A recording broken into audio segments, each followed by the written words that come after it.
What up, YouTube? There we go. Start that up.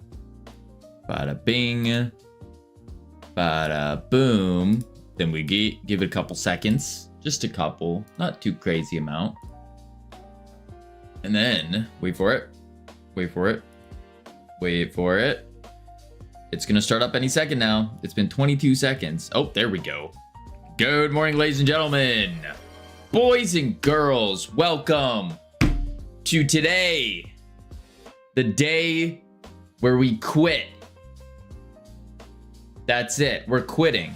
That's what's happening today. In-game, of course. In-game. The Captain Coder, congratulations on first. Sammy, congratulations on second. You snooze, you lose, as they say. Katie, congratulations on third. Howdy, Vongo. How are you doing? All right. Today, I'll just say it. I'll be real. Today is going to be an extraordinarily rough day. It is going to absolutely, positively suck for me. But it's okay. We push through, we get the work done, and then we're chilling. That's it. That's it. No fiddlesticks. What up, Harry Dree? Welcome in. I feel like my camera is super, super white right now. I'm not this pale, I swear. I swear I'm not. Why is white balance at 2,810? What? That's more, whatever. We're good, we're good. We're good. Anywho. So woke up this morning, pounding headache. And I go, ah, crap, that's not good. So then I sit down, I do a little bit of work, and then the headache's coming back. It's going even harder. I eat some lunch, and then it just hits me. Like, I feel like absolute positively death. That's what I felt like. So then I went to like lay down because the whole room was spinning. And then as I laid down, I was like, oh no, wait, I'm about to fall asleep. That's not good. So then I got back up, and then I've just been standing ever since. Yeah, the headache's still going on, but it's okay. We push. So here we go. Today, we need to get to disconnecting. Specifically, when we disconnect, I should probably pull up the Notion thing. When we disconnect, we want to hide the body. And then we also need to ensure we have a rage quit button that states it's a rage quit button. Howdy, the Captain Coder. Painkillers? No, I haven't taken any medications, any medicine or anything like that. No. I've been doing this thing where it's like, I wonder what happens if I don't take medication or any kind of like painkillers or anything like that. If it continues to get worse, I'm probably just gonna go pop an aspirin or something and just get rid of the headache. Howdy, Captain Coder. That's probably what will happen. But not for now. For now, we just push through it and then see if we can lock in without the need. I had McDonald's for breakfast, and the other customers were staring at me for no reason. Vongo, what did you order? What did you order, Vongo?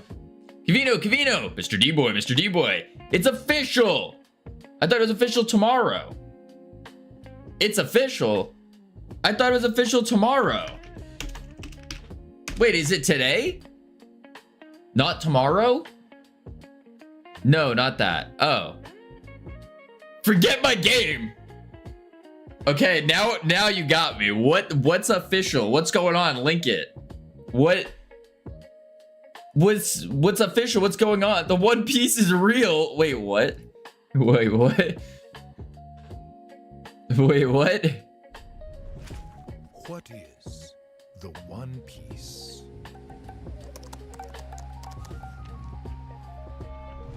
That answer has been determined since the very beginning. Wait.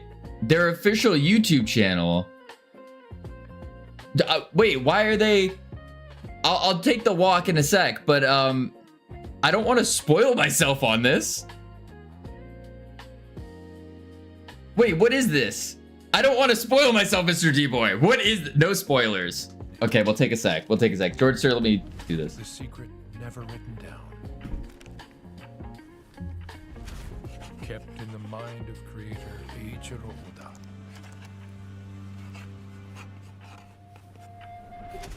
At long last, it has been inscribed on paper.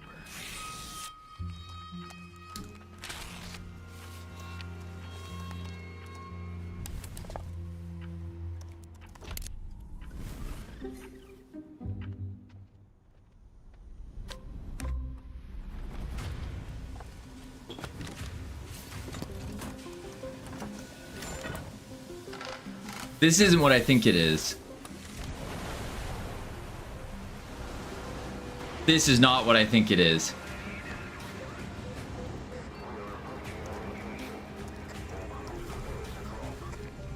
Until the whole story is revealed.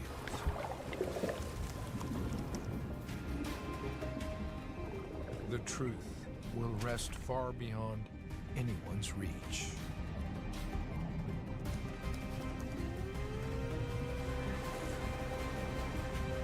There's no way this is... At the bottom of the ocean.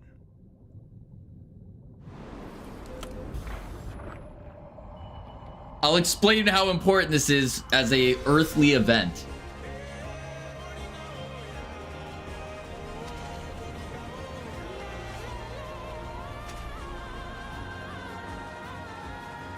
You're telling me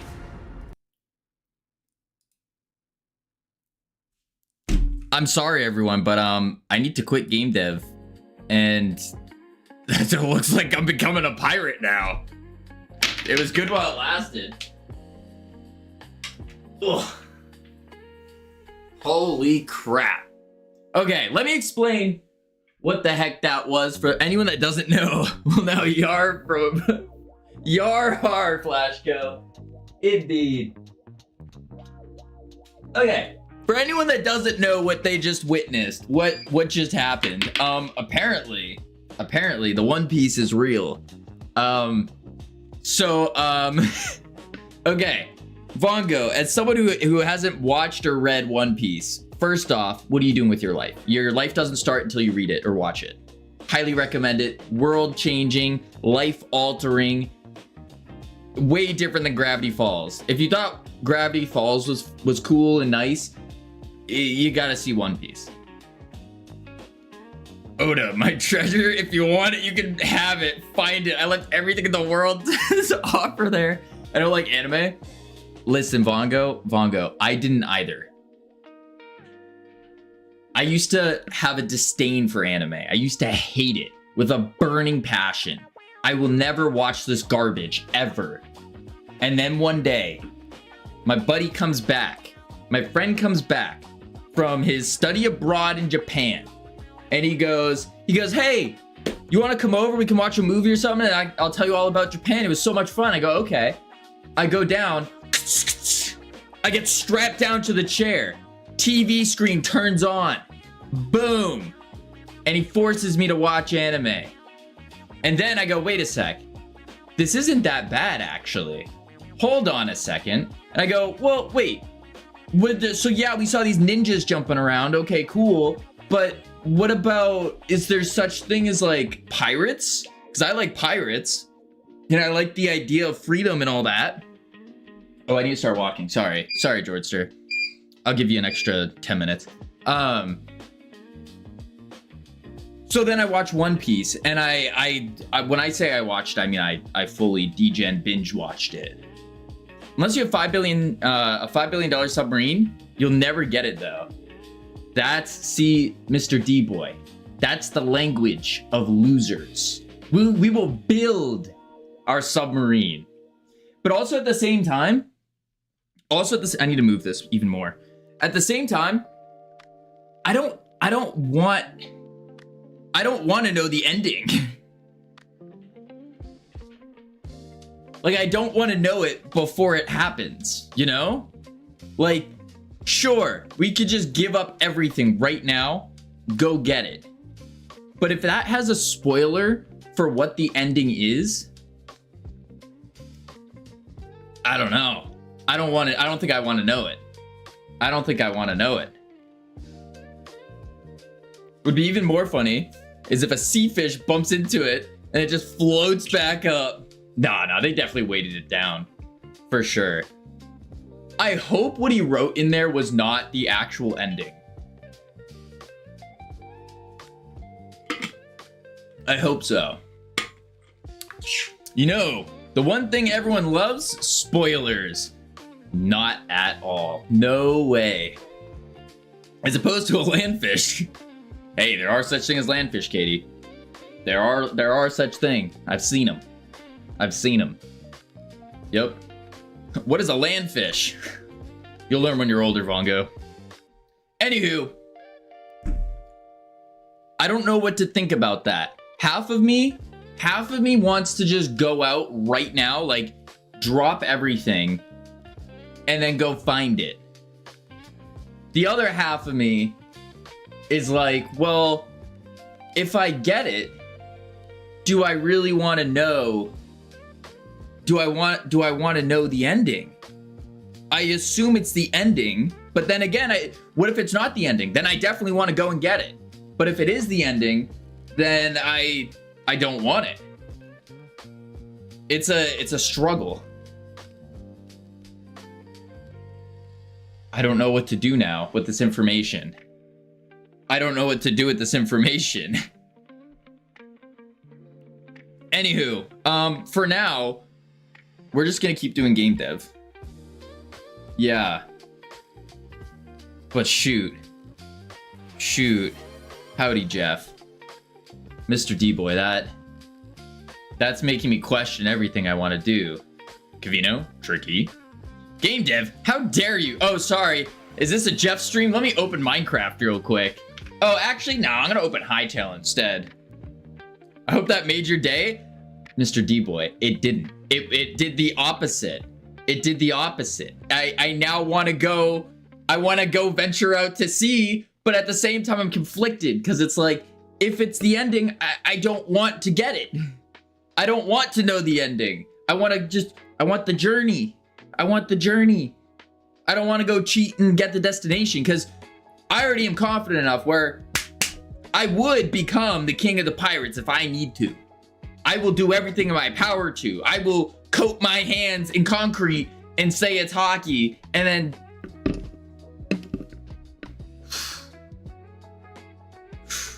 I've already built a boat. I'll say that now. I've already built a boat before. I built multiple. I am a very trained aquatics person. We're gonna find the One Piece.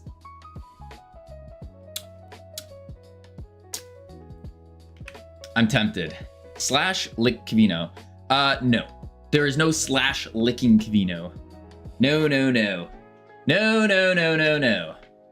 All right. What we actually have to do today, besides finding the One Piece, which I already have a crew as well that I could get. Oh, shoot. No. What we need to do today is we need to rage quit. We need to disconnect and get that working. Yes. Kavino, let's all find the One Piece. Vongo, you're not allowed to.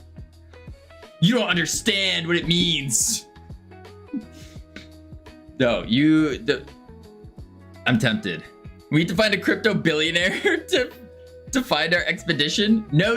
We don't need a crypto billionaire. Listen, all we gotta do is head over to a marine base. We go find some evil dude. We punch him in the face. And then after we punch him in the face, we steal all their money. And then we use that money to take a little rowboat somewhere else. And then we get gifted a big boat from some rich, sick girl. Yep. What up, Miku? Leave Bongo alone. Help Kavino find the One Piece. Let's start a GoFundMe. Just to go find the One Piece. I'm so conflicted now. I'm 100% companies, content creators are the worst to do the same thing. Oh, they really are. You already know someone's going to. But again, Pemi, welcome in. Sorry, listen, Pemi. I am like disheveled right now. I am I am all over the place right now because we're trying to rage quit and we're trying to disconnect in the game. But Mr. D-Boy came in and just dropped some like big news, huge news, the biggest news of our lives. And now I'm conflicted. Part of me is like, okay, I need to continue doing this game dev stuff. But then the other part of me now is like, oh, I need to go build a boat and then go make a crew and become a pirate. I'm very conflicted. What were you working on today, Pemmy? What were you doing? I'm very conflicted. Very conflicted. Huh. It all depends. I'm very confused. So Pemmy, are you familiar with One Piece? That would be the first question. That would be the first question. Because basically working on some UI stuff for a game. Ooh, nice. Nice. Basically, there's a video that came out and they made the One Piece reel and they buried it underwater somewhere. So part of me, it's real. We just watched the video on it. Wait. Oh, that's handlebars. We don't want to listen to that. Let me find it. I lost it already. It's gone. Anyways, yes, they released a video and no one knows where it is yet. We just know it's in the water. I want my focus on work refunded. Listen, Katie, it's a attempted focus, but I can't focus because this life-altering stuff, abandoned game dev, be a pirate, that's what I'm dealing with right now. I feel like I need to. I feel like I should. Thank you for sharing, Bongo. Okay, let's take a deep breath. Let's pause. We're doing game dev right now. That's what we're doing today. We're doing game dev. Fight the urge to become a pirate. Gotta run. Have a good one. Appreciate you, Pemmy. Have a great one. Let me get the shout out going because I don't know if we did. Pemmy art. Boom. If you guys want to see a real life cat girl, check out Pemmy. Phenomenal. Okay. What was I doing? Steamworks. Go to Steamworks. And then what I'm going to do is view dashboard. Then I'm going to click some NDA stuff. And then we have to let it load. And then I go to this one. Another bleeped out thing. And then another bleeped out thing. And then boom. There we go. Whew. What up, Mass? So we're working on our Steam page. It's just about there. We just need to get the about this game. We need to get the trailer. Bada bing, bada boom. We're golden. Then we push it out. We get the wish lists. Bada bing, bada boom. Yeah. All right, let's do that. So what we're working on right now is in our capture the flag grappling game in space with various power-ups and hazards and all that kind of stuff. Wow, that really threw me off, Mr. D-Boy. Not gonna lie. That really threw me off. So this is what we're gonna do. When you're swinging around and you're getting absolutely destroyed, you're getting wrecked, howdy, Sammy. You can go like this and you can give up and rage quit. Boom. We need this to disconnect. That's what we need to happen. We need this to disconnect you. And then what we also need is a lot of stuff to go with that. So we need it to disconnect the player, remove the avatar, the player avatar, the little person, howdy mask. And then we need, yeah, that's it. And then if they're the host, close the lobby. Otherwise, if there's no one left in the lobby, just close the lobby. Or we can make it cycle to the windscreen. Yeah. NR1 trending? What is that? NR1? What?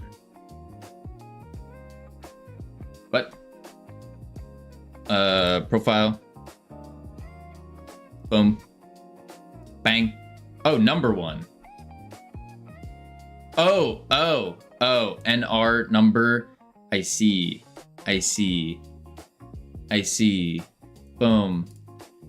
Conflicted with potentially giving up game dev and becoming a pirate now.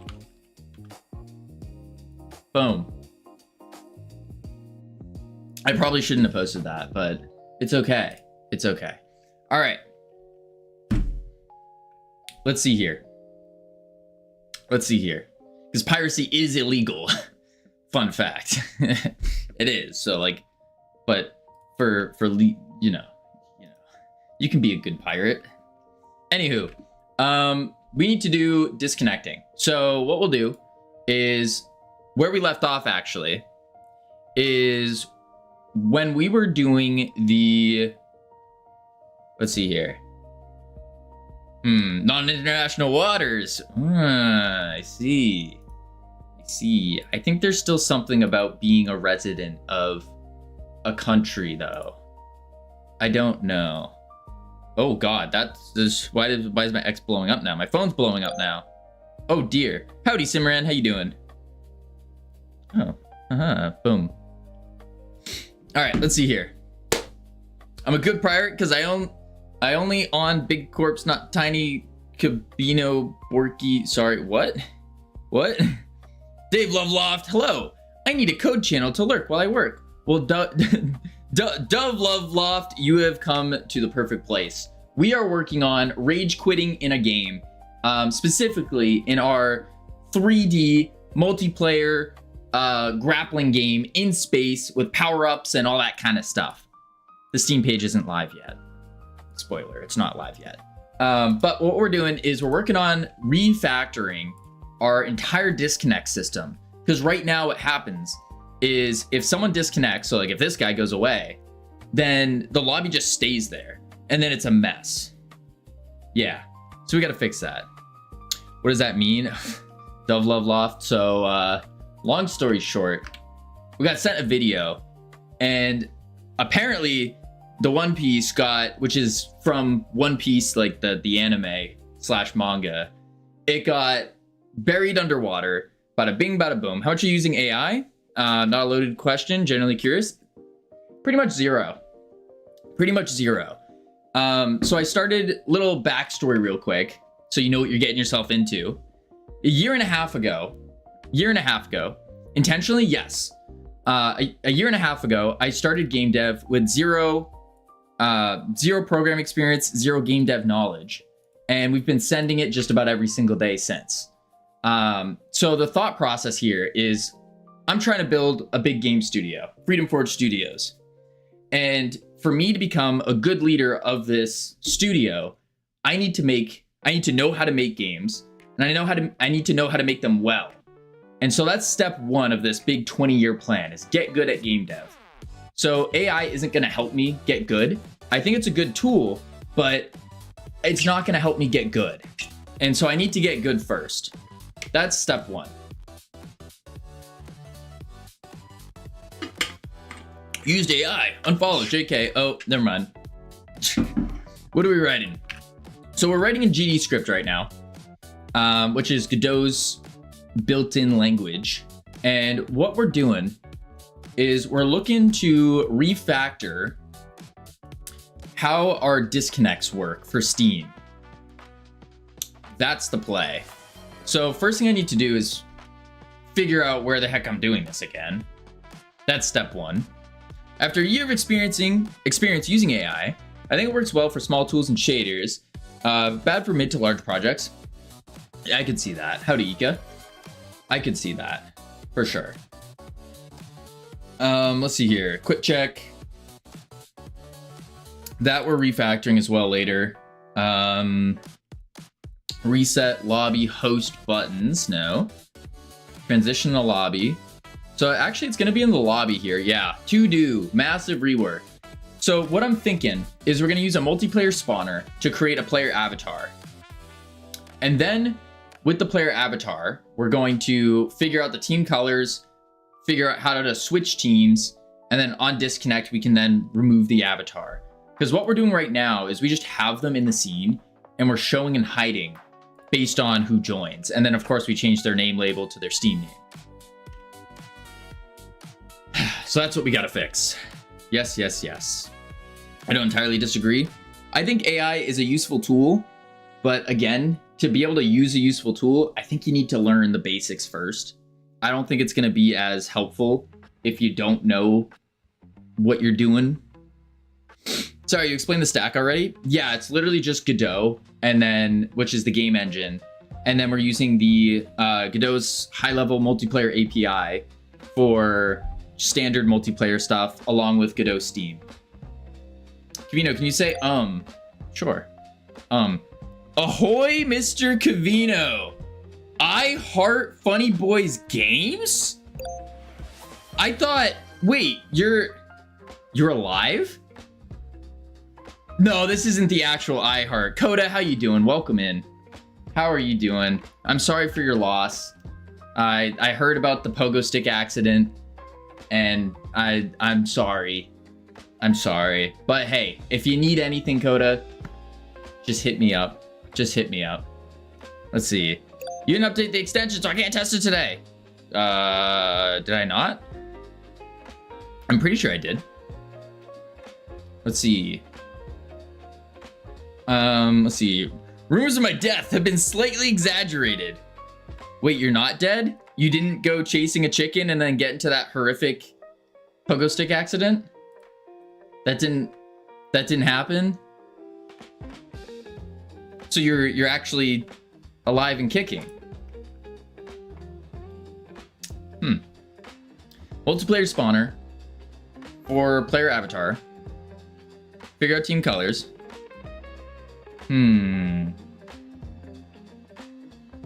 Vino, can you give me 5 words? Can you give me 5? There we go.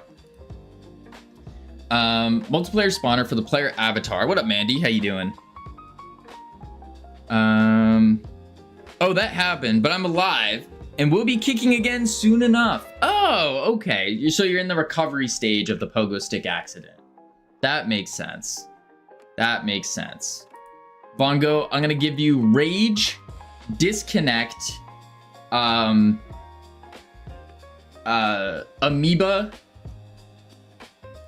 ribosome, and galaxy. You said some stuff I'm not familiar with, but is it JS based slash is JS? No, not at all. Nothing related to JS. So it is Godot script. So we're using Godot game engine. And then the Godot game engine uses 2 different languages. It uses C# and it uses GD script. And then it's built in C++. I don't use C++, I don't use C#, I only use GD script. And then from there, we're doing everything else. Yeah. Yeah. So that's really it. That's really it. It's not like... I hear this question a lot, like, what is your stack? I think it's just overcomplicating it. Just super simple. Super simple. Not crazy. All right, so we have to figure out how we're refactoring this. Let's see here. So I think what I have to do is make a player avatar. I don't know anything about game writing. I see. It's very simple, pretty much. Yo, Kavina, I'll be lurking today. Wait, boom, boom. Hi, Zanurish. Oh, that. Wait. There we go. There we go. Lurk to do some nerdy computer stuff. I hope I cook. Good luck. See what I did there? I didn't. I didn't. All right, so what we got to do first is Dove Love Loft. Thank you for the follow. Welcome to the team. You now have access to our beautiful and immaculate team emotes you can use to welcome people to the team. Let's close the grapple, close the settings screen. Godot T. Oh, I get it. Ha ha ha. Ha ha ha. All right, let's do a player avatar. And what I'm gonna do is in the player avatar. We're just gonna do it as a node. Yeah, we're gonna do it as a node. I think that's the best play. So let me just copy that and then paste it, and then 3D, and then visual avatar player. I think that'll work. Transform it to 0. Visual avatar player. We'll go under player. We can just save that. Oh, that's fun. That's fun. For some unknown reason, it's saying embedded in binary data, consider saving its binary sub-resources in a binary.res. It's too big? What? What? It's saying that the player is too big. Oh. I think I know why.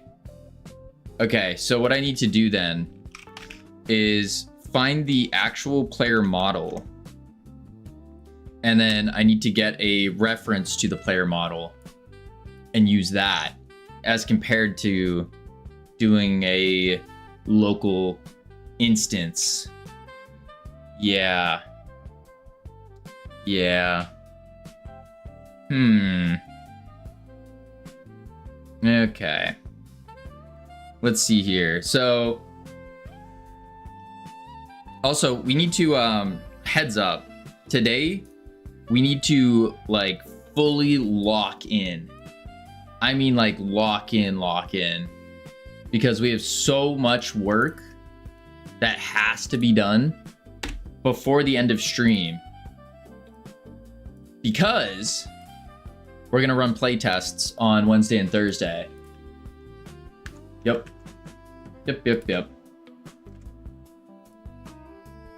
Let's try like 1.5. That should work. Oh, wait, no, it's not 1.5. Because the player label here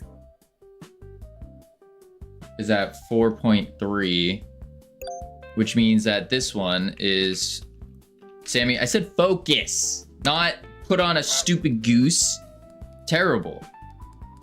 Playtests, yes indeed. Playtests indeed.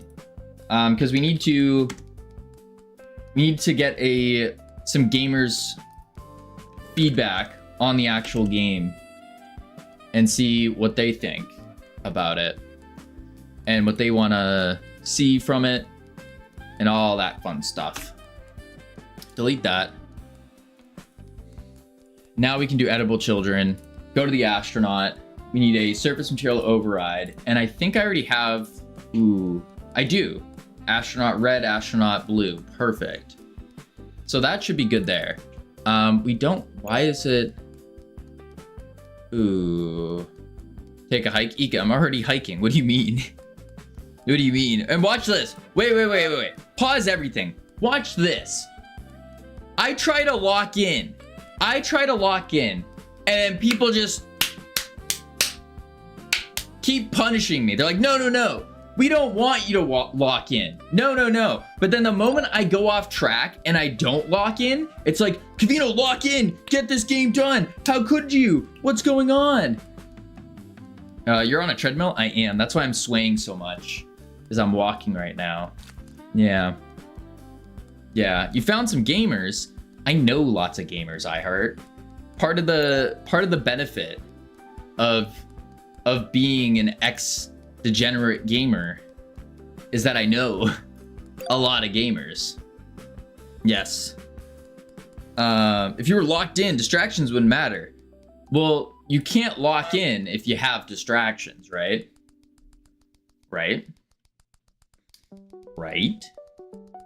Linus Torvald. That's me. Okay, no can be accessed anywhere from the scene that belongs to the prefix. Why is there a name here though? A unique name. Ex-degenerate gamer, what's that?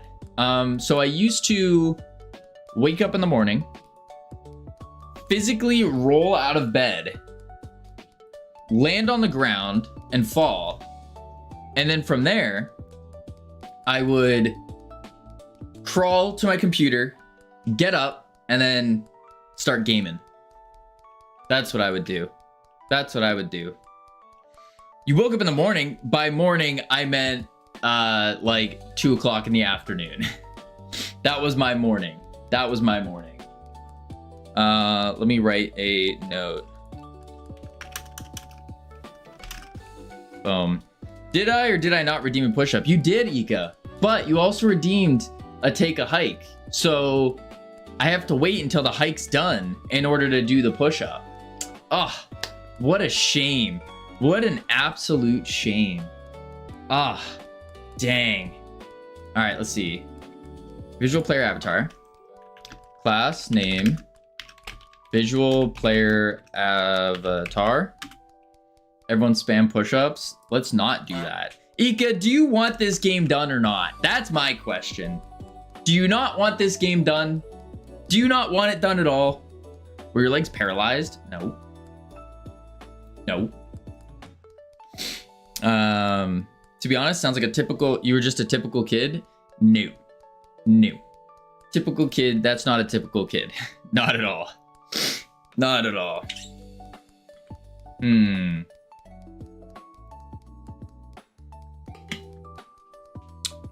I want this game to be published and finished, not done.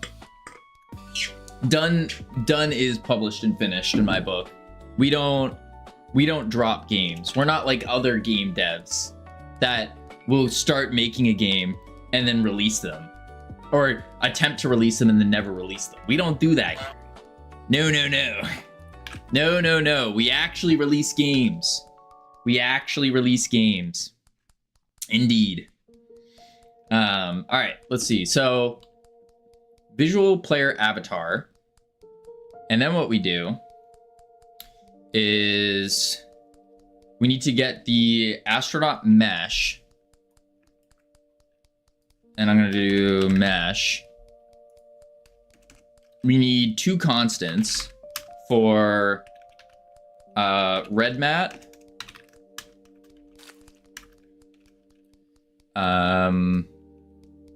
I should be able to preload it actually. Boom. Hike plus push-ups. See, you're saying you want this game done, but then at the same time, you're trying everything in your power to distract me from actually getting work done. How does this work? Do you guys see the hypocrisy going on here? The craziness? It's odd that it has a unique name as the root node. It really is. It really is. I don't know why. I tried to remove it too, and it just won't let me. So I think it's like a little bug or something. No idea. Freedom Forge Studios, one person, releases games. We're a team. We're a team here. Those aren't the materials. Wait, what? Blue base. Where did I put the player mats? It's grayed out though. Does the tooltip say anything? No. Just says it can be accessed anywhere. That's the strange part. Maybe it's under astronaut. Yep, it is. Materials. Let's do goose. There we go. Copy path. Boom. Now we can do the same thing for a const blue as equals preload. Copy path. Boom. Indeed. It's a little concerning. That it's doing that. I don't know how to fix that though. Yeah. We need player name text mesh. Like so. Then we need the light beam. Let's just rename it. Boom. I want to make games someday, just like Mr. Cavino. Well, listen, iHeart, I believe in you. I think one day you can make a game. You can do it. It's just about consistency. It's about just showing up every day, even on the days like today, where it's like, I don't want to do this. I'm in pain. I have a massive migraine. People in stream are coming in, trying to distract me and not do things. Like, you see? You got people like Sammy trying to ruin everything I try attempting. It's that kind of stuff. Boom. We go here. Then we go there. And then we go this. And then we go here. And then we show this on screen. And we go boom. And then we go boom. And then we close that out. There we go. Dove Love Loft, thank you for the bits. Appreciate it. All right. Just like Cavino, you don't want to make actual games? Ika, what is this nonsense? We're one of the few devs that actually have released an actual game. Was it good? No, but we did it. Boom, boom. All right, so we need a function to set player or set avatar team. It's on Steam. No, so we released it on iOS. Was the first game we did. Very first game we did is we made it for iOS, and then since that was about a year ago, so it's no longer on iOS anymore because that's $100 a year to do. And I was like, that's kind of expensive, and I'm kind of broke. No point in doing that. It was a completely free game, no ads, nothing in it. We just wanted to. The first goal with getting into game dev is I was reading up and I was seeing all these game devs that have been working on like their dream games for 5-10 years, or some of these devs that have been doing game dev for years but never actually released anything. And I was like, what's the point in game dev if you're not like sharing the games that you made, you know? And so that's when I was like, all right, step one, release a game on an official platform, get that out of the way. Come to find out later, about 85 to 90% of game devs never release, which is mind-boggling to me. Mind-boggling.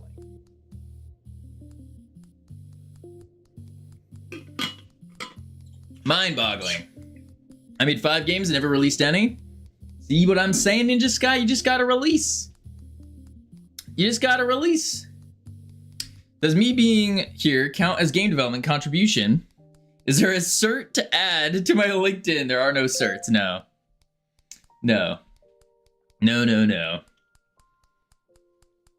By the way, do you remember how I complained? Wait.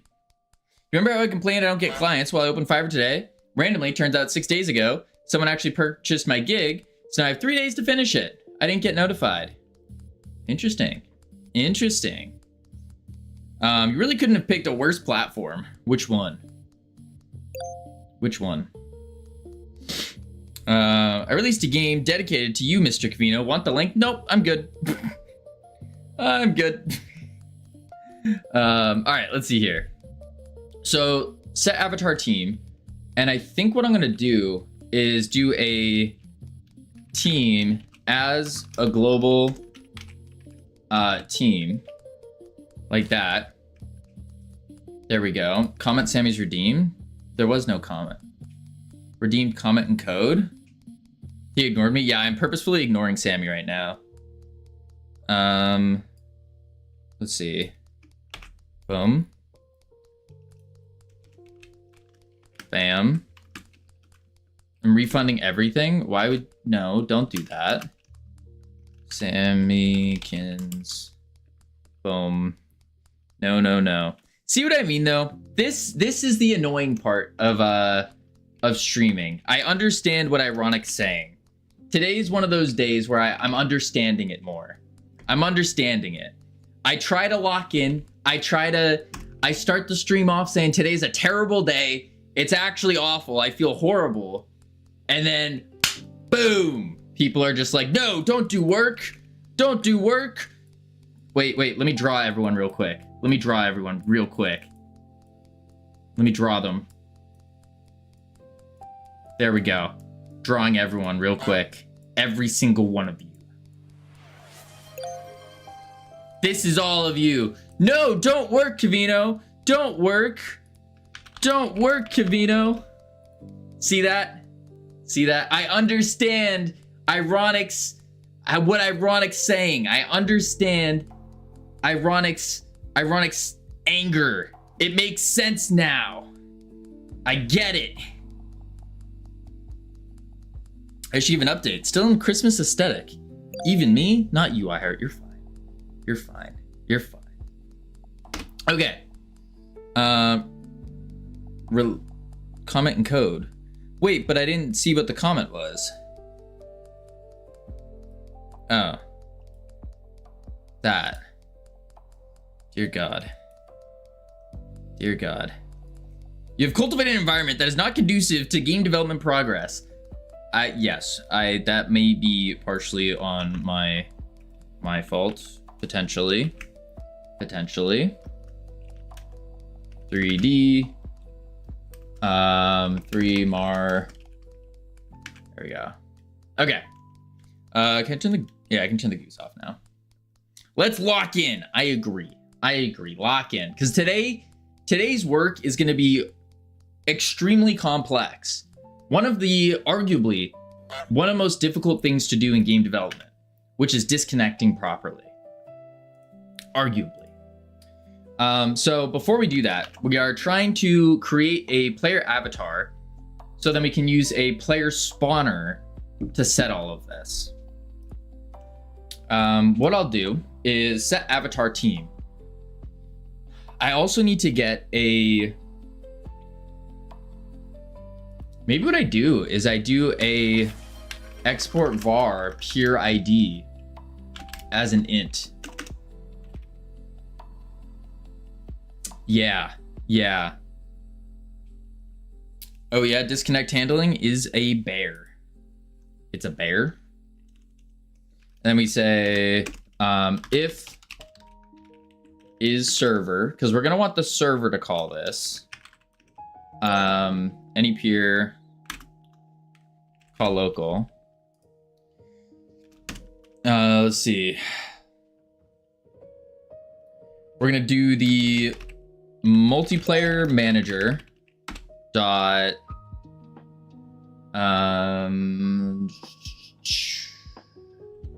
players, and then we can use the pure ID that we feed into it as well.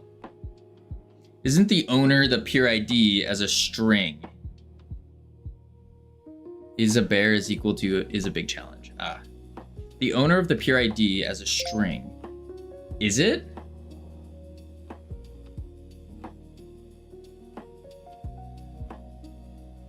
No, because it's the it shouldn't be. ID is an int. No, it's an int. It's an int because we're using that as our keys. Right. We're using that as our keys. So let's go here. And then we do boom. He's trying to lock in, so I am. I am Ika. And you were the one complaining yesterday. Oh, Kavino's not locked in. I feel like I want this game to succeed more than Kavino does. Oh, look at me. I'm Ika. I look like I belong on a statue of like Socrates. Look at me. Look at me. I'm so I look like I should be sculpted on a statue. That's exactly Ika right there. So I take the pure ID dot, or not dot, team. That's the team. I literally said he's balding like me. Nope. Then we need to say the... Ooh, okay. So material. I need to set the material of the mesh. So astronaut mesh dot get surface override material of surface 0, I believe it is. Yeah. But we just do set. Set. Howdy, Ika. Locked and is not loaded. And wait, and divided by or not load. Dang, roasted Ika for breakfast. I didn't even have breakfast. Set. Surface override 0. And then we say red mat if let's do this. Team. And that's also going to be an int. Wait, what? There's already a parameter called team. Wait, there is? Oh, global team. Oh. Oh. I did that already. If team is equal to global dot team dot red else blue mat. There we go. Camino, do you have a 3D model of yourself? If so, I need a 3D model of you. I do not. I do not. There are free 3D models for subbing? No. No. I have no artist. I do not have a I'm not very good at art. Not very good at art. No. All right, let's see here. We need to do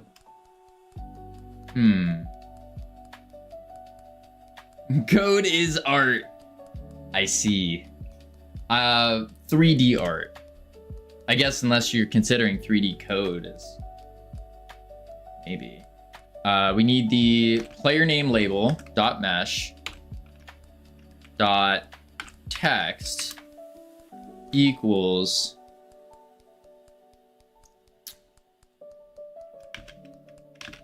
Steam dot get persona. Isn't it get persona name? Persona name change avatar Facebook info.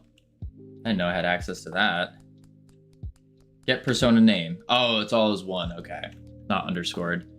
Equals Steam get persona name if global dot backend is equal to multiplayer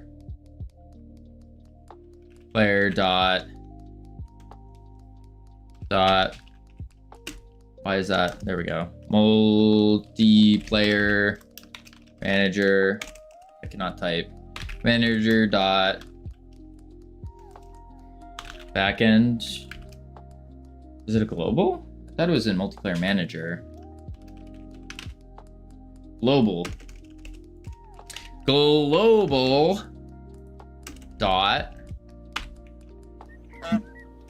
multiplayer backend dot Steam else stringify. Oh, I did it wrong. Stringify get unique multiplayer dot get unique ID. Holy crap. There we go. Okay.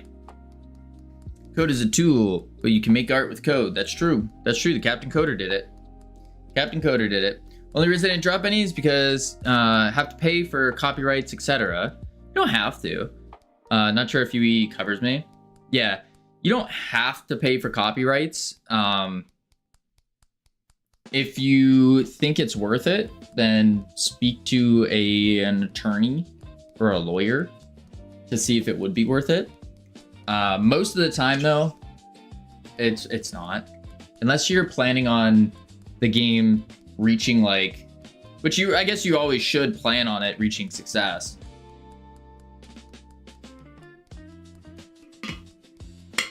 Yeah. Yeah. All right, let's see.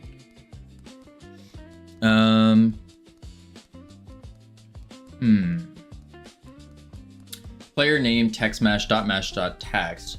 We get the persona name, and then we need to set avatar team with the global team. We set the color, we set the name, and then we need to set the spawn point. Yeah. So let's just do set avatar instead of set avatar team. No, I guess set avatar team's fine.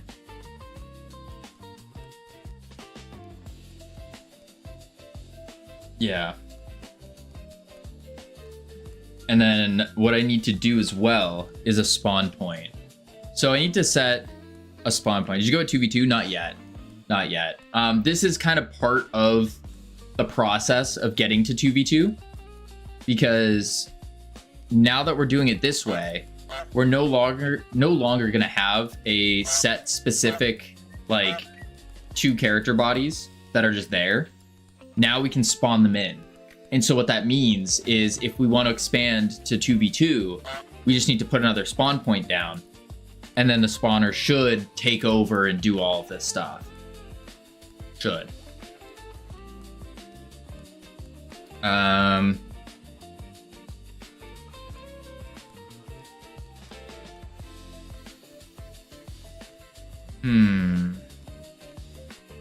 feel like something's not right here, though.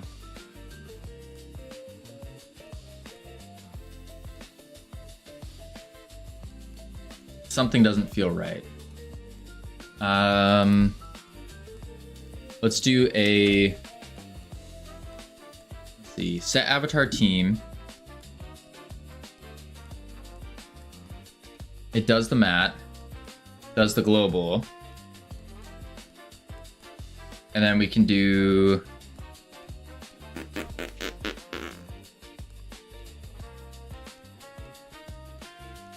Teams equal to global, red, blue.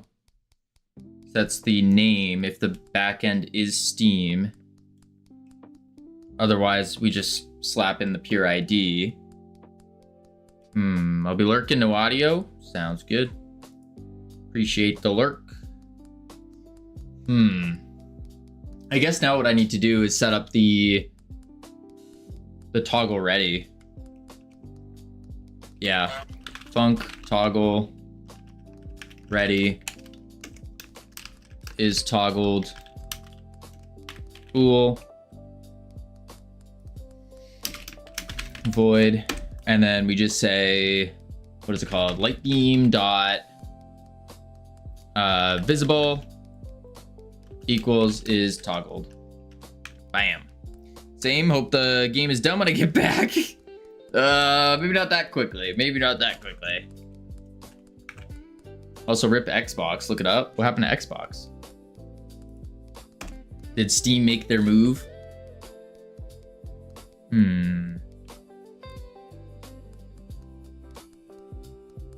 Where is my take a hike? It's almost done. All right, let's see. Toggle ready is toggled. Light beam visible is toggled. And then I need to also have like a game manager thing. Is the Space Dragon Worm ready? No. All right, let's take the visual avatar player, and then we also need to go into the lobby and set up our spawner with our spawn points. Yeah. Console games will no longer be their top priority, and they're going to be more focused on AI. What does that mean? Because Xbox is a gaming console. As in, like, yeah, how does that relate to... Wait, what? They will just publish games is my guess. I'm so confused. So their focus is AI now, but they make games. I'm very lost. Let's do a spawner. Multiplayer spawner. This would be called player avatar spawner. Or just avatar spawner. And then we need a node. Node 3D as player avatars. Move that like that. I want to take both these and just bring them to the top, just because I think it looks better. Boom. Oops. Now we go assign the spawn path. There we go. Add a script. Yep. Class name, avatar, spawner. And then what I need to do is we need a function for getting all of the avatars. So const is going to be for avatar scene as equals preload typing. Let's go to player here. And we're gonna do visual avatar player scene, copy path. Do that, do that. There we go. Cool.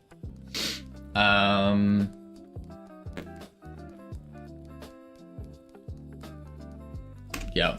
Now we need in our ready spawn equals spawn avatar.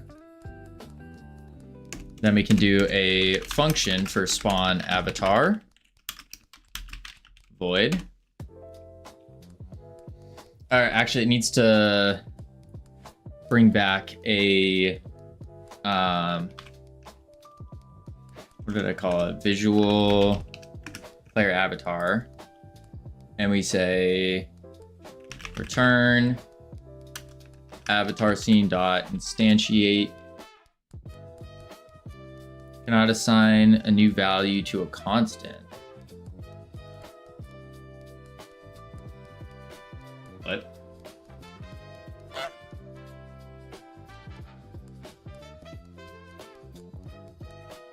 I thought I just needed to return it. I'm doing something wrong. Player spawner. Spawn player. Oh, I just need to var it and then instantiate it. And then set the authority and all that. Okay. Okay. Let's go back to here. Var avatar equals. There we go. Microsoft is pivoting Xbox away from traditional console development towards AI and cloud-based gaming. Oh, they've been doing cloud-based. I don't think that means Xbox is dead. Yeah, I don't think so.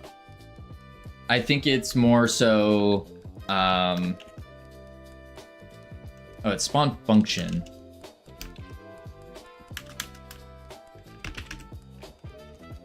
There we go. They've been doing cloud-based and trying to push cloud-based, but they were having issues with that. But I do think that would kind of make sense. Is more cloud-based gaming, because then you don't have to worry about like your own storage and whatnot. Okay. Spawn avatar, and then we need to do.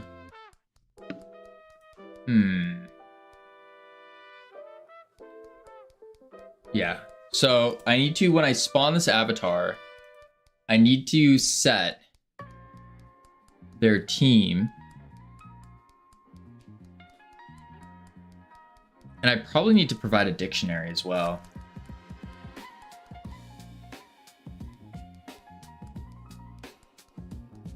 Yeah. So set a dictionary with the teams. So let's do set teams.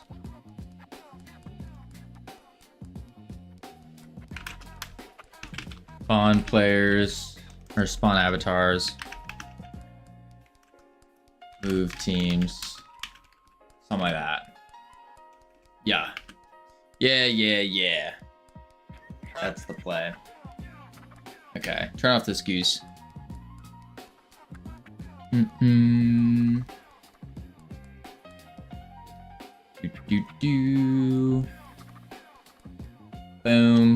There we go. Bam. Save that. Turn that off. Okay. Cool. For fewer exclusives and more games on PC. I don't know if that's what it means though. I unfortunately don't think that's what it means. Although, I think it means that more games that are typically on PC will be on Xbox. Especially with that contract that they did with Steam and Xbox integrating together. And so Xbox is having Steam there. I think that's going to be a big win for PC games. I don't know about everything else though. And PC will win. Steam is crushing in these days. Consoles getting closer to PC pricing. I think so too. But consoles have something that PCs don't, and that's the form factor. The form factor of being able to just plug it in, plug and play, and then a controller to maneuver everything, sit on your couch, and just chill. That's the biggest one. Once PCs become more plug and play, like you can just turn it on, boom, then I think you win. What about the gate box? I think that's going to be huge. I think that's going to be absolutely huge. Absolutely huge. Ugh.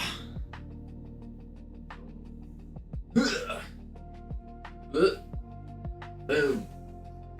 All right. And I need to do the 6 push-ups. Bam.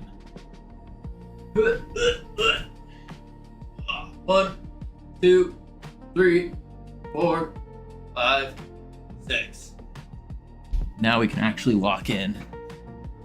Oh my lord. Oh my lord. Don't forget the push-ups. In what world do I forget things? Crazy. I still use Steam with PlayStation controller. True. I have a Xbox controller, and I would sometimes do that. If you want to lock in, just go emotes only chat. I want to lock in without making it emotes only. That sounds awful. All right, let's see here. Okay. So avatar spawner will go off when we call it to spawn. We need on player joined is when we spawn it.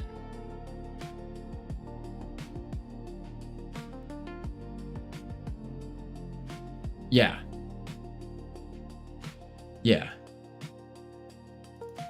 Player ready up is not a thing yet.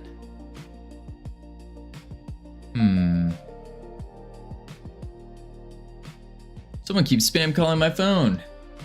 You got to join the do not call list or the do not call registry. It's me. On lobby created.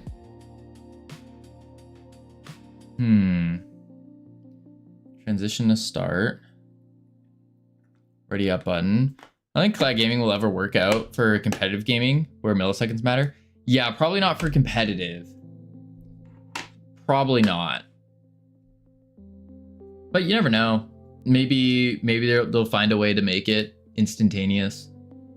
But that sounds kind of against physics. Sounds against physics. Unless they get it to such a delay that, like a minimum delay that it doesn't actually make a difference. Yeah.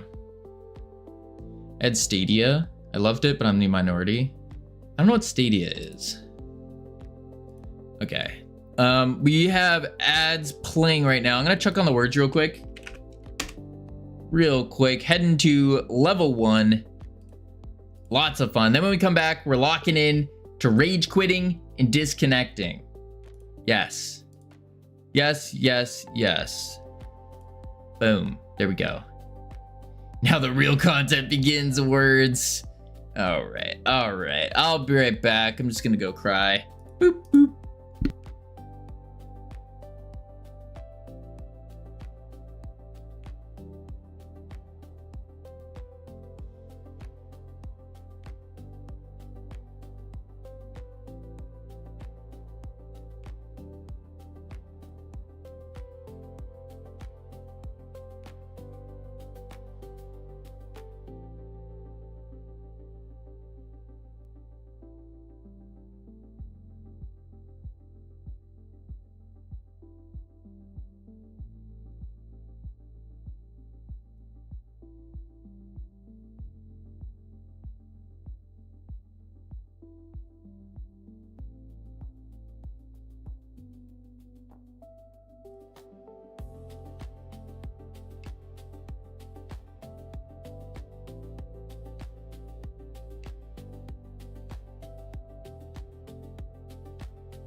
I've returned. Oh my lord. All right. Oh, my headphones are all mixed up. There we go. Boom, bang. There we go. Finish out the words and then hop back to it.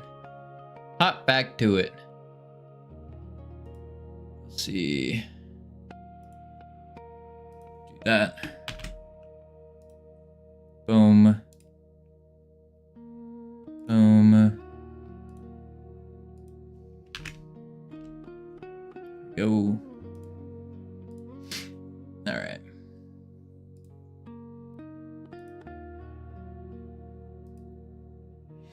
Can you check general? Oh god. Why am I checking general? Is this a good Cavino cube? It's literally my forehead. I don't know if good is the word. Where do you got Ryan Moyne? Moyne is a word, it's German. What the heck?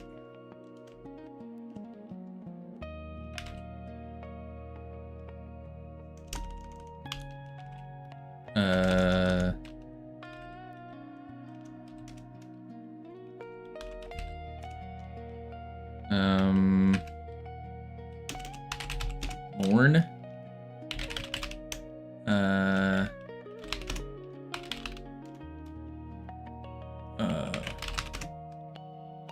O-ring, morning. Yeah, we got morning. Dang. All right, turn these words off. Boom. There we go. Okay. So this is crucial that we make sure that this works. Because if this breaks and we don't finish it by the end of the day, we're screwed.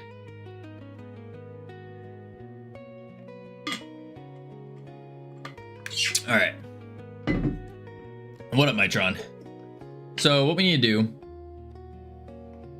is not do the disconnect button yet. We just want the players to spawn in with their proper teams. Yeah.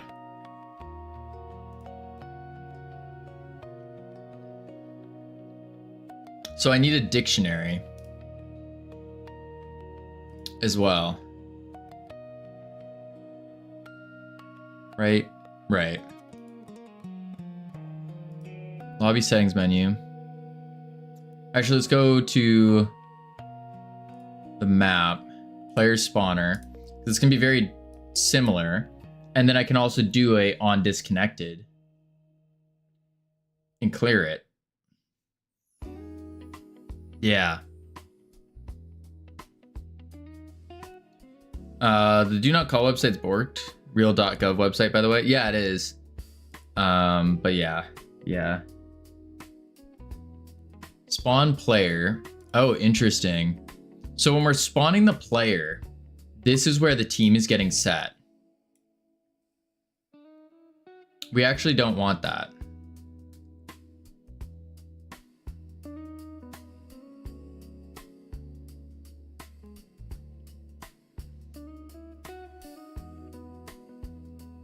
It should be in the player's dictionary. To do this should be in the player dictionary. Yeah, because we're gonna want to set that earlier in the lobby. Okay. We go to the lobby.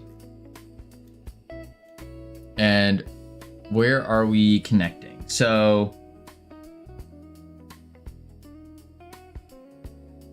if it's not the server, we just hide the customization button.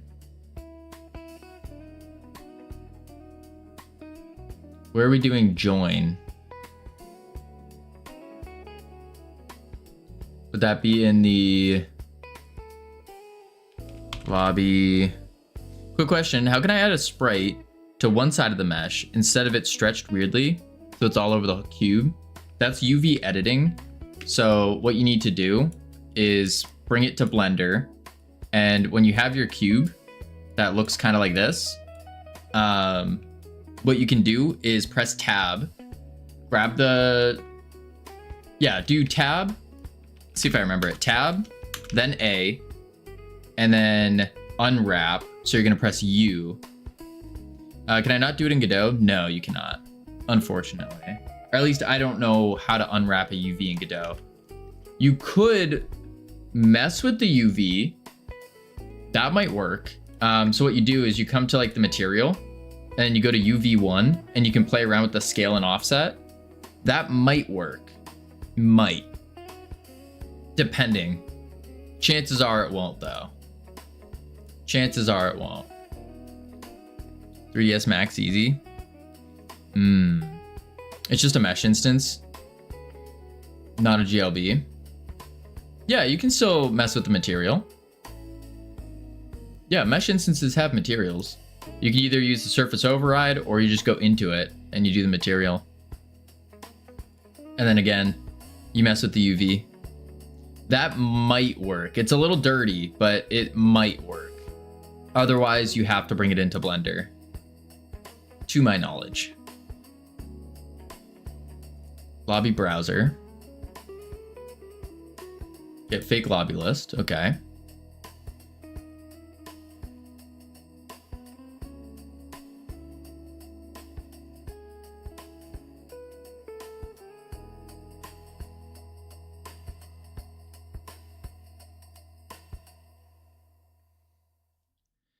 Lobby match list. Connect. On lobby match list. On lobby joined. On match list, we get the array of lobbies.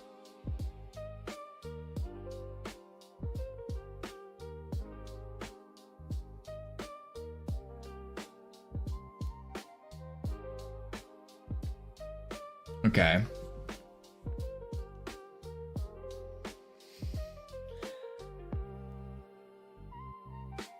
So when we get that list, we pump out all of the lobbies.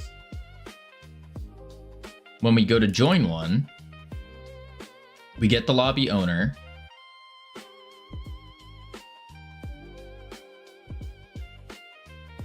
Where do we call it? Join lobby.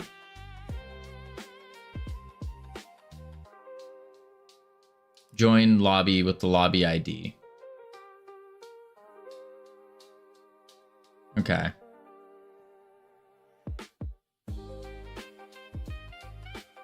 So when we click join, it then sets the Steam init with the lobby ID. That's a lot for one line. Oh, wait, that was ages ago. Oopsies.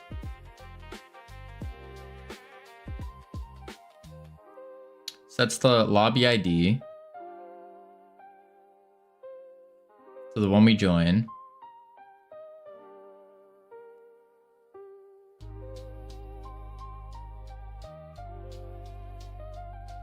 If we are the... Why is that? Interesting. So if we are the lobby owner, then we just change to map.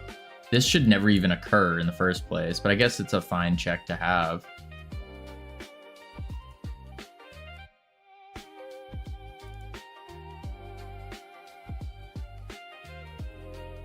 But where do we make the new init peer?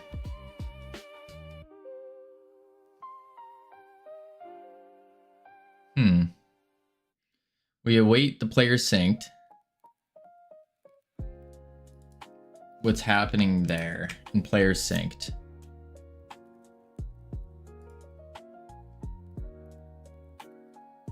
That's not the right one. Is it?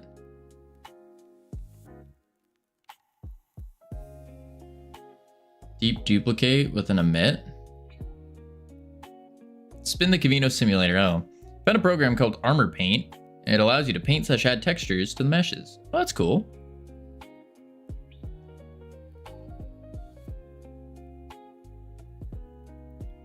Oh, sync players to peer, and it emits the player synced here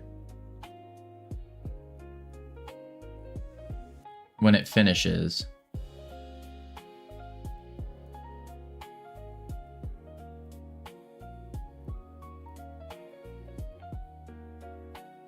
Okay.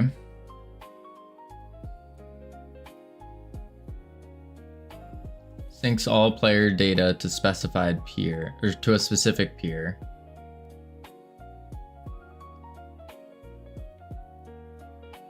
Okay. So we wait for that to sync, and then we change map over. But where are we adding this? I need to look in the remote and see what the heck's going on here. I'm not gonna be able to look at it from Steam though, so we're gonna have to do it from eNet and see what happens. Host, join. Okay. Go to the remote.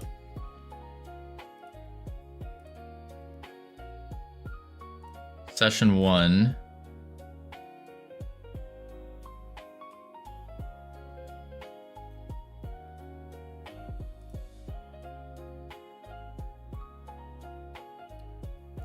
one's session 1. This one, red. So it should be this one. And then we go global. Let's go here, players, dictionary size of 2. Okay. And we have the 2 players. And they don't have a team? No, they do have teams. Okay. So their teams are set.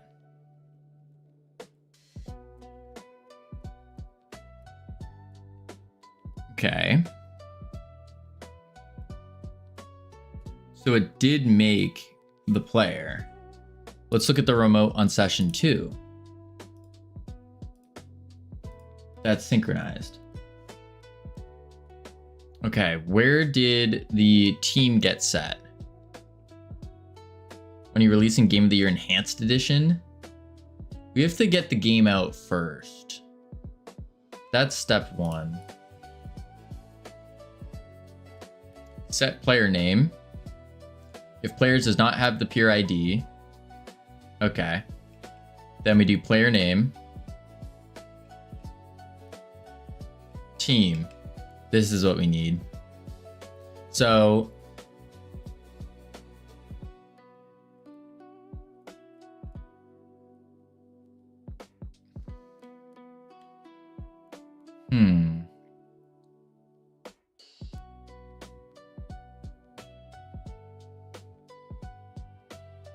we need a better way for assigning the teams. Because assigning the team here, that means it's only going to ever be 1 versus however many people join. Works for a 1v1. Not good for expansion, though. Let's close that.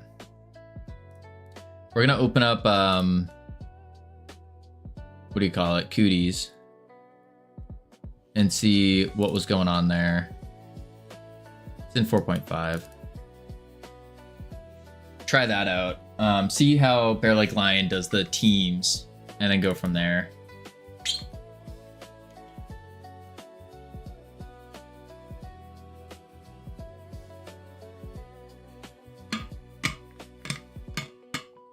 All right.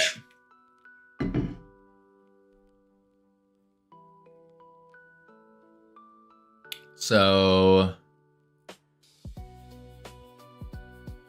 interesting. Doing it all from the main menu. Probably not great.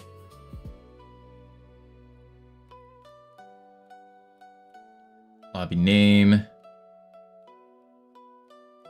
Steam init lobby ID. On lobby created. Then adds the local player. Join lobby. Okay. With the ID.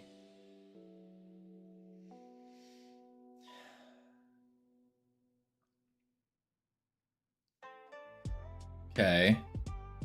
Players synced.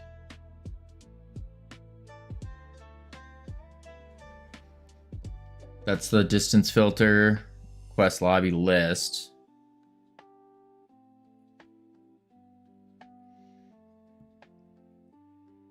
Okay. On connect. That's for an eNet. Let's go to the global here.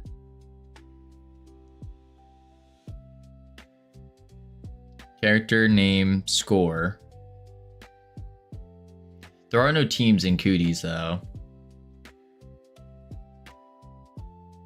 On connected to server. And maybe that's where we set it. On connected to server. On connected to server. Yeah, and then we are setting the team. If player's dictionary doesn't have that ID of the player connecting, then we set the team.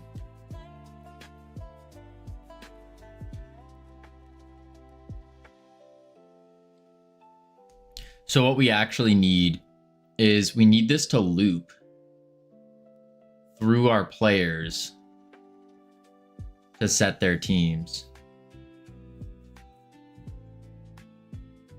Yeah.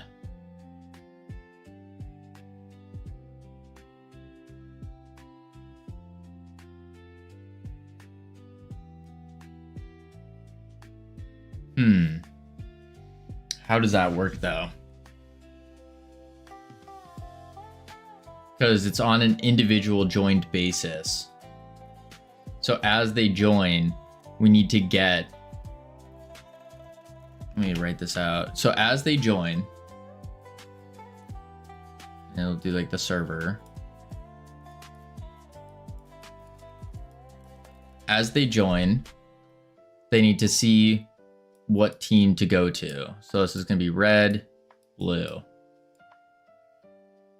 And if you have one person in red already, it should look at that and then look at blue and say, oh, no one's here, so I'm going to join here. Next one comes in, looks at that, and goes, okay, I'm going to join here. And then so forth. Join blue.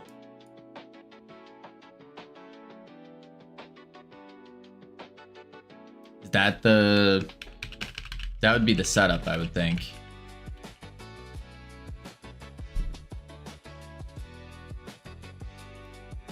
Right? Red, blue. And then 1 there, 0 there.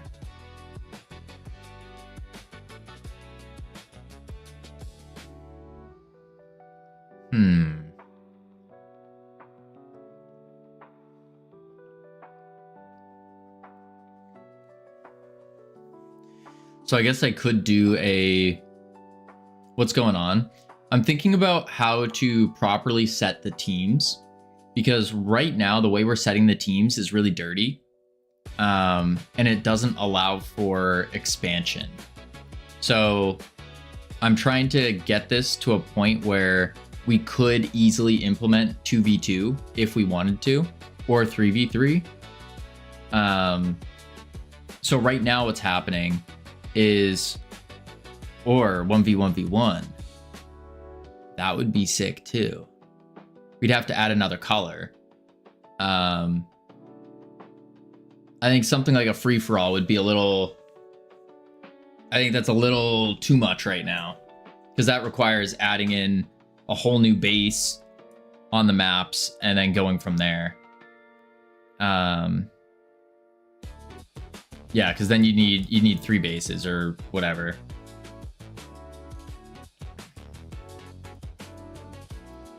But that could be, I wouldn't be opposed to expanding to that.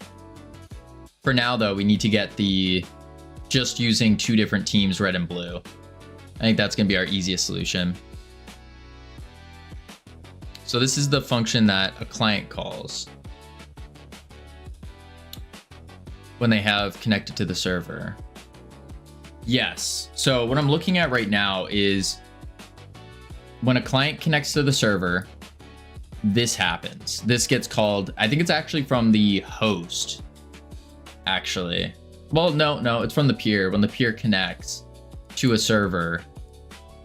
Yeah, when they connect to the server, and at the bottom of this, you synchronize request, right? Yes. So then we do a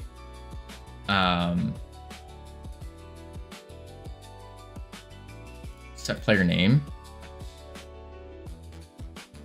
Yeah, we set the player name, which is just double checking that it's in the dictionary and putting it in there if it's not.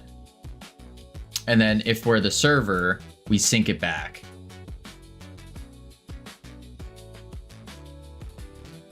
Yeah. Yeah.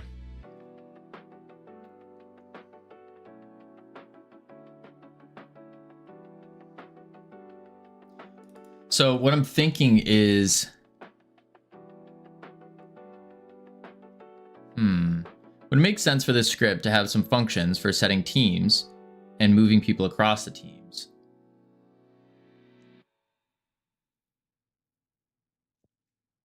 I don't know about, see, that's what I'm thinking about, is rather than it being completely left up to this function when they join. I think having a separate function would probably make the most sense. So once they join the game, then another function would set their team based on how the teams are populated. So like that drawing I was doing where red, blue, and the other function will take the person joining and say, oh, someone's already on red team, but no one's on blue team, you're going to blue team. And then it does it again. Oh, there's no one on red, no one on blue, you go to red. And then the next one goes, oh, there's 2 people here, 1 person there, you go to blue. Something like that. Or we could just wrap the index and just keep cycling red, blue, red, blue, red, blue, red, blue. You even have a button to pick your team. That's only clickable if the team has less players. So then where the problem comes in though, is I'm imagining you're going to play with a group of friends. You have 4 friends. And let's say friend 1 and friend 2 hate each other. And friend 3, friend 4. So 2 and 3 might want to switch teams. So I need to figure out, like, that's the ultimate way, is get it so we can swap the teams like that and move them around. Or let's say friend 1 says, oh, I could easily take on you 3. And then 2 just transfers over to blue team, and now it's a 1v3. I think that would be really cool. So the way I'm thinking about handling that is, I mean, what I'm envisioning is you can pick up the avatar and then just drag them over to whatever side you want, and then they'll just snap in.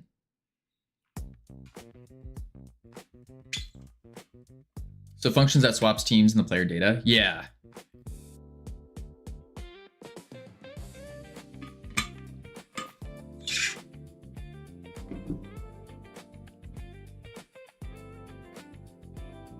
Yeah. Okay, start with some 2D buttons. Well, yeah. But first, before I even get to that point, I need to fix I probably need to fix how the actual teams are being set when they join though. Because right now it's just, if they're the server, they're red, otherwise they're all going to be blue.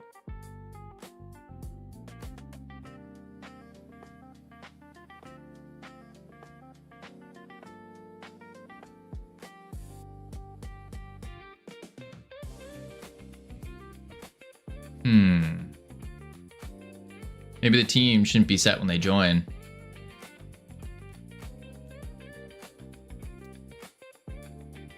It's a good idea, but then where do we put them visually? Maybe the server should do that when it syncs.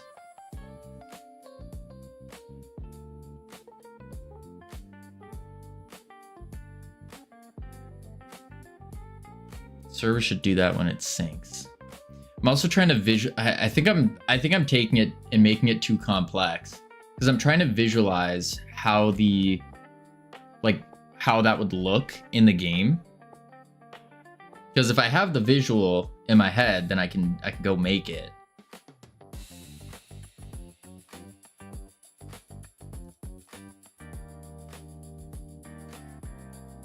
Right now you just spawn in on the side that you're on.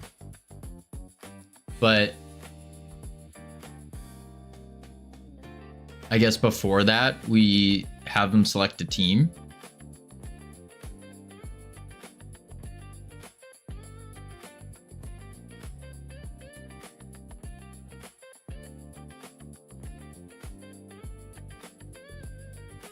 I would say what it looks like. I would say that what it looks like and what inputs you have. Here with audio now. What is the problem you're looking into now? We're looking into setting teams properly, so then we can expand to having multiple players, not just a 1v1.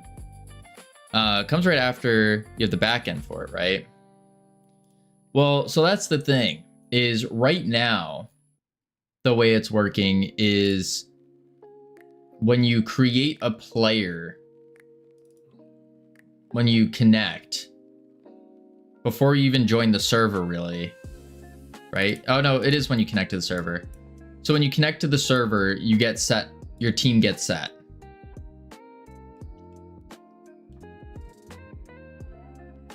Yeah.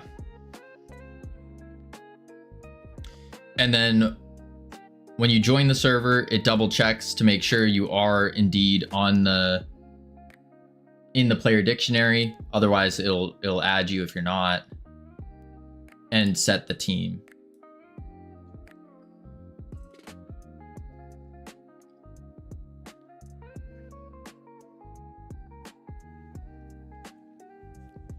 So maybe we start off with everyone has no team.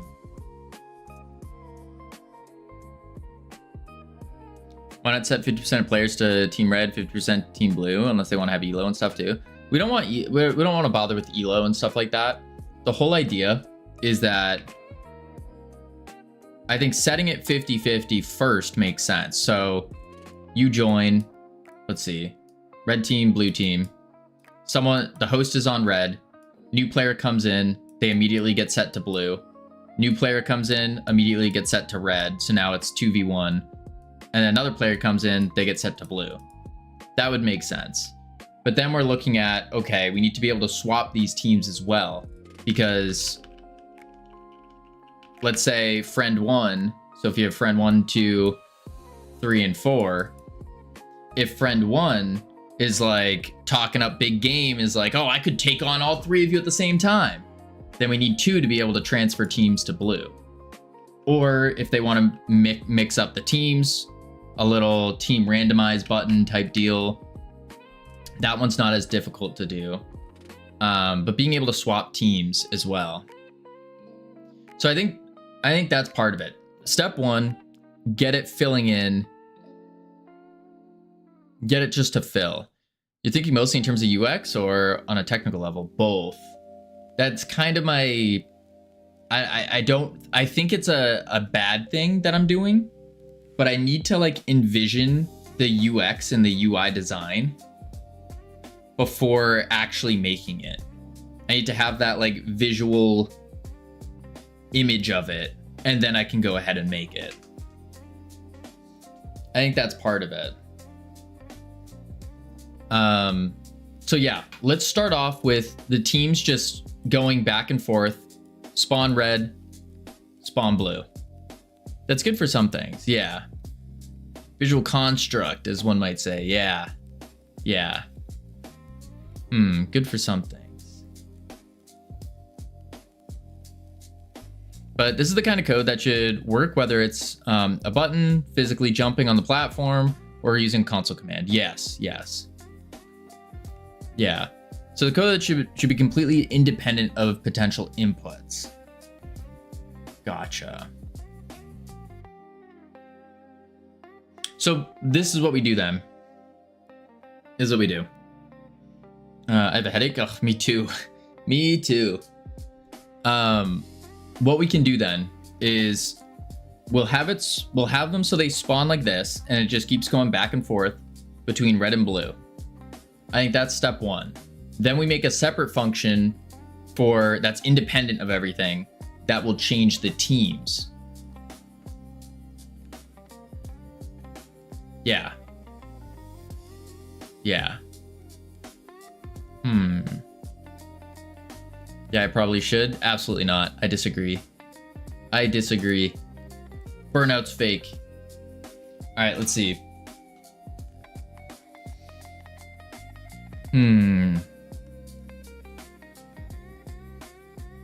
If not players, has local ID. Really, this lobby should be playable.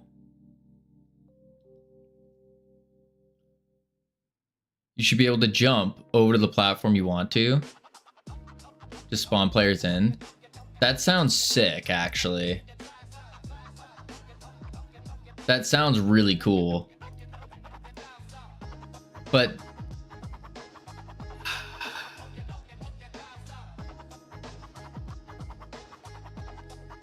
I don't know how that would work, though.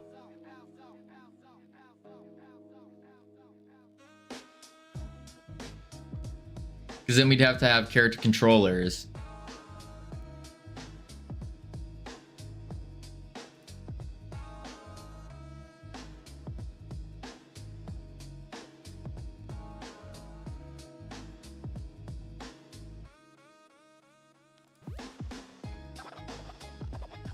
Yes, you just use the player scene.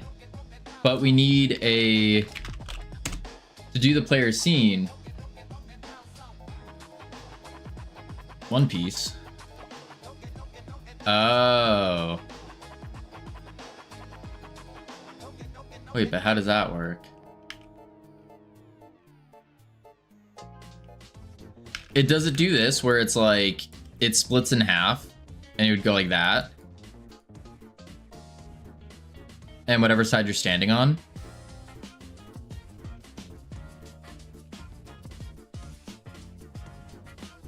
No, but other players can join.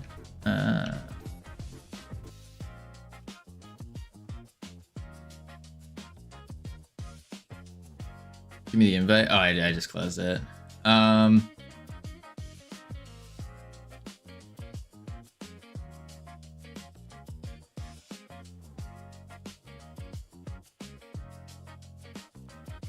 Okay. You just had the player in scene.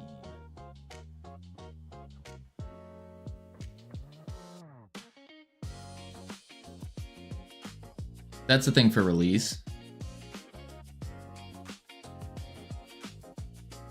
Right, but wouldn't we want to get that going first? Unless you want to start with that right now.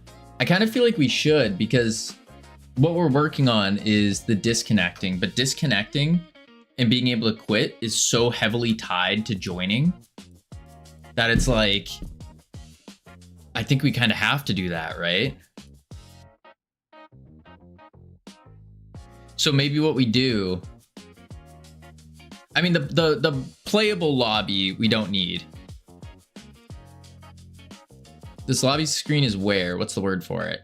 This is just a separate scene that people join into.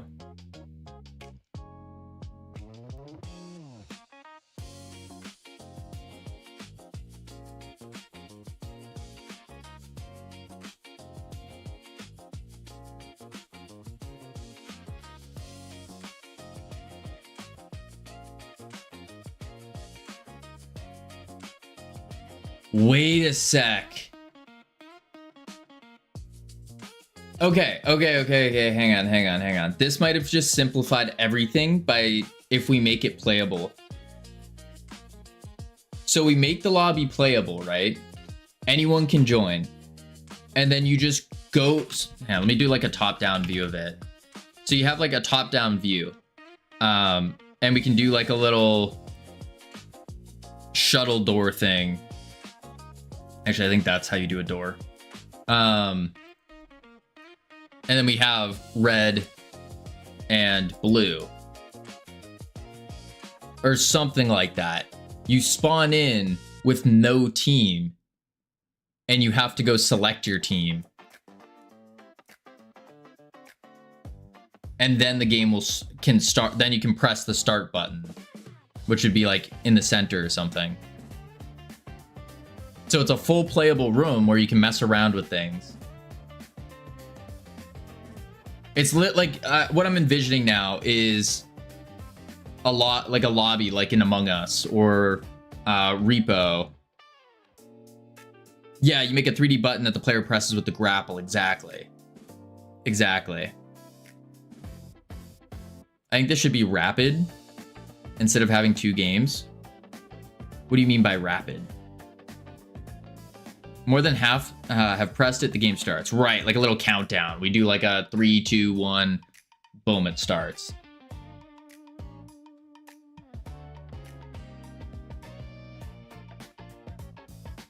Yeah.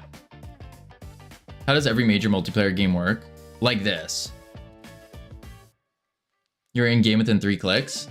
No, those are for like... So this is where it branches, because put up a fence so they can't swap teams during countdown. Right. This is where the difference between, is our game a competitive game or is it more of like on the friend slop side of things? That's where it kind of comes in.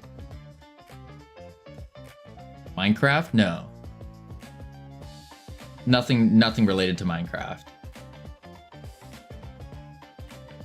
But it comes like, this is the difference between, is it more friend swap styled or is it more competitive?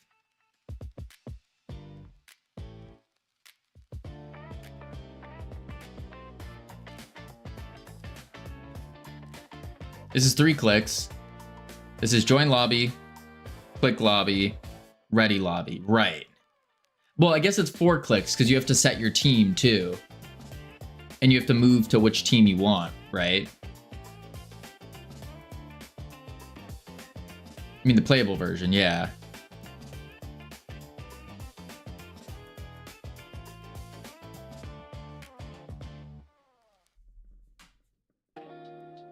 Right? So you have your...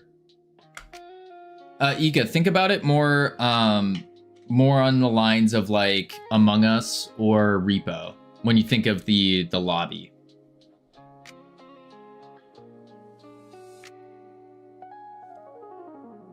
That would be closer to it, or Peak, those kind of things. It does push it way more to the friend swap side of things than from like competitive. So you are adding more than 2 players. Yes, yes, yes. We're trying to make it so you can go to a 2v2 or even maybe even a 3v3 if you so please, or a 1v3 or a 1v2, that kind of thing. That way we can also fit in other friend groups, different sized friend groups and stuff like that, without adding bots.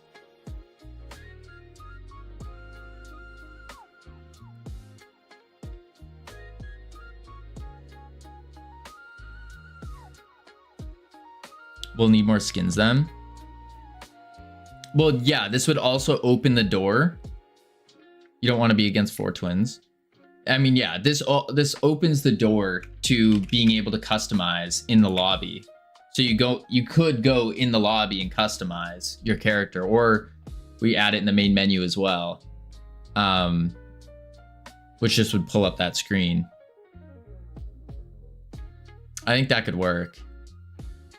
You know what I think about this? What do you think about this, CSLR? Do you think it's a good idea? Could have a wardrobe in the lobby? Right, right. That's the thought. So what we would need then is we would need a new environment, like inside like a space facility type deal, with the batteries all over the place, some crystals maybe, stuff like that. Never mind, I don't have enough points. That's for the better, CSLR. We're trying to lock in today.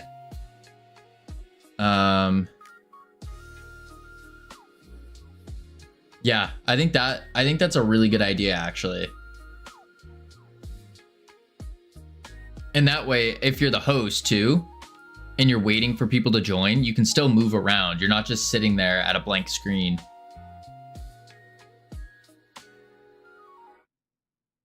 Yeah, it's a good idea. You played Alien Isolation? No, I have not. I have not. You have the panorama of space. What I'm thinking here is like, I don't think they're gonna have it, but you know, in where is it? Where the heck is it? Am I blind? A, B, C, D, E, F, J, K, L, M, N, O, P. Do they have a picture of the lobby? Oh, they don't even have a picture of the lobby. Crazy.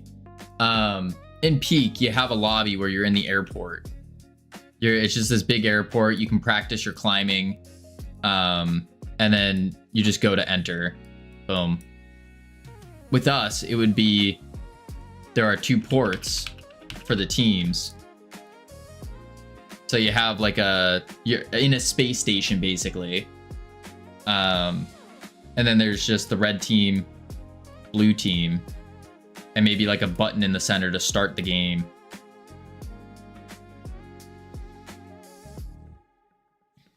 Something like that.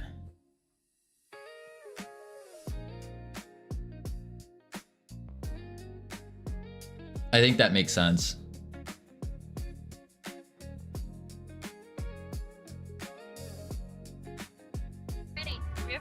Yeah. Oh, nice. Yeah. Okay. So keeping that in mind, that we're gonna try to do a playable lobby. Let me write that down too. Here. Playable lobby.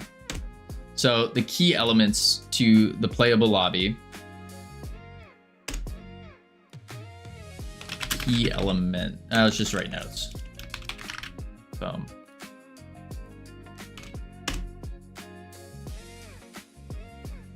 Yeah. This is exactly what I'm thinking. Is you're in a big space station, and you can see it out there. Yeah, absolutely, Ika. That's what I'm thinking. You can look out the window, see out to space. Maybe we can slam some asteroids out in the background, just floating around with the satellite, that kind of stuff. Yeah. Can we play it already? Not yet, Adam. Not yet. Yeah. So notes.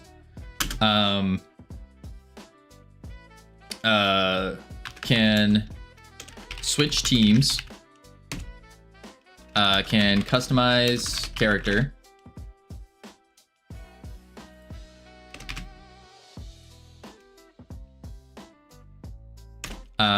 Can grapple. Actually, let's do fully playable character. Can grapple.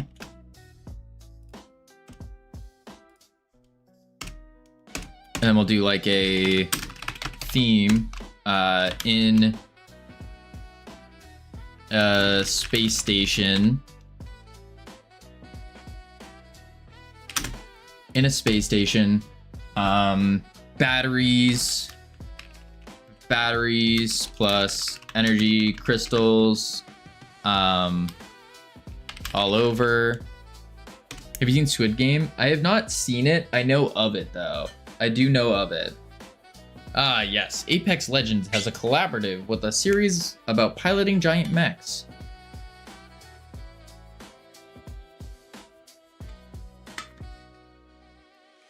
Dude, there wouldn't be crystals in the lobby.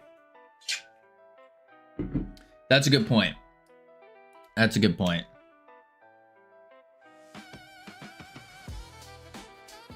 Empty batteries, then. Empty batteries.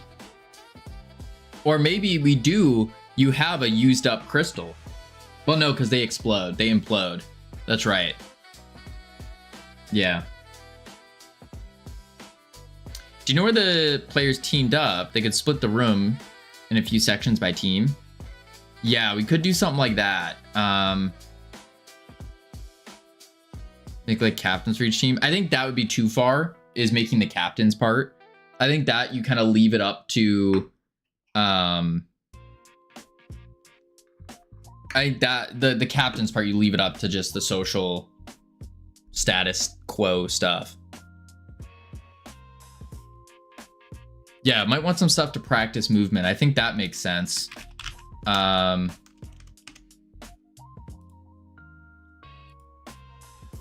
Yeah, which I have here. And then we can just do like stuff to practice movement on. Probably should also have a showcase of items. Show lobby settings on a screen.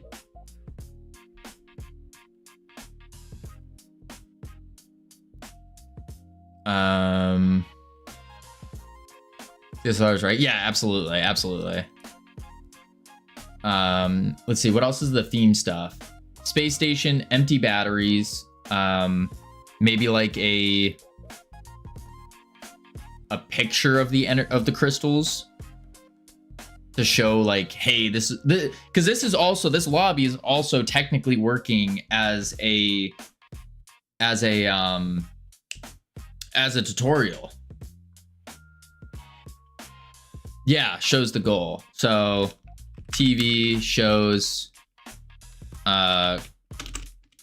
crystals, the goal.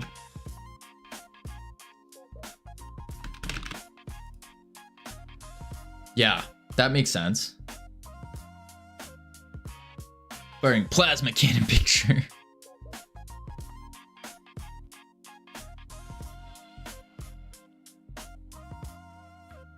I think that makes sense. Let's do lobby acts as a tutorial as well.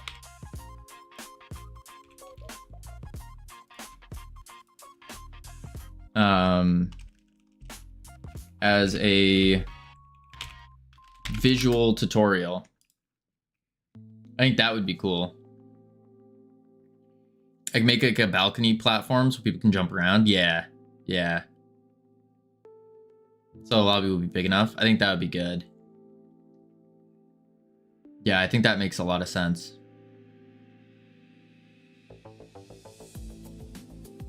Okay, that's the play. Is there anything we're missing for this?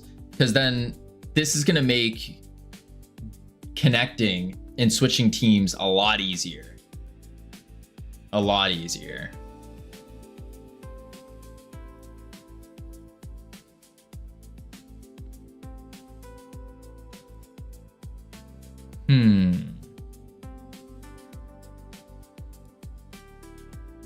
Good plan. I think so. I have an idea. Oh, what's the idea?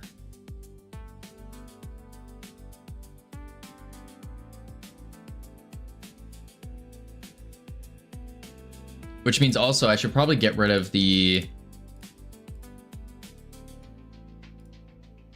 I should probably change it as well. Yeah, because I don't like the way this looks.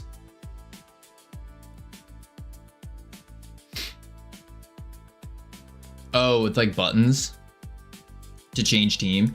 Yeah, what is the functionality of actually changing teams? Do we do you press a button, you stand on a side? I think pressing a button would make sense.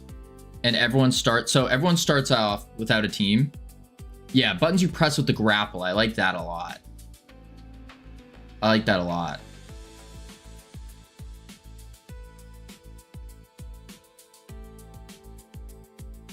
So we need to say,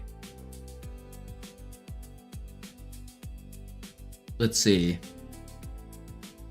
Everyone starts with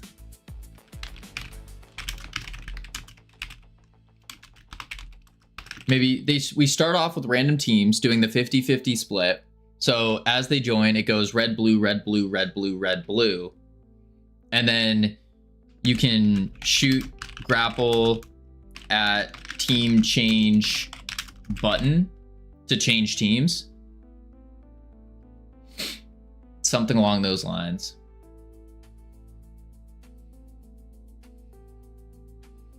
I think that would make sense.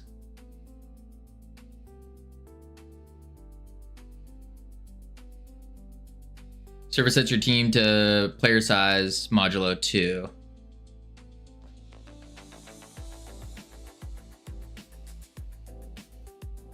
Modulo 2. Okay. So server sets team size, or actually to player size modulo 2. Well, that would make, wouldn't that make it so you can't have like a 1v3?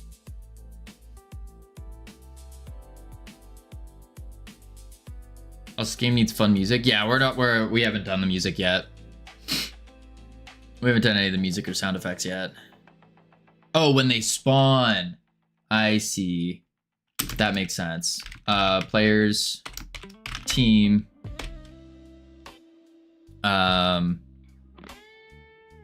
Yeah.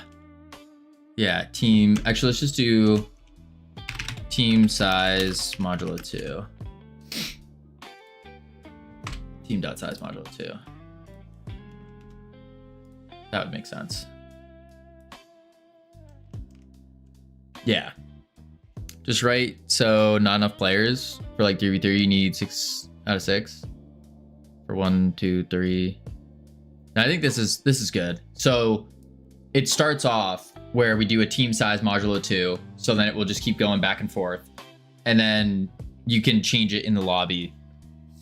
I keep offering and you say no because we don't need it yet, CSLR. It's going to distract me too much doing like hopping around. Way too much. I have my focus laser beam that I gotta keep. Okay. So maybe what I do is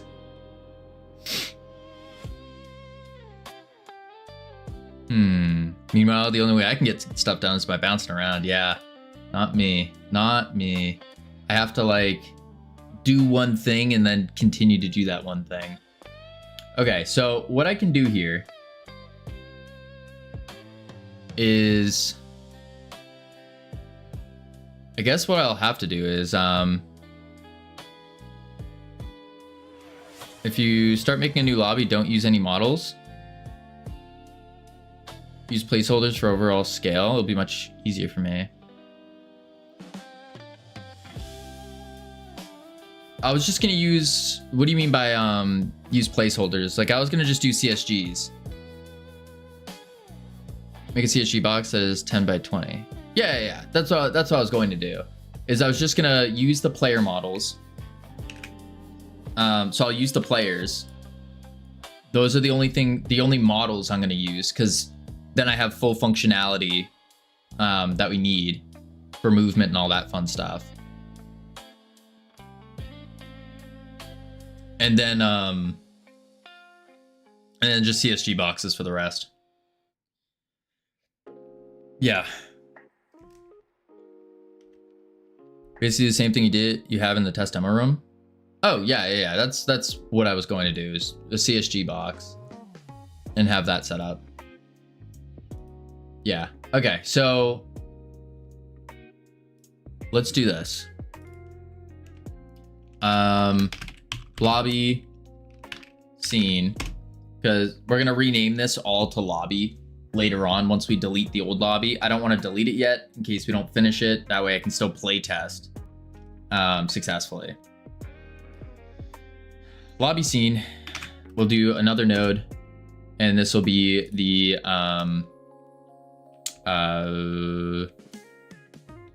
lobby.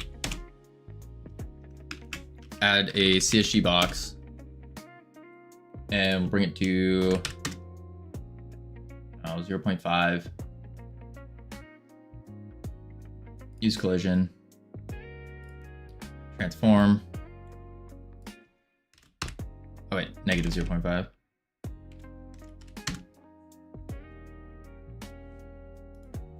I going crazy? There we go. We'll do it like that. That's fine. Then I need to do, let's see, let's start off with like a 20 by 20 box. And let's go to our, go. Cool. We need to do,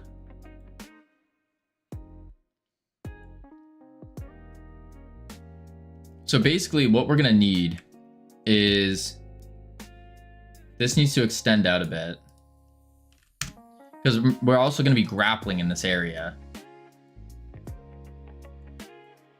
But that's the thing. I don't think we wanna make it super big, because then it's a pain to walk around in. But we still need a place where we can grapple.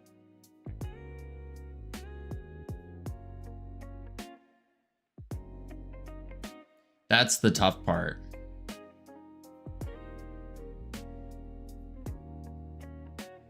So maybe we do something like the base size of it. You see Physics Girl is back and making videos. I don't remember who that is. I'm forgetting. What up, Celso? How's the stream? It's going. It's going. So what I could do here is maybe we have like an offshoot room that's like absolutely massive. And that will be the place where you can practice grappling. So we have like a couple asteroids in there, like stationary ones, or some kind of stationary thing. And then a way to come back up, like a ramp or something. That way you can swing around and practice. And then in the actual area, we have like, need like a launch button, but we need a way for the teams.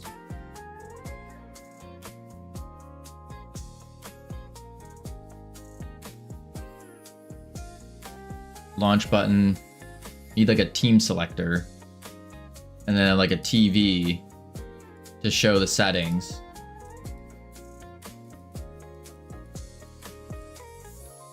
Settings. And then maybe the two buttons here for team. Red, blue. So then this whole thing is just one spacecraft.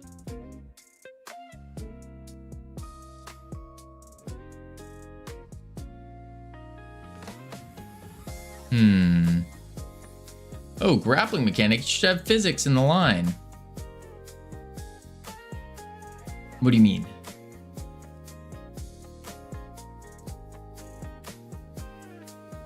I think that would work.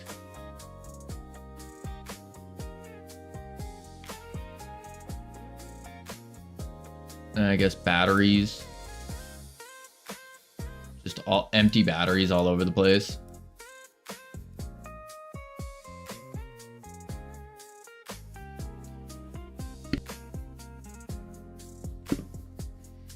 I think that could work.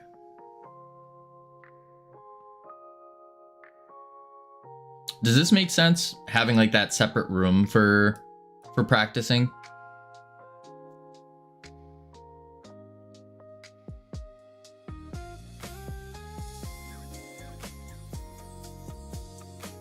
Because I just fear that if we make the lobby too big, it's going to be a pain for people to join back up.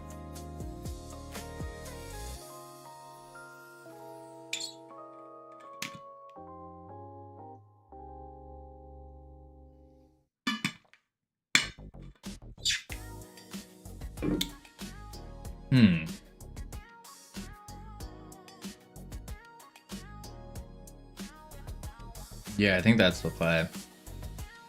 Okay.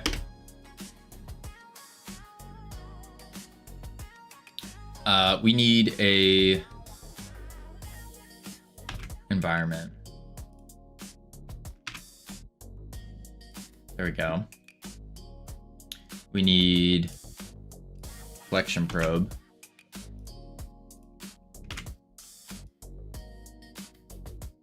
There we go. Save that.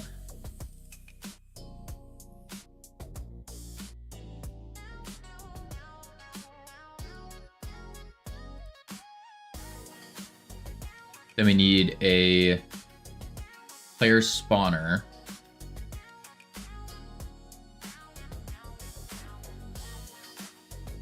Yeah. So we'll do a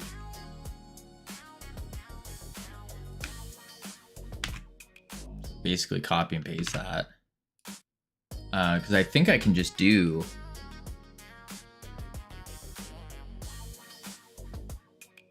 yeah, I think that's just use the player spawner.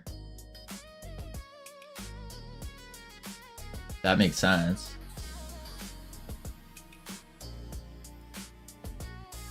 Okay. And then we need to do a, let's see.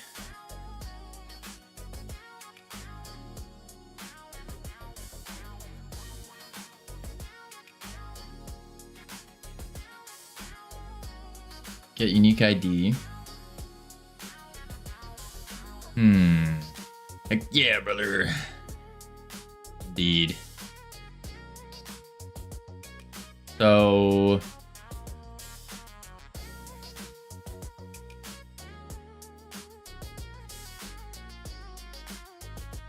on ready.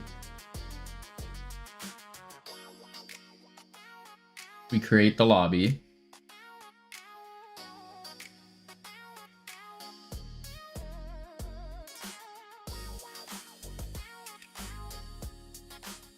Then we need to spawn the players as they join though. So what I can do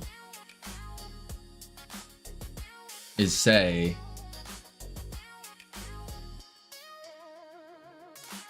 add new script, lobby scene, and then I think I can do lobby joined connect on lobby joined.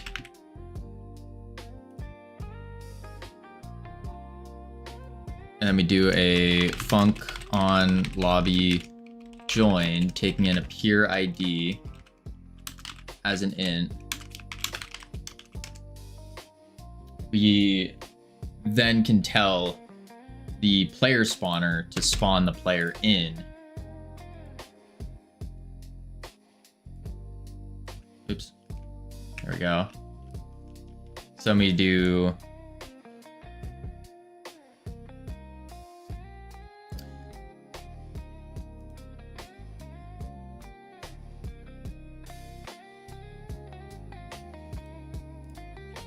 player spawner spawn. Need the dictionary though to give it.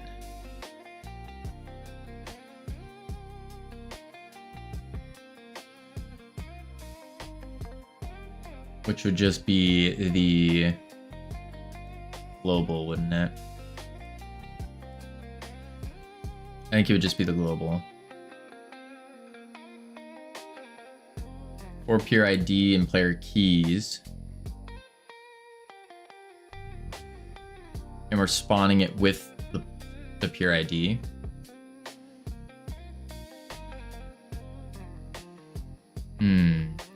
The great weapon overall has immediately overscoped. Nice.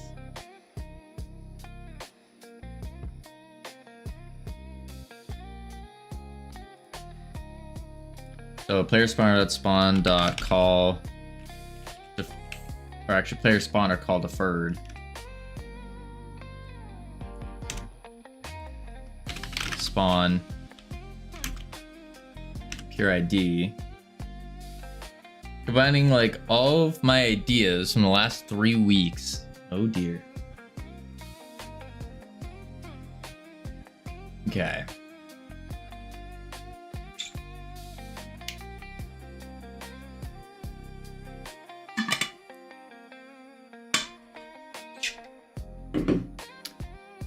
Problem is on the player spawner, it's doing a team.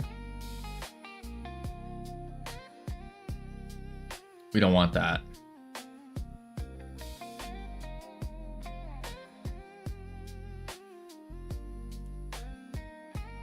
Zolteon, how you doing? I'm doing pretty good. We're just taking on some complex stuff with making a new lobby, which I should write this out. Making a new lobby. There we go. I've had my annoyances with my current weapon system that I want to hopefully avoid. That makes sense. That makes sense. This is not Sammy approved music. Get it out of here. Get it out of here. There we go. Boom. Okay.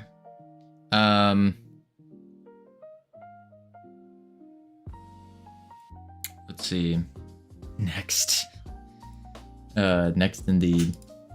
So lobby joined connect on lobby joined.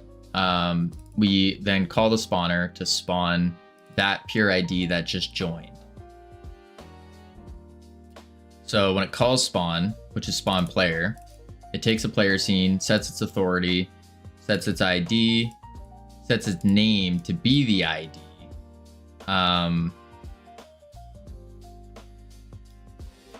But this needs to actually change to be which this is going to change it for everything, but I think that's fine. If global dot multiplayer backend, actually no, it's selected backend is equal to global dot multiplayer backend dot enet, else steam dot get persona name. There we go. Fine, thank you. Is this built in multiplayer system? Yes, this is built in multiplayer. Let's see. Built-in multiplayer. The Godot's high-level multiplayer API along with Godot Steam.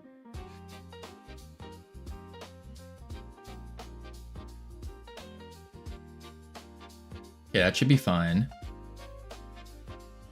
Now for the team though, I think what I need to do is get the, because why does player have a dot team on it though, when we have a dictionary already? What was the purpose of that?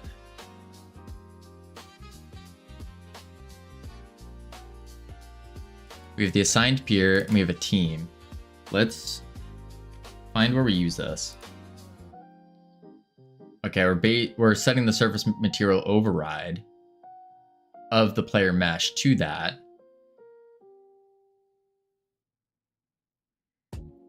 Ah, I see.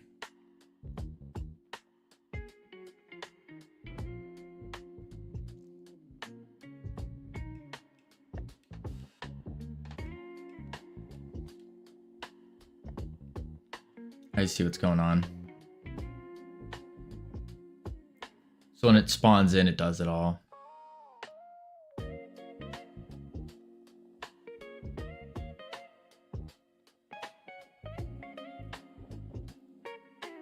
So really what I should do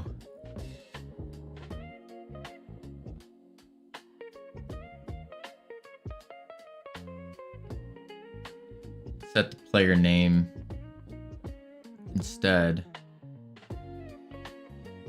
Back to player spawner, player dot name, but name isn't a variable on player unless it's renaming the node, which I think it is. Yeah, it is.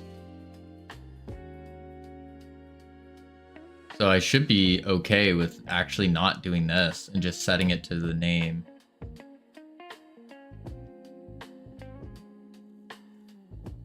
Oh, it is doing that, name to int. I see what's going on here. And then name, which gets set already somewhere else. So what that means is in the player spawner, I actually don't want this.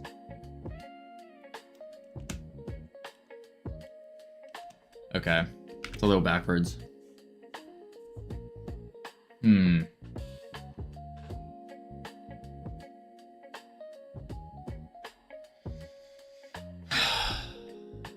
Lobby scene. So first thing that happens is we need to check if the backend is multiplayer.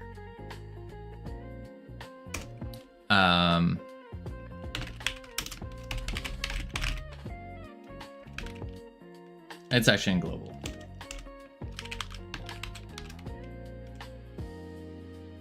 Actually, it's selected. And then we do global dot enet, global dot steam connect. Trying to figure out proximity chat in Godot. Ooh, fancy.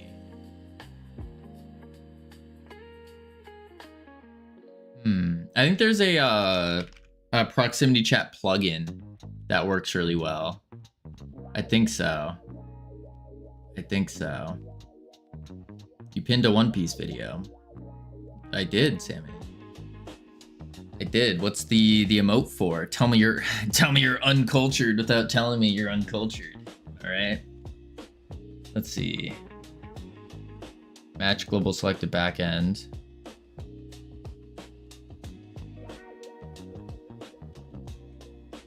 On lobby joined, peer ID in. All deferred.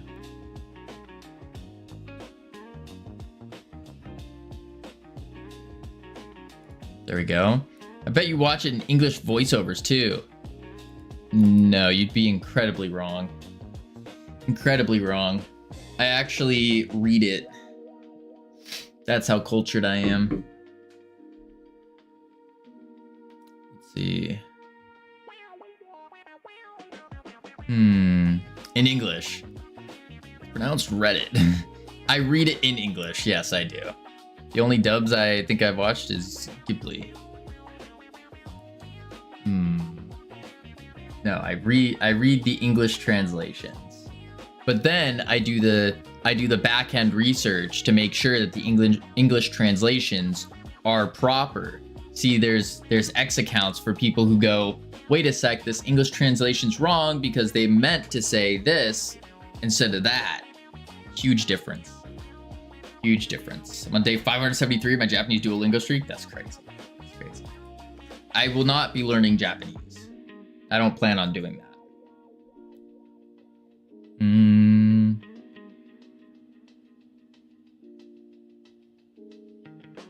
Okay, so if it's Steam, on lobby created. Otherwise, for eNet, we can just call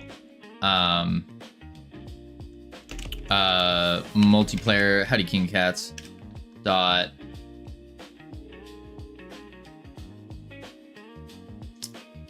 would it be connected to server or would it be peer connected?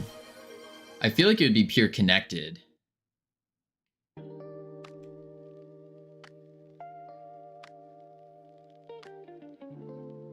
Wouldn't it? Holy moly. Where did Captain Coda get all these points? What the heck? I think it would... No, it would be connected to server. Because... What is... I made it when the player's API multiplayer peer connects to the new peer IDs that... Yeah, it wouldn't be this. It wouldn't be this. It would be server...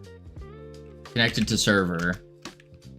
And then on eNet connected to server. Funk on eNet almost a week. It's been 4 days. Less than that. Connected to server. Void. And then player spawner dot call deferred spawn here ID like that. We need to gamble. If you round the nearest week, that is a whole week. 4 days is 4 days too long. Essentially a whole year since the last raffle. That's crazy.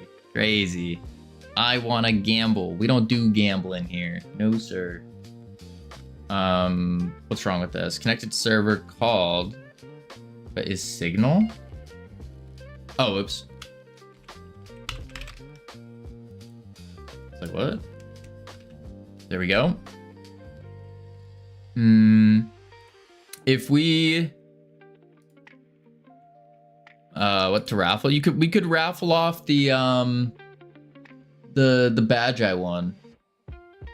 We can raffle off the badge I won. If we get to 40 viewers. Because we don't have enough yet. Don't have enough yet. So it wouldn't be fair, you know? Wouldn't be fair. Alright, let's see.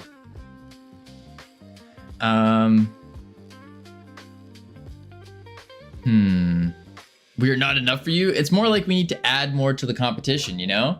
Last time, only, like, I think it was 4 people joined it. And it's like, that's not enough. That's not enough at all. Maybe 5 if you include me.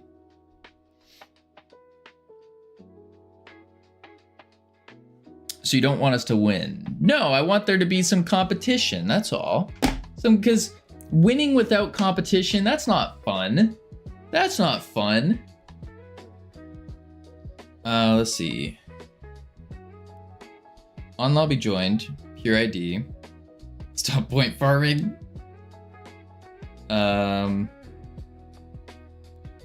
Okay. You're not my mom.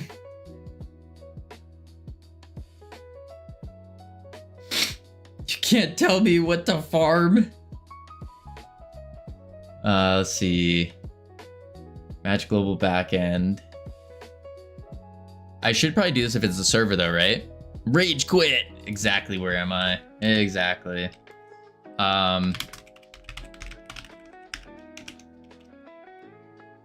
Right? If not,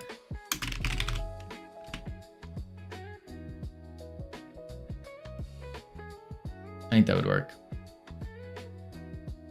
Receives upon attempting to enter a lobby. Lobby metadata is available to use immediately after receiving this. Rage quitting what? Hope that everything's good. Oh, the game. In-game. In-game, where am I? In-game. But that rage quitting led us to redesigning our entire lobby. So, because basically disconnect is so intertwined with connecting that we need a better way for setting teams and disconnecting. So what we're doing is we are now making a lobby scene that you can go inside and like set your team and custom. It's basically going to do the same stuff as the lobby, just more interactive and better. Yeah. All right, so back end.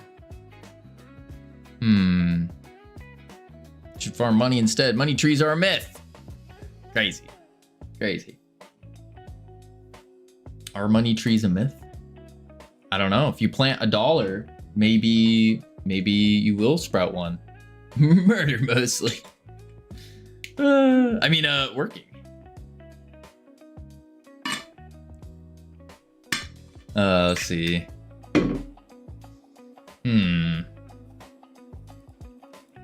Working. As long as it's not the J word. The J word. Crazy. Crazy. Let's see. So when we connect to the server, we need to go to the player here because the player is setting a lot of stuff. A lot of stuff.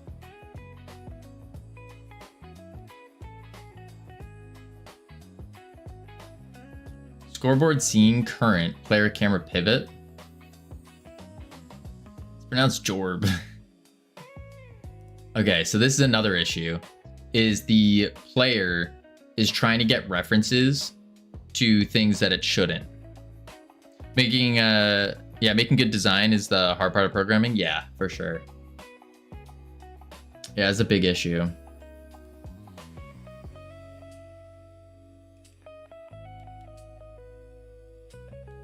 Big issue.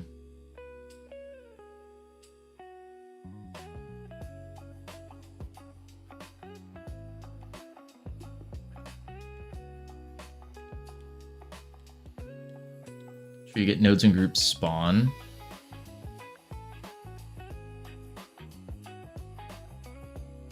But this actually nodes and group thing will occur only if they're inside the tree. Which means if they're not in the scene, then we should be okay to use this spawn node group for setting our player spawning. So now in the lobby scene, we go, what up, Miku?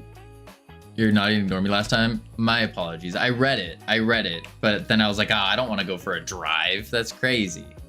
I don't want to go for a drive. No. Spawn points. And we'll just do a marker. Say red spawn.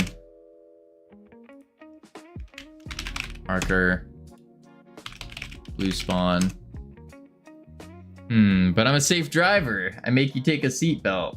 Wait, take a seatbelt. Take a seatbelt. Interesting.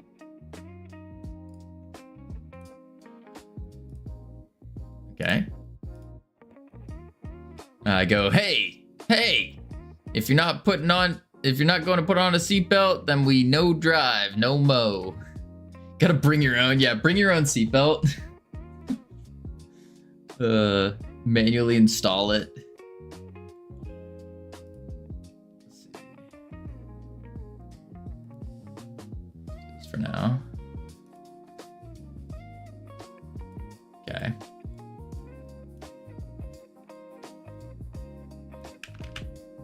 Go.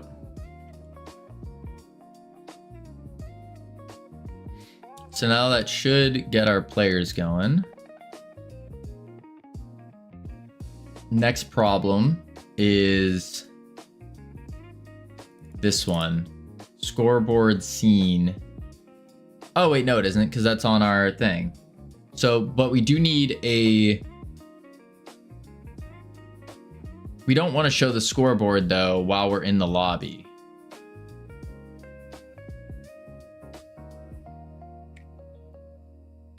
Yeah. Okay. So I could just say, if scoreboard scene dot current, then do it. So in that way we check if there is one. If there isn't, then we're fine. Shakeable camera, that's fine. UI visible is if we're the authority. I guess that makes sense. We're setting the mesh here. That's fine though. It would be better to put it in the class, but I think it doesn't matter. Set hitboxes. We don't really use hitboxes anymore. Movement and in playback. Okay. Global wide position. That's for dying. Is on floor, moving, jetpacks. Okay, I think that's everything. I think so. So now what needs to happen is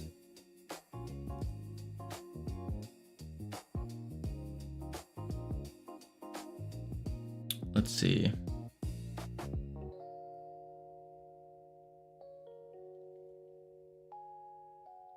Sets the back end on connected. It spawns the player.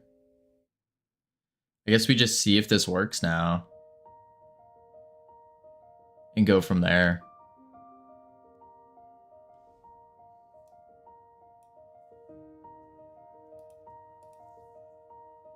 Yeah, I think that's what we do. Okay. So what I'm gonna do temporarily is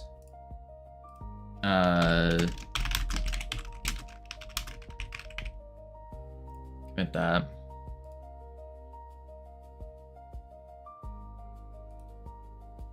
What we want to do is when we join the game, main menu scene, like the way those connect on the stream chat. Yeah, it's pretty cool. Pretty cool.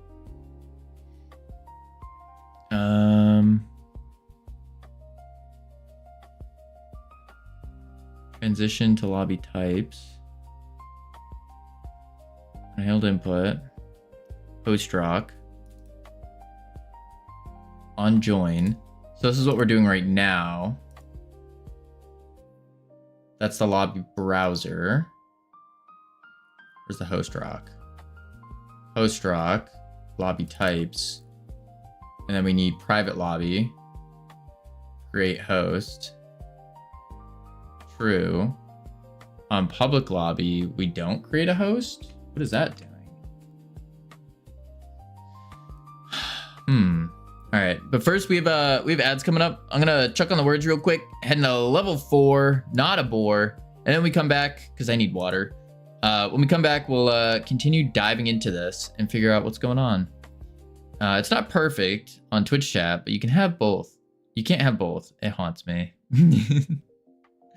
All right, I'll be right back real quick, grab some water, and then we're going to try to transition to this new lobby scene, see if it works as is, and expand from there. Yep. All right. Boop, boop.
I've returned.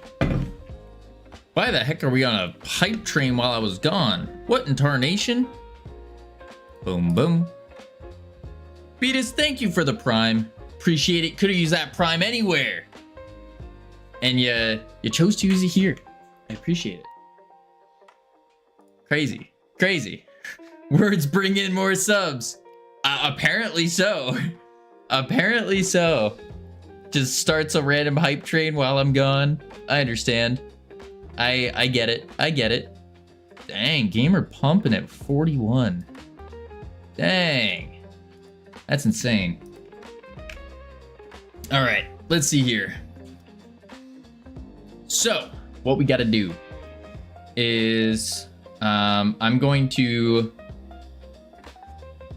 switch this out. Yeah. Kavino, are you ready for the World War III draft? I don't think that's gonna happen. I don't think so. Daily words winner needs bonus points and leaderboard if it's possible. It's probably possible, but it's more of a headache than anything. If anything, we would make our own thing and then go from there. All right, let's see. I need the lobby scene.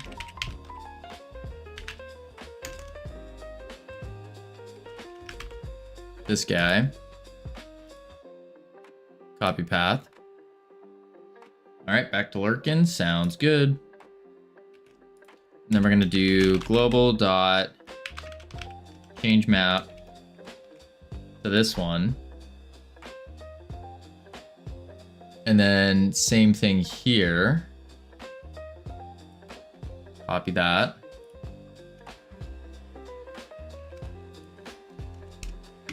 That.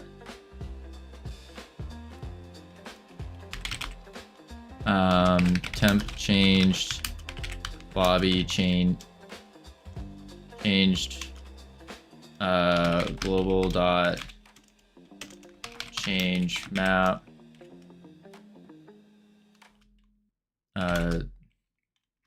To temp lobby. Okay. And then I need to go to the joining.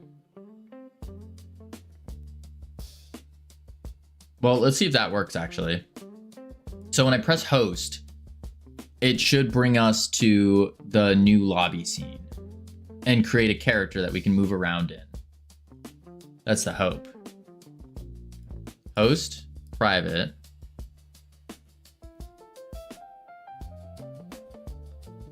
Okay, and it didn't. I still want to raffle that 20k points. Can only enter. It's not a thing. Not a thing. All right, so this is interesting that it's this whole thing doesn't work.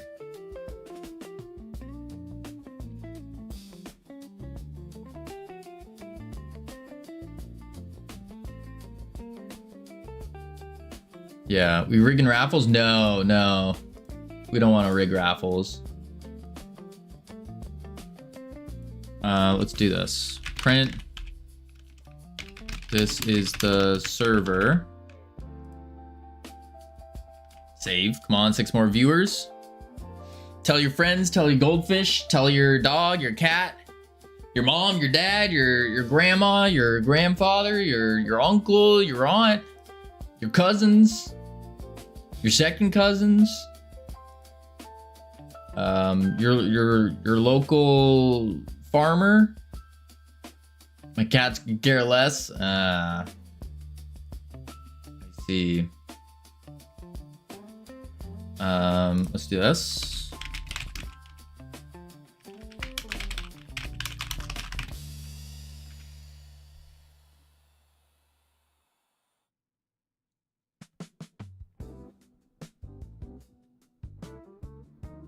And then my heart filled with sadness. I'm eating Ben and Jerry's. Why is your heart filled with sadness, Miku? My cat uses my account to watch Camino. Interesting. Interesting. That explains why Gamer doesn't talk as much. It's because his cat's been watching. Because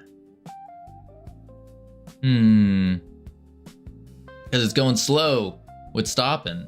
That's how it goes though, Miku. Like that's part of the journey.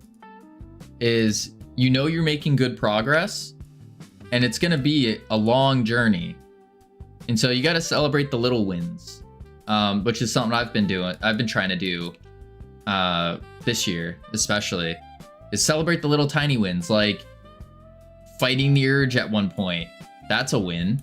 Or if you typically have one at like noon, not having it at noon, that's a win. Stuff like that. Or you could even go for the whole day and be like, oh, I only had one today. That's a win. So celebrate the little wins and start reinforcing in your brain like, hey, I'm making good progress. This is the journey that I'm on. It's working. That would be helpful. But rewarding your brain with Ben and Jerry's, probably not great. There's a reason saying quitting is so easy. I've done it 100 times exists. Yup. Haven't smoked in 2 hours. I don't know. I just not been feeling like it. That's good. That's a win. That's a win.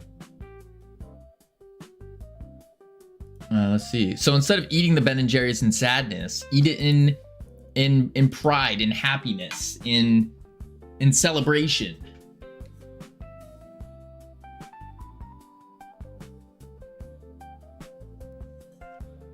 Do this one.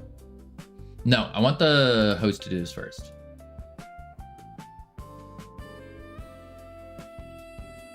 Do. All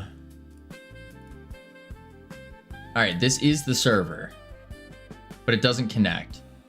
It'll taste better too if you don't only taste smoke. That's true. That is true. Huh.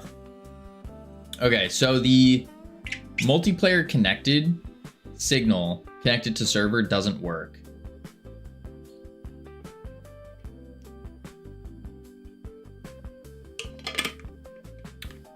And I think I know why. Because here, that's Steam lobby created though.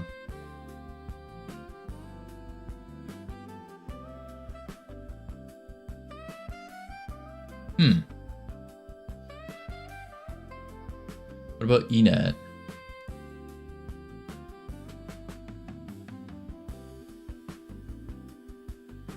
Private, add local. Create host. If it's eNet, we create the peer.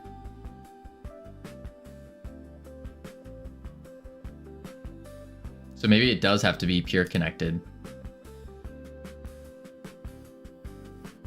Let's try it.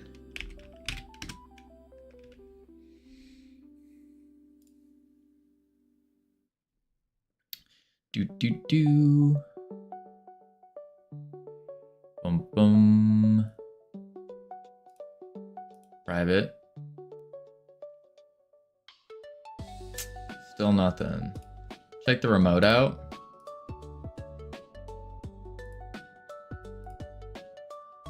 Why is it still in the main menu scene though? Oh, because I'm not in the right one. There it is. It's in the lobby scene. Player spawner didn't go off though.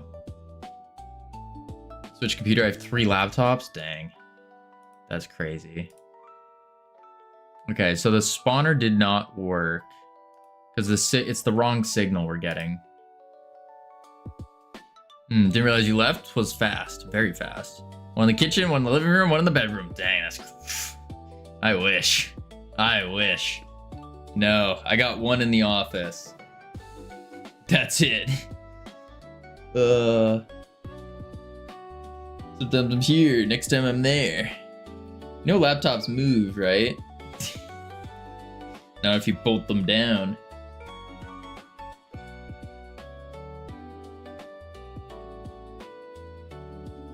Huh. Let's go to space map.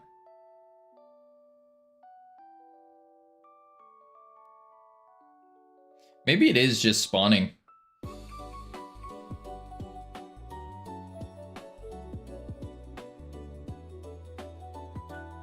And then I just do a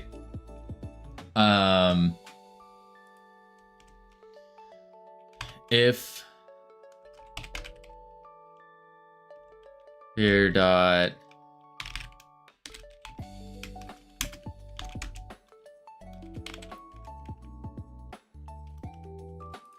maybe that.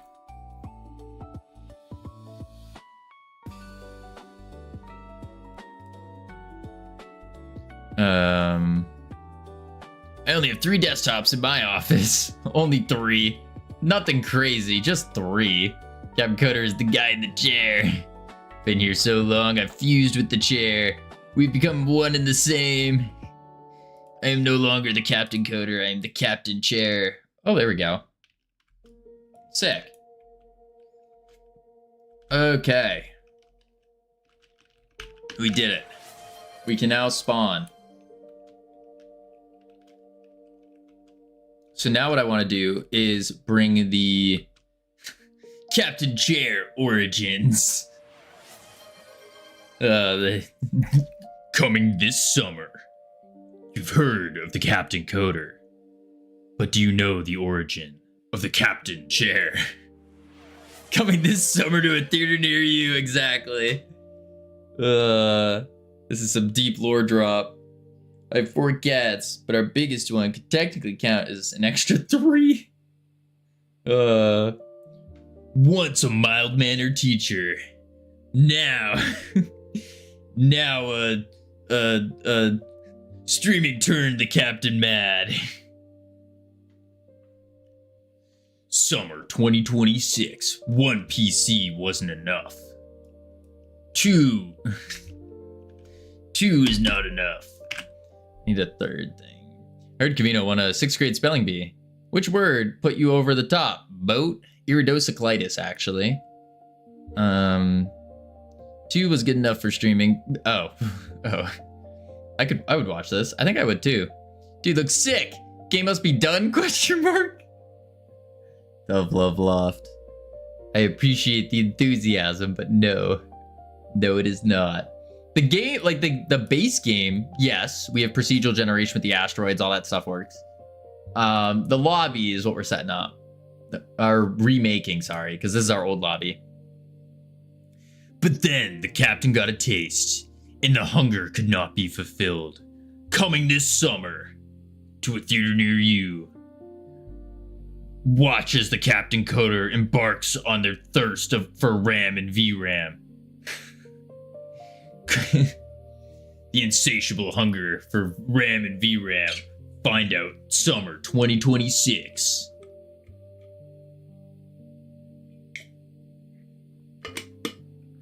Bought a case of Coca-Cola Zero, 24 piece for 13 bucks. Yeah. I thought it took like a week to create an idea and deploy. No. So we've been working on this game for about 2 months now. Wait, Dovelove, didn't I show you the whole game? Did I show you the whole game? I'm just messing around. Oh, phew. I was like, we definitely have a lot more than just that lobby scene done. Now I joined today. Wait, I didn't show you the actual. Hang on. Let me bring you up to speed real quick. Okay, main menu scene, and then I'm just gonna do this. And then do this. That should work. If that idea is a single button to click, maybe. Whoa. We got a lot more than a single button. Okay, so we got like a whole settings menu here that moves up and down. You can do things. Boom. You can then go host private. Please be the right lobby. It is. You can customize this lobby with map sizes, with captures required to win, explosion times. You can toggle certain items on and off. You can toggle hazards on and off. Then you can join. Boom. Ready. Start. And here we go. So you start off, you're like, whoa, so cool. And then you go, woo. Fancy. And then you got to go find the proper asteroid, which has crystals on it, which don't tell me it's bugged right now. I think it is. I think it got deleted. It might have got deleted during the proc gen. But you get the idea. And then we got a bunch of power-ups and stuff like that. So like, wait, there we go. Boom, you got like the orbital strike satellite. So there's the satellite that's up there in the air. And then when you press it, boom. And it turns you to space dust. Yeah. The best no ever? Wait, when did I say no? Create an idea and deploy.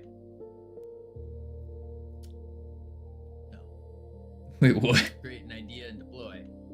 Oh.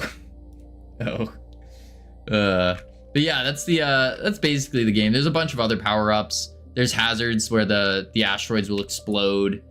And yeah.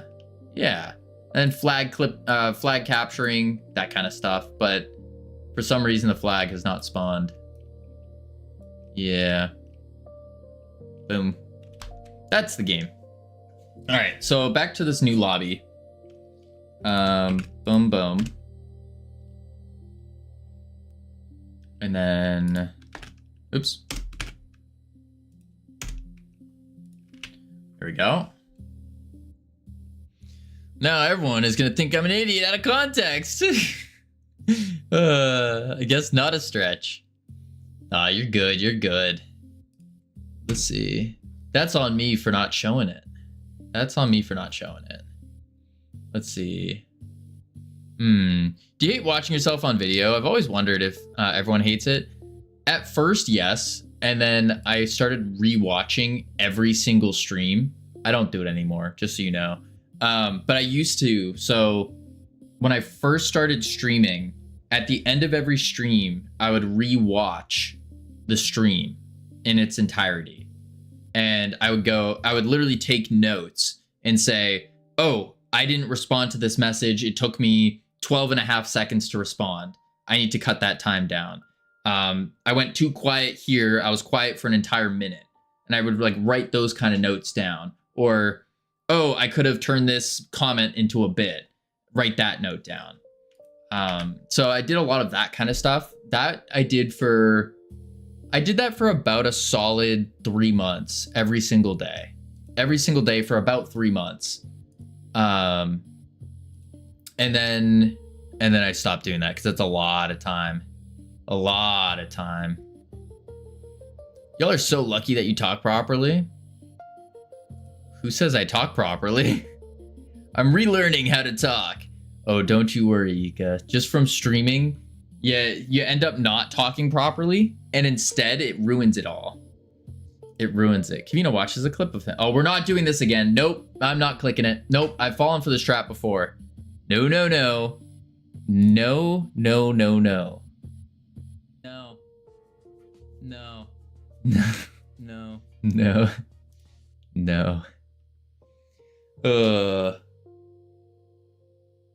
But yeah, no, I wouldn't say I talk properly. No. I say a lot of ums, ahs, likes, buts.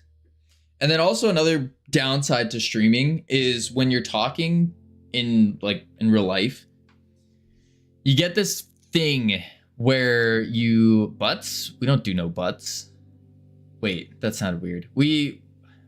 Butt isn't a filler word. Yep. I've fallen for this before.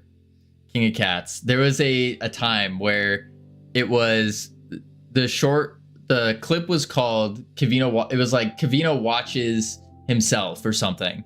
And it was a clip of me watching the clip.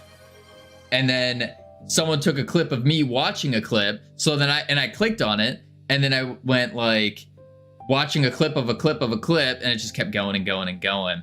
There's a thing in real life. What thing? Yes. So Ika, there's a thing where when you start talking, are you making games today? Or I'm making games today. But there's a thing in real life where from streaming for so long and not having like human interaction, not just computer humans, but like person to person, you start getting this feeling like you need to fill the blank space with something. You got to fill the dead air. And it's a very uncomfortable feeling. And so that's something that streaming definitely ruins. Is it makes you feel that.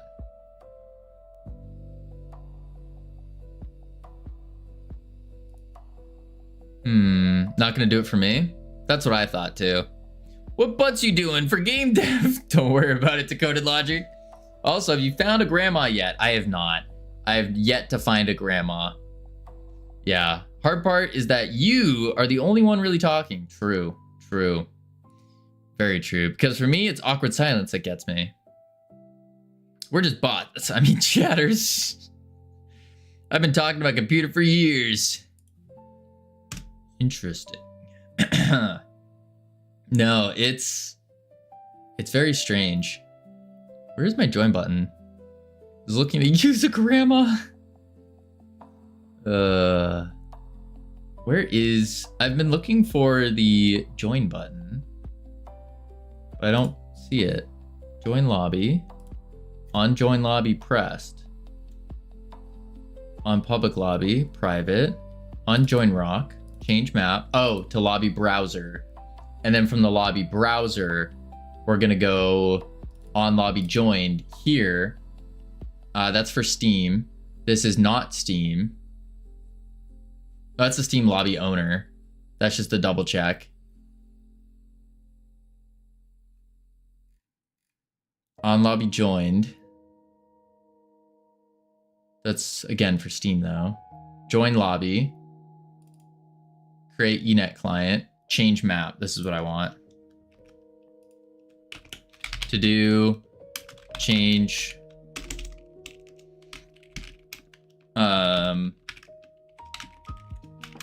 swap to temp location.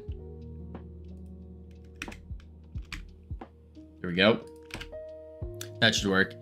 He talks to his computer but manages to poke my eye through the screen. That's a talent. It is indeed. It is indeed. I'm Mr. Mikumard. Look at me. Thank you for the bits, Captain Goater. Boom. Go. Crazy. Ouch. See, I purposefully positioned the chat window. Oops. The chat window so that I wouldn't have to worry about that. Just okay, there. That's good.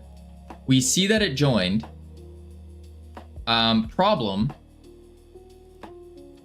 is that we see the player joined, but they don't have their thing. They don't have their camera. Can I move? No, it just straight up hasn't loaded. We are getting errors, hang on. I just saw 111. Let's go to the errors. In session 2.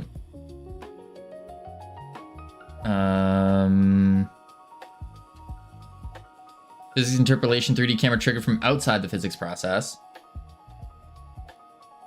Possibly benign.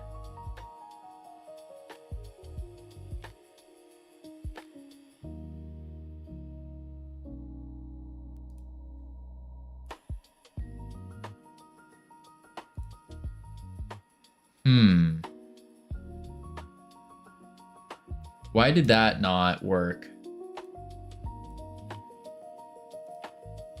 It connected, but the player didn't see themselves.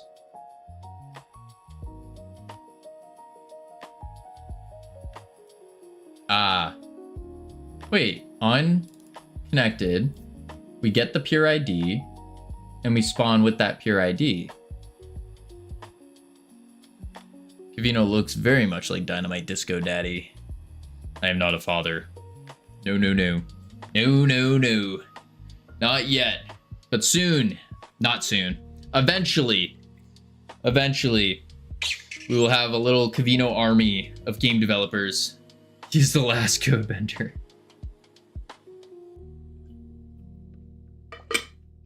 Said soon. Not soon. It was a misspoke. Misspeak. Not soon. No, no, no. Then again, if you're like soon as in the next set of years. We all need to raid. Wait, all we need is a raid of just 9 viewers to get that raffle. Maybe 9 view bots. No view bots. We would need 9 people. Well, if you stop doing that, Decoded Logic, that's not what's going on right now. No, no, it was a I misspoke. Not for a while. We got there's a lot of things on our checklist we need to hit first. You know, a lot of things. It looks like he's been locked up more than me. What? All right, let's see.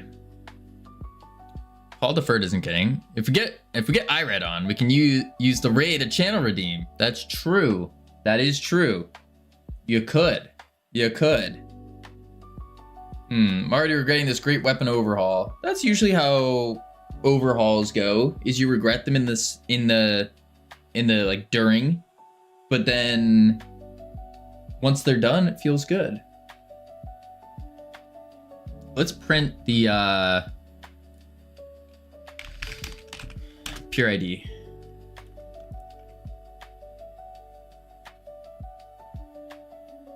Then in the player spawner,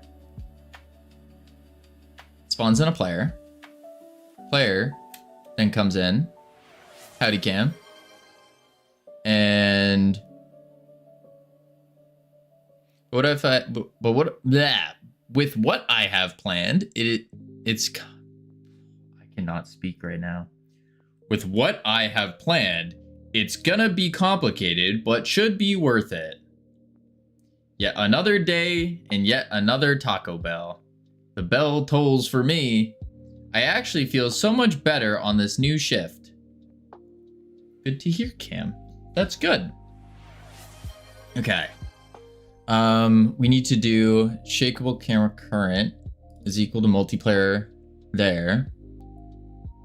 CSLR, please rephrase that sentence so that's easier to read. No, that was just on me. That was purely on me. That's weird that the camera's not showing up. I have big plans. System be better. Plan big, system better. With what I have planned, gonna it's be complex, but should worth it be. Could I ask about a name for my app here? For sure. What's your app do? Would be my first question. That seems all fine. What it do? What it do? Name licks. I don't want to lick any names. Call deferred spawn pure ID.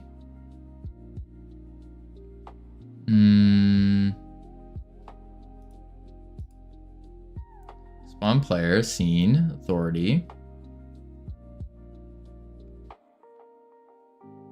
If it helps, readability. It worth be gonna it's but complicated be gonna it's planned have I what with. Oh, okay, that makes sense.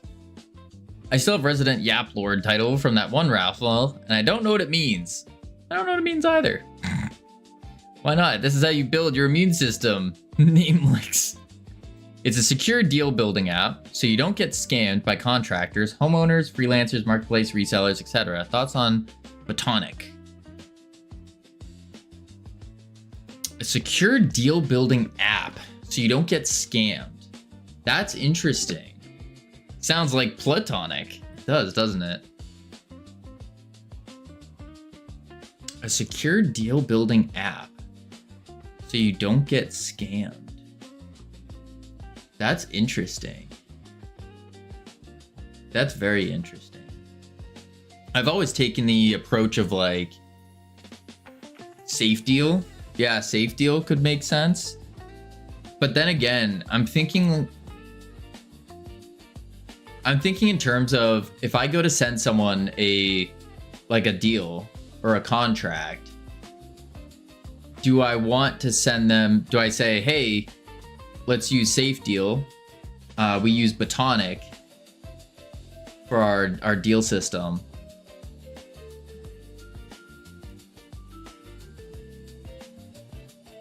Safe deal sounds like a crypto coin.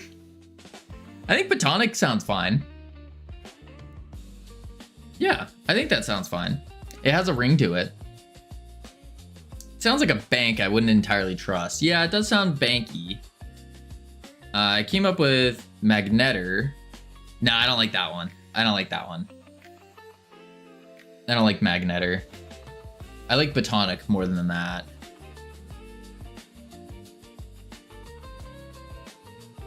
I mean, safe deal, I think, honestly, I kind of like safe deal. Magnetter reminds me of Grinder. Use that often, Captain Coder.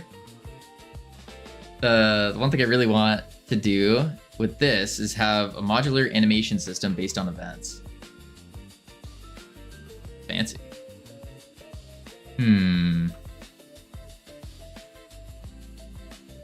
Player.team global.team.red. Don't want to associate. Yeah, you don't want to give people the wrong idea. Hey, can you message me on Magnetic real quick? What if you name it Secure Deal Building App so you don't get scammed? Yeah, don't do that one. I haven't used it since you blocked me. That's a good response.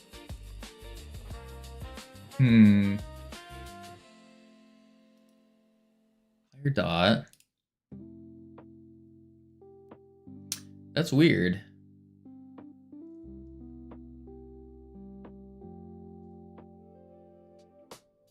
Yeah, why is that not loading?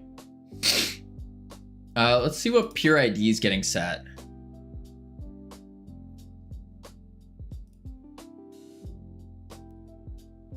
Yeah, let's see the pure ID.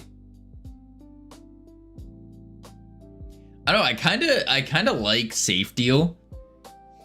I kind of like Safe Deal, but I also like Botonic. Because Safe Deal is just, it cuts straight to the point. It's like, what am I getting into? I'm getting into Safe Deal.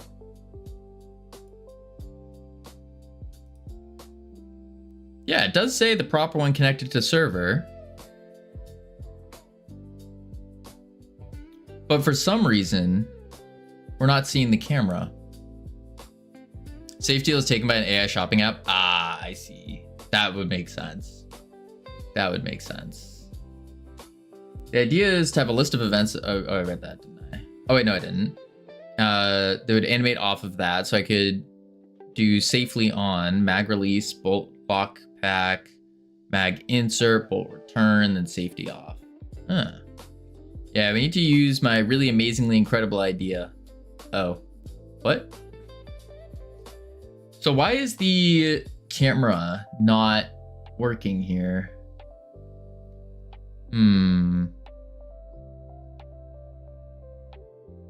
What, Miku? Let's link ink CR? Eh?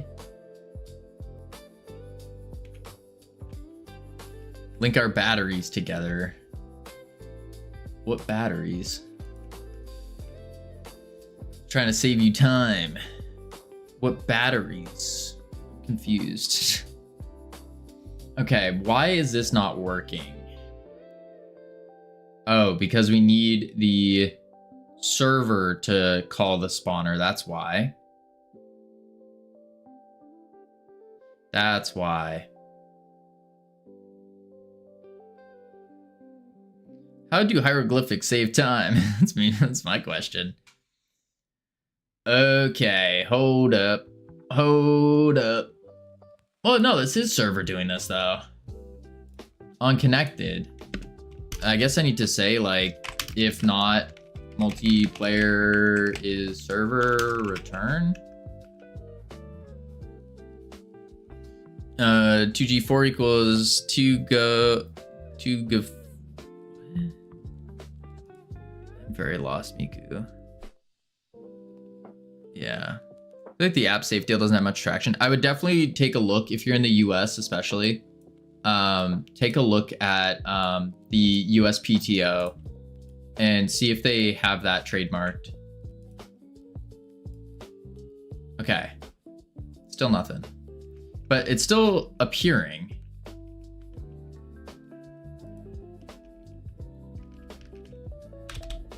I can't close out. What the heck?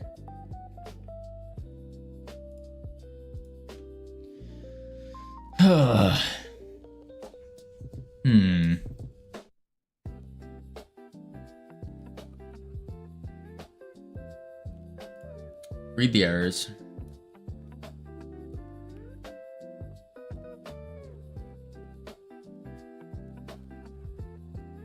Oh.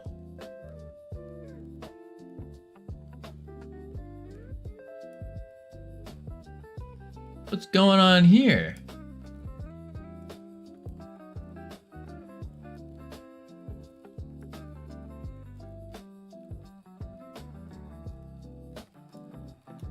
So we do have a problem with this change map thing as well. Safe deals trademarked. Yeah, I wouldn't go for it then. Yeah, I mean, Batonic works. Let's see. Baton Pay. No, I don't like Baton Pay. It's just too many syllables. Or it's two different words, so it pauses it.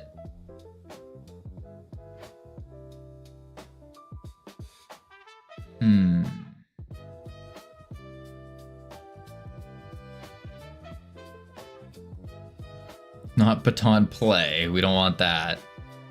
Bay Pay. It sounds a little too childish, I think. Did I see us hit 40 viewers earlier? Wait for it. It's loading. No, we were at 30 according to Twitch right now. So no. Nope. Not there yet. Implicit node ready, beam of light. That's because it's not showing though. No, I won't lie. I don't lie.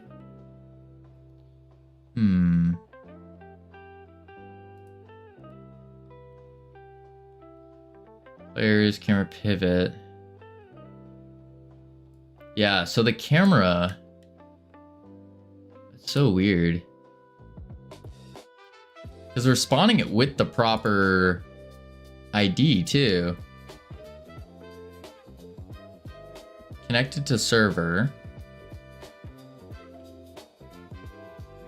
Enet connected to server. Enet connected to server.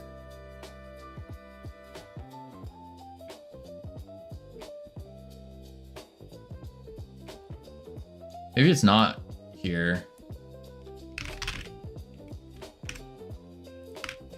Try that out. How do you trademark a common word?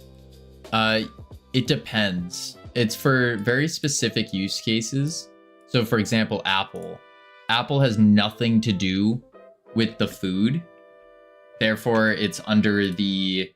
I forgot the name of the actual like clause thing. Okay, that did not work.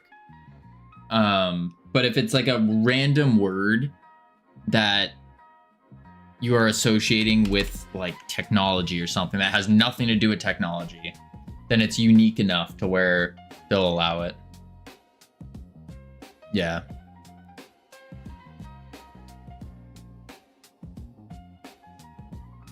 Let's see.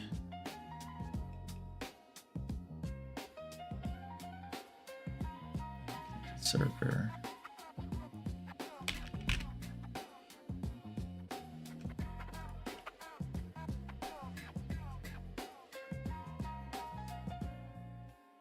There's gotta be a better way to do this. Feeling really good without vaping now. It just happened. That's awesome. That's awesome.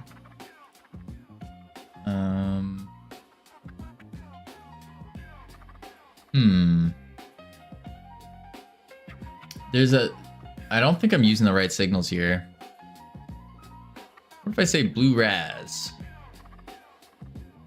Don't do that. Don't do that. Don't talk about mango or blue raz ice. Blue raz ice.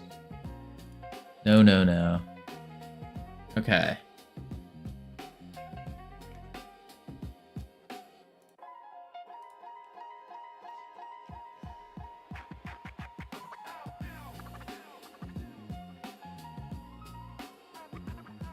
Batonic Pay.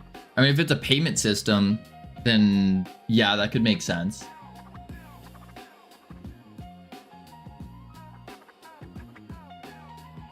Why is this not working though?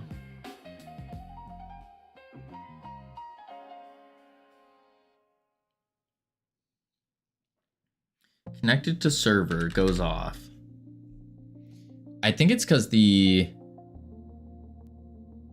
Yeah, it is the server calling this too. Player spawner call deferred, spawn with the pure ID. And we give the pure ID, assign it, assign the team, and we return the player.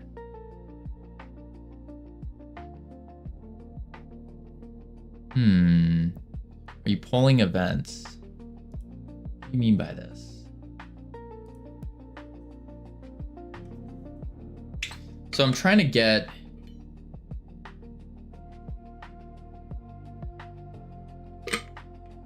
when they join the lobby. That's what I'm trying to get.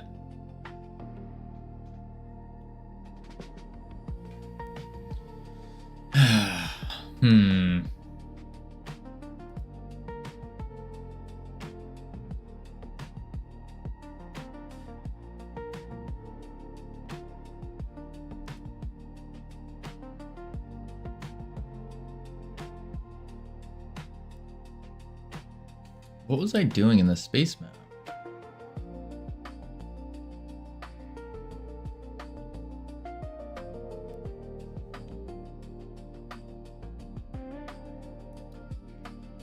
Wait a sec.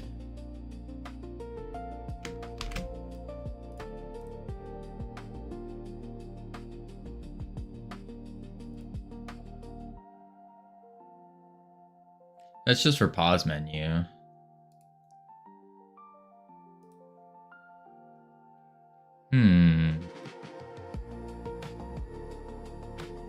Welcome back. But what do you mean by polling for events? Because all we're trying to do is just get the event that goes off when they join. Like eNet events? Yeah. We're trying to grab it. But it ain't getting grabbed. Well, it's getting grabbed. It's just not working.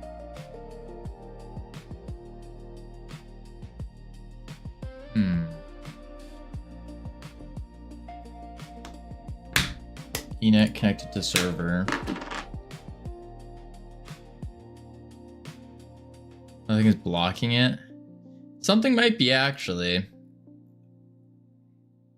It might be.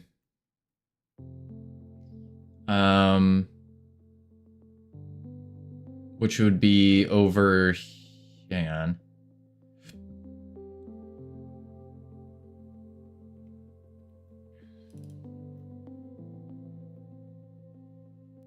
I'm peer connected.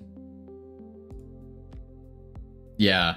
So this is happening when the peer joins the server. Yeah, so this is going off at the same time. That's why. We have two signals connected. So when the signal goes off, two things are connected to it. Maybe that's the reason why. So what if I did like an await just to see if it works? You cannot connect signals to as many things as you want. It doesn't stop other things. Right. I just need a way to tell when the player joins the server. And so the best way to do that would be just checking if the connection is made, which would be the peer connected.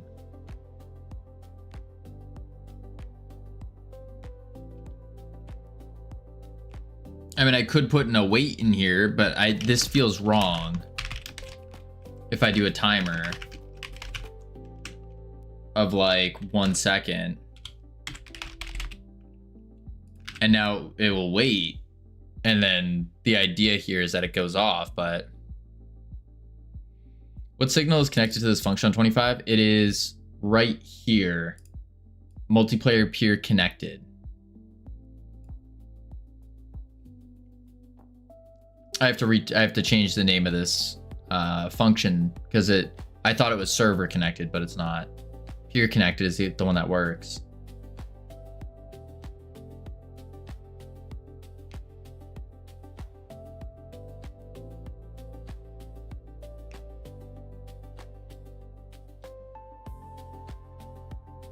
So I bet the timer was gonna work, but I don't think that's proper. I don't think it's proper. I think it's gonna work, but that won't be proper.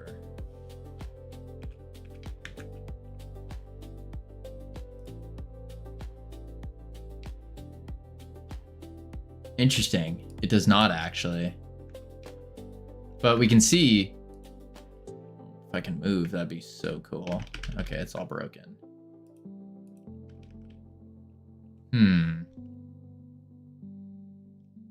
You're returning all these functions if it isn't the host. Right. So the host is the one that's supposed to do everything.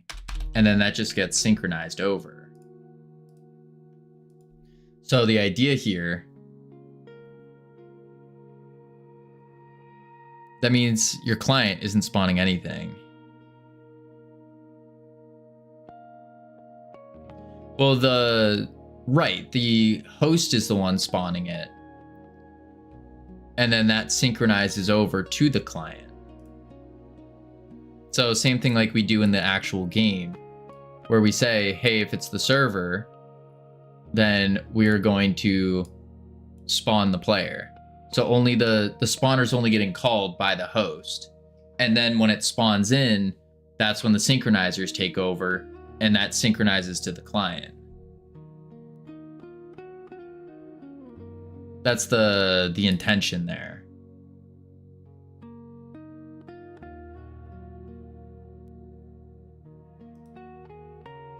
But for some reason that's not working. It's the exact same code. Is that function even happening? Yes. It just wasn't, just now it wasn't from the timer, but Pure ID eNet connect. Oh no, it did. It did work. Right here. eNet connected. So it did. MN Silco, welcome in. Yeah, that happened on the host. Right. Wow, how many times did I get here against my will? 0. You can't. You came here of your own volition, Tricky. What you mean? Unless you're possessed, then maybe. What does the client remote tree even look like? It's a good question. I believe it's in there. Pemi rated you? That was a while ago, yeah. What is unscored fun name meaning? What?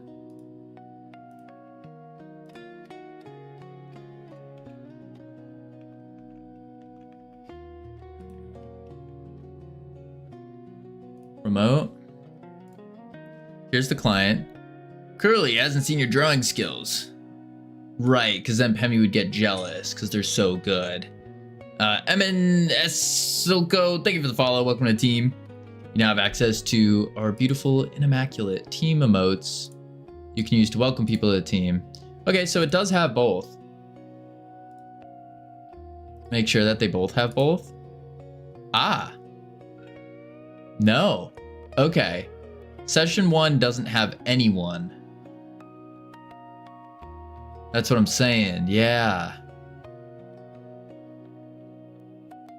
Client isn't told to spawn anything.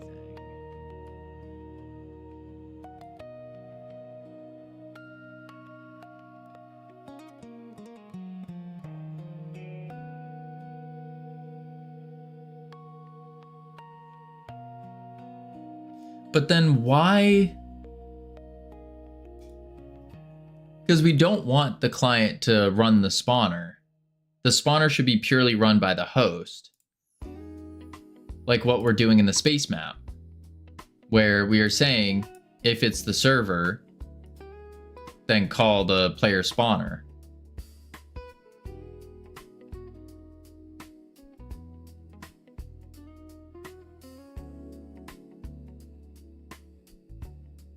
So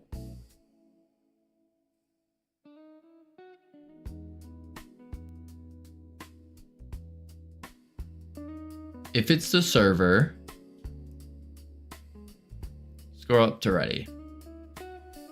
If it's the server, call the spawner. Right here, call spawners.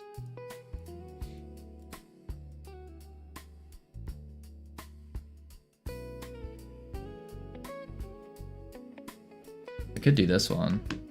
Set the map.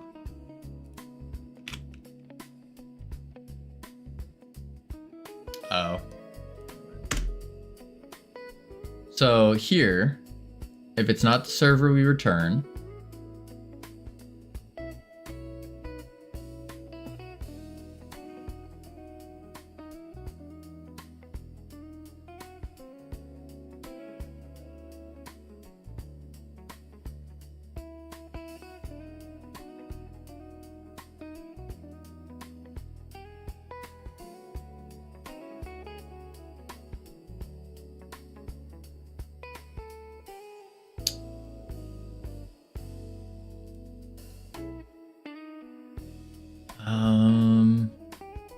I mean, here we are looping through the player keys.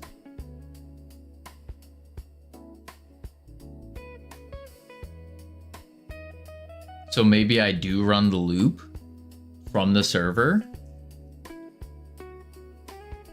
I don't know what that would accomplish.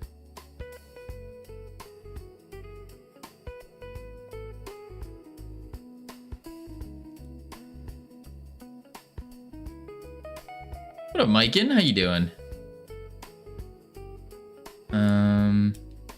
Yeah, I don't know what this would accomplish, but I could try the loop and say like for ID in multiplayer manager dot players dot keys, if ID is equal to peer ID,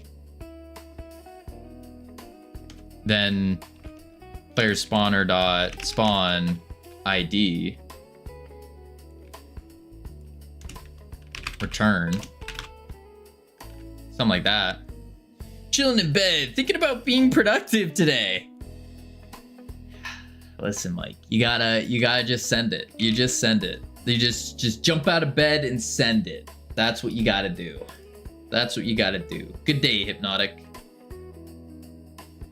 Just gotta send it.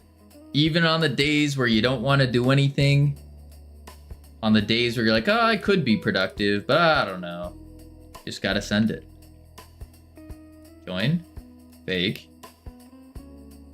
Oh, Hypnotic's back. I just realized that. How was the internet problems? That didn't work. The storms. The internet storms. Didn't collect all the Wi-Fi particles. Yeah, it didn't spawn anyone.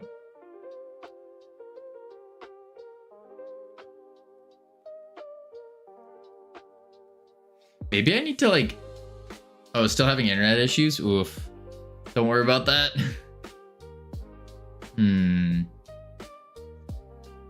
6 months to the day. Wait, what? 6 months to the day? Last time was the start of September. Yikes. Release the debugger.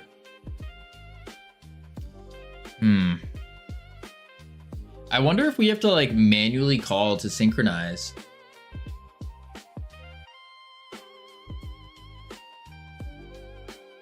Doesn't make sense though.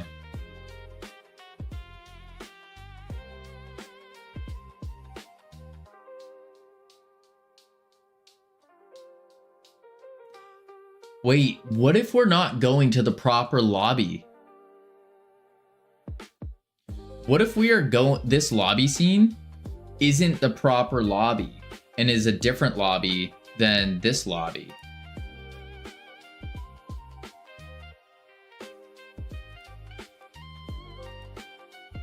Because they are different player spawners as well. I mean, that doesn't make sense.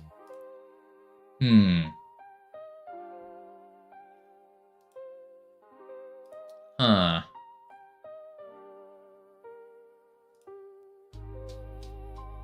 Let's go to the main menu. On Join Rock. Send button flying.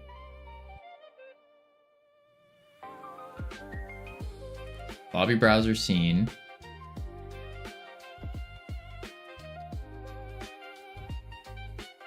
Then from the lobby browser, we say on join lobby, create eNet client. We wait for them to be synced. What's lobby ID? That's for Steam. Kavino, be more popular so I can start this raffle. I'm sorry, Sammy. I'm sorry. I just suck. That's what it is. Let's see. Change map. Lobby scene. Then on lobby scene loaded.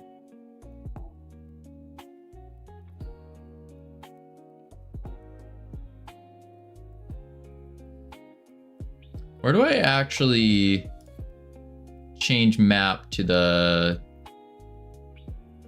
map? I wonder if I'm doing something there. Check players ready. Display start button. Oh. Connected is 1. That's for Steam though. Start game just transitions everyone to change map.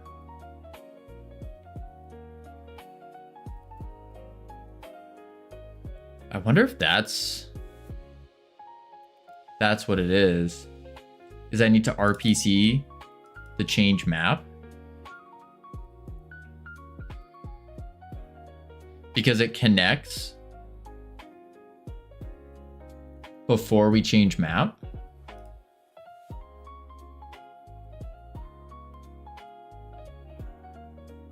Yeah, because it syncs the multiplayers.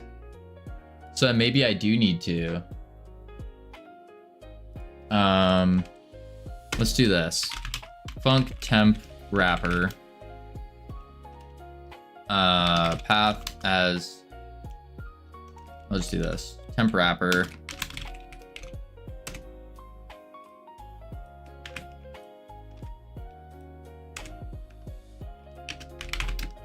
RPC.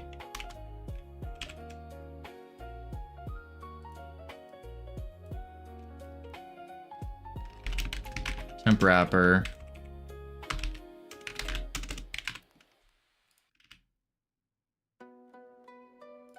Try that. Hey, what do you mean about rage quitting and disconnecting? That's what we're doing in the game. That's what we're doing in the game right now. Well, it started off trying to figure out how to rage quit and disconnect. And then it turned into, oh crap, we need to redo our entire lobby system. And so here we are, redoing our entire lobby system. Okay. That still didn't work. That still didn't work.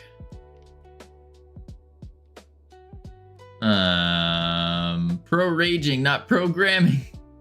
I'm confused about your change. Didn't you just pull the same code into a function?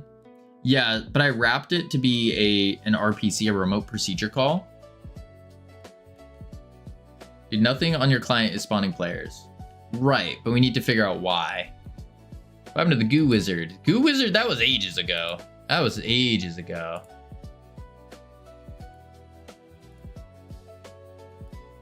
Yeah, still not spawning them now.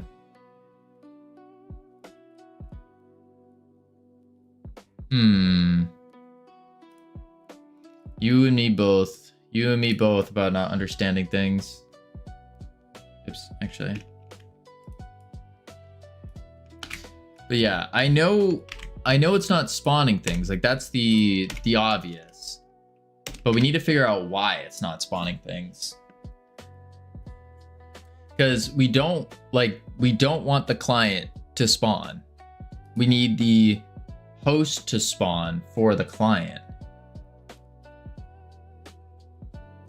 Which it should just work if it's on if the host is the one spawning and then they synchronize over.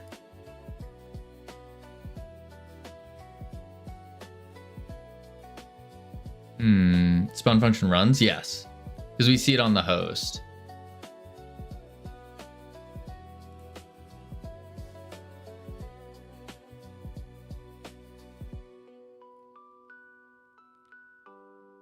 I guess this is because it waits until before spawning. What happens is it has everyone on the same map and then spawns, as compared to, so before it waits until everyone loads into the map and then it will spawn the players, and then that's why it syncs. Where now we're doing one person has spawned, and as everyone comes in, we need to add them and then synchronize this guy.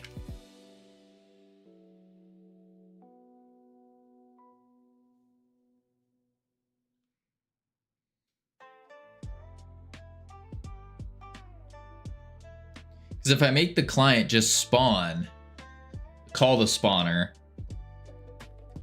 they won't be synced, right? All clients don't, wait, have to spawn players. Otherwise, they don't have spawners.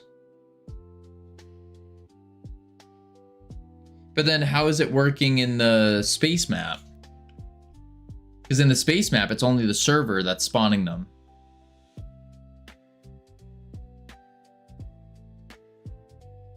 We don't know, because you wrote that code 1.5 months ago.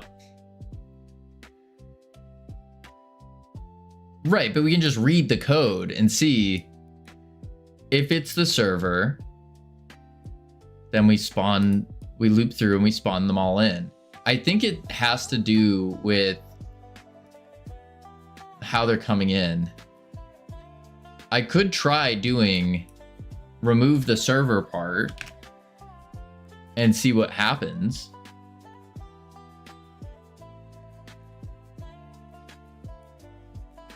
Now remove the loop. No, I should probably keep the loop actually.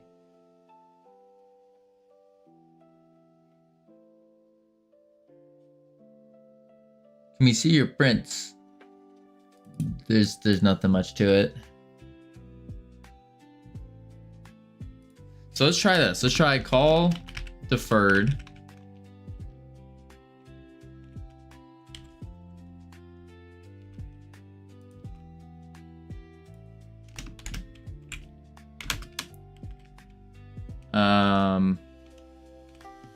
ID.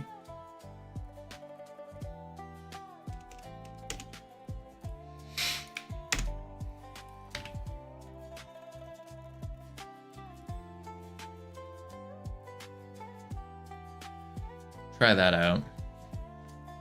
Although it's still on server, isn't it? Ah, doesn't like that. Oh, because I didn't spell deferred right. Durr.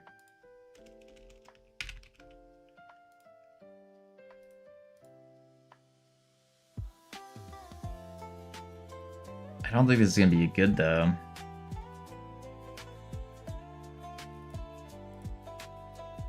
Okay. We're good here. Join. Yep, then it breaks. Why? Out of bounds index 2 on base type dictionary.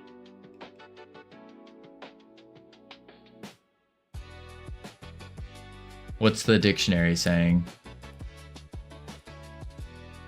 0, 1. Why did it give a 2? Don't you already have a demo room that works exactly like this? I do.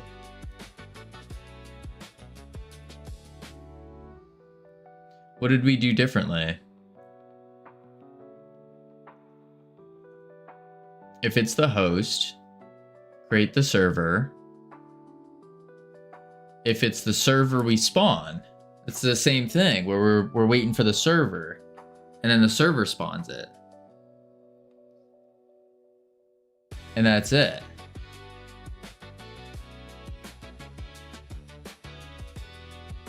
It's so the difference, I believe the difference is that these guys are loading into the map at the exact same time. And that's why it's working. Is because they're loaded in at the same time as compared to it loading in, the host loading in, and then someone else trying to appear. I think that's the major difference, and that's causing the issues here.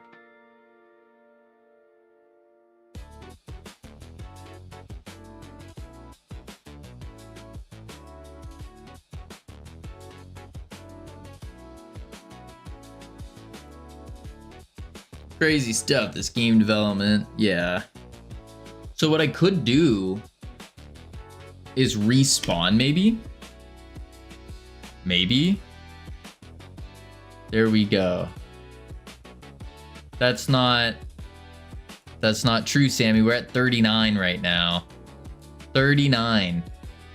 Ah, what a shame. What a shame. Let's see. Get command arguments host. Lobby scene. And then we do lobby scene. It said 40 for a moment. It's 39 now. I screenshotted the proof. I don't know what screenshot you're talking about. That's so strange.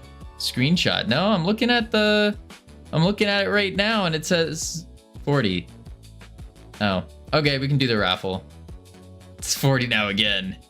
We can do the raffle. I guess. Oops, I didn't mean to delete that. I deleted Mr. D-Boy's message. Whoopsies. Sammy, how do you enter the raffle? What do you do? Let's see. Multiplayer is server. Return. So I think what I'm going to do is I'm going to do this.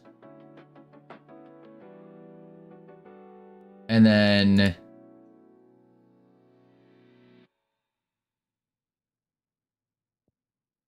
for ID in, join the leaderboard and buy tickets. There you go. Special special raffle winner badge.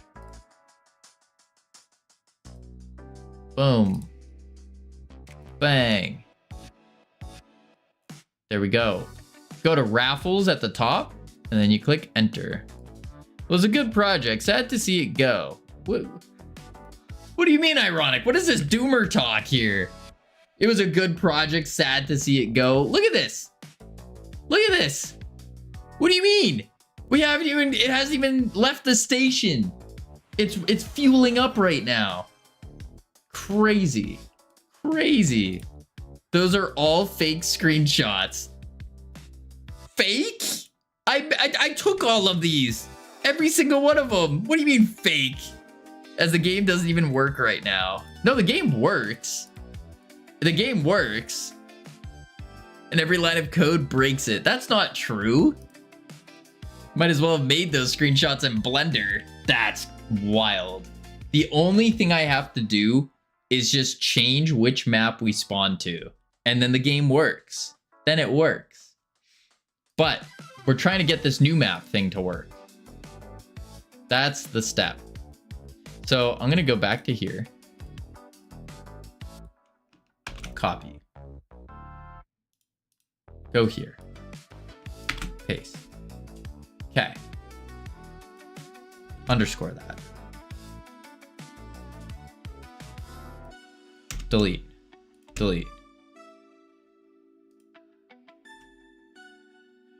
Okay.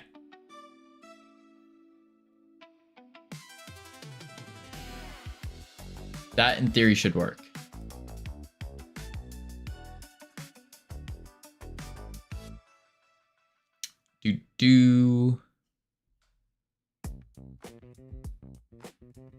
It's so funny that you're going into ancient scripts and randomly copy pasting lines, praying it's working. Okay, they're not ancient. They're not ancient, but also we need to, out of bounds index 2. That worked, except for some reason there is an index of 2. Why is there an index of 2? Remote? It should be 0 and 1, right? Why was it trying to get 2? There isn't an index of 2. That's the problem. Oh, it's a dictionary that doesn't have an index of 0 and 1? Oh. So what this is saying then is well, no, the dictionary is synced over. Ah, the dictionary isn't synced. That's the problem. That's the problem. Dictionary is not synced.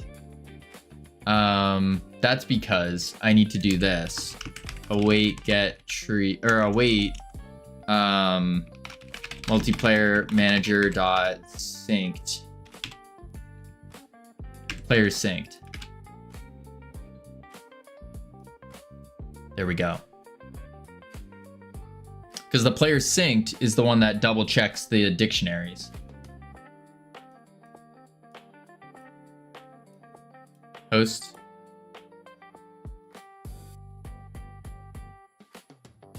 Ah, but now it's not working on the host because... Why? If I join...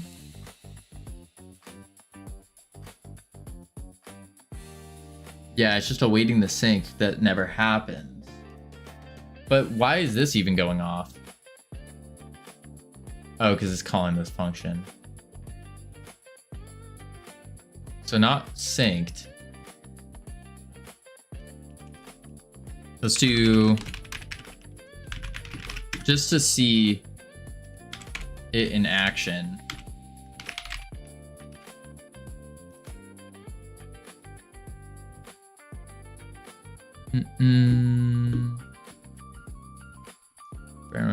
Down. 1. Okay, good. Join. Ah, and it's still getting the index because they didn't synchronize over. My birthday's coming up on March 6th. 2 more days till my birthday. Let's go, Mandy. That's awesome. That's awesome.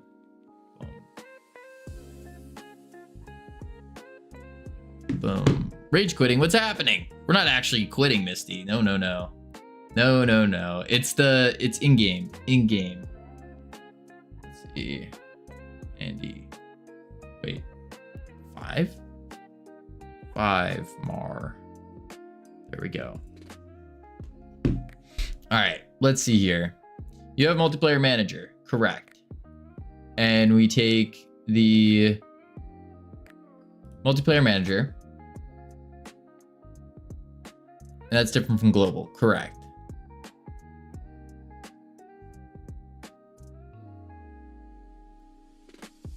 Multiplayer manager is the one managing all multiplayer stuff. Meanwhile, the global is handling things like items and that kind of stuff. On connected to server, so when you join the server, if you basically add yourself to the dictionary,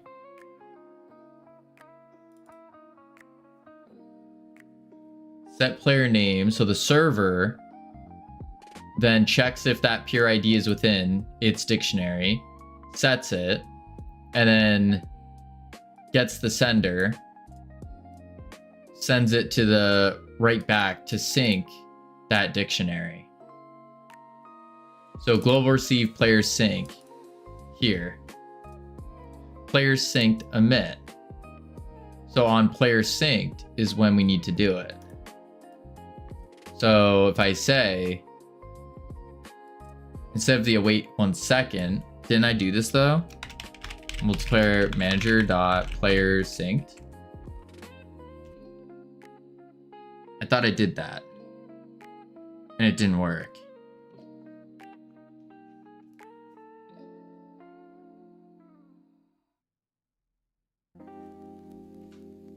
Right? Wait. Boom. March 6th. Host private. Yeah, because now it's trying to sync what there's no one to sync with. Now here, received sync, and that worked.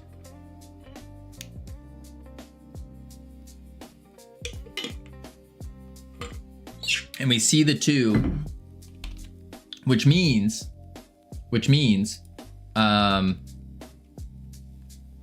we do if is not equal to 1, then we await. So then the server will go ahead, make its own thing immediately.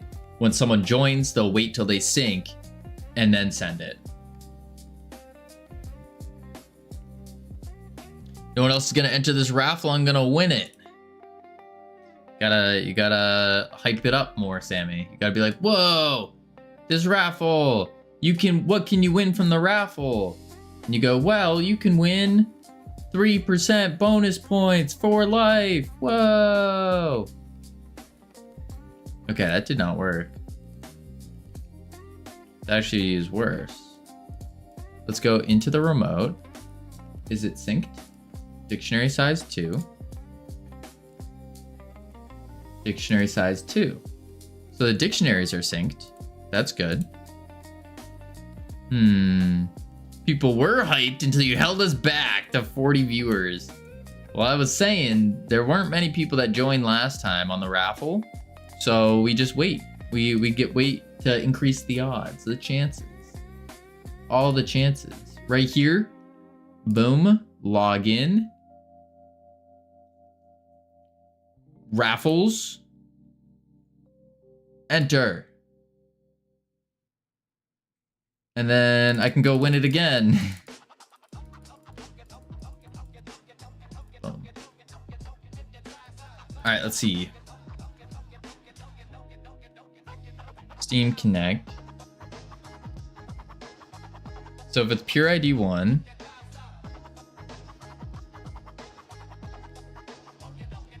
I wonder if it's not.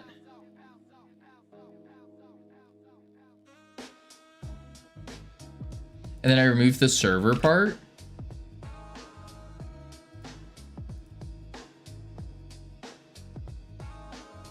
And maybe that'll work. Potentially. But then again, like, that's what we've been doing in our code, is all server. Join. The global sync was received.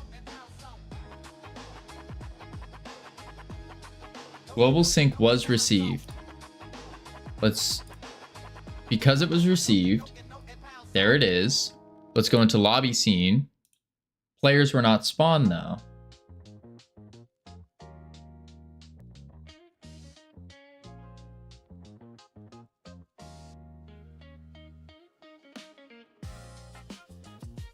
You do know that Stream Elements is getting points, right? What do you mean? Oh, because we use Stream Elements? I forgot about that. Yes. Did I hide all the bots? Oh, the Stream Elements bot. Yeah, it probably is. Yeah, there it is. Right there. Stream Elements getting points.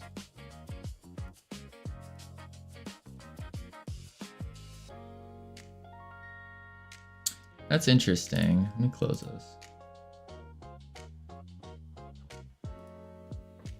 Yeah, so the player spawner didn't go off.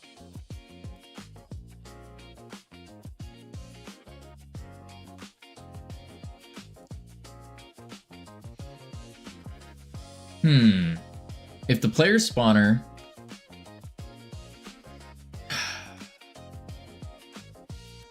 and we loop through the dictionary to spawn them.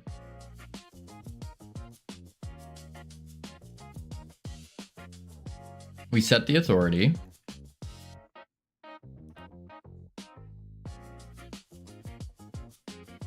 Oh, I guess let's remove this. Don't do any server checks and see if they pop up. I still think you have to have the server though.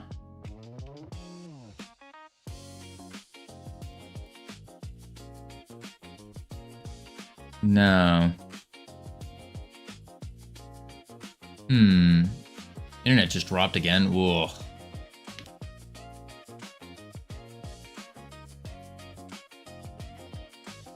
Yeah, but it did synchronize.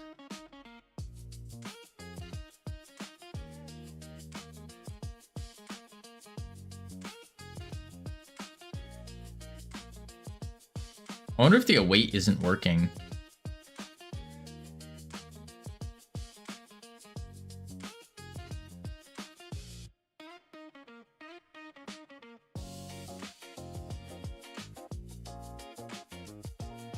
Remote.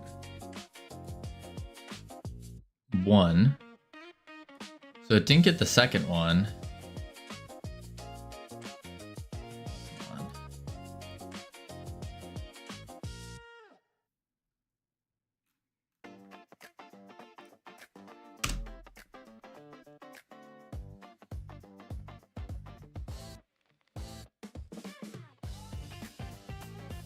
The unique ID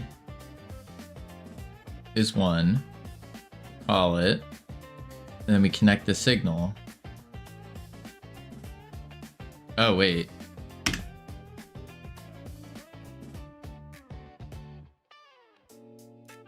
Connected there on the server, not on the client.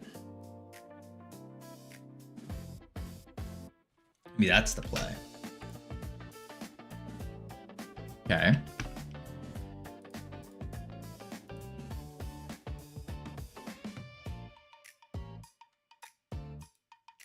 And we're not even seeing them.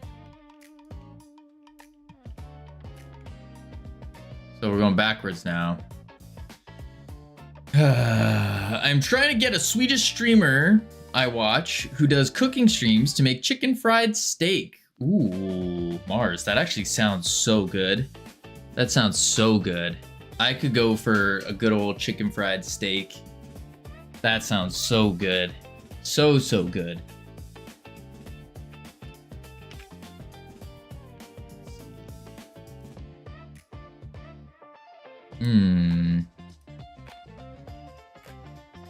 Now if I do this, let's just get rid of that. He was so confused by white gravy. Yeah, that's a, yeah, that's, you might need to reword that one. Maybe just a little bit. Okay. Please work. Ah. And then, because it didn't synchronize yet.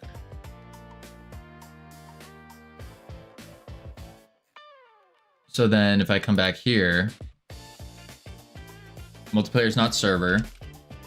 If peer ID is not equal to 1, then await player manager dot player synced.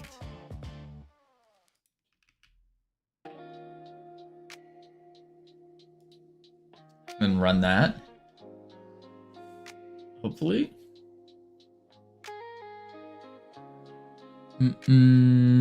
Host. Okay. Oops, that's the settings.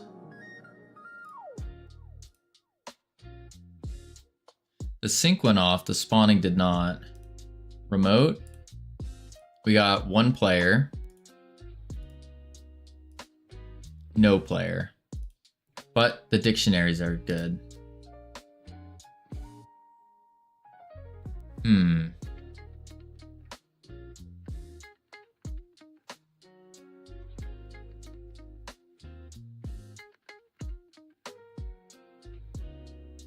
What if I just do it in the ready?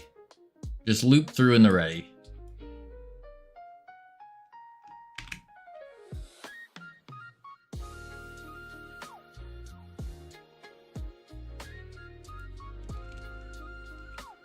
And then paste it.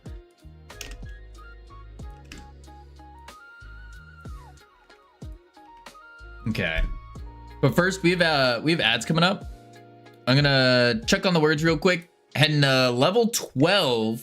Holy moly, level 12. Our record's level 27. We might be able to do it. Boom. Bang. There we go. There we go. And then when we come back, we are going to continue trying to fix this stupid multiplayer spawning stuff. Yes, yes, yes. Yeah. Let me see if I can get a word real quick. Bore. There we go. All right, I'll be right back real quick. Boop, boop.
Yikes. Yikes, yikes, yikes.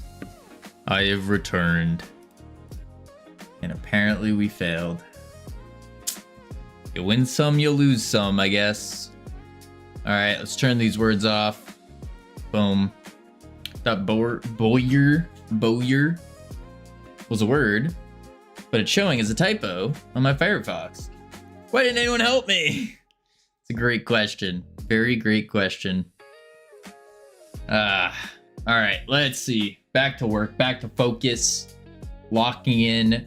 What if we just run this? I have a feeling it's not going to get the sync.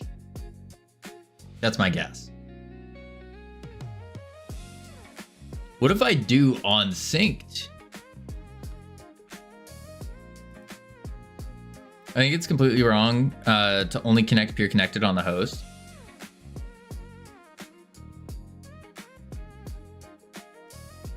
It's not even there, right? Oh, wait. Oops.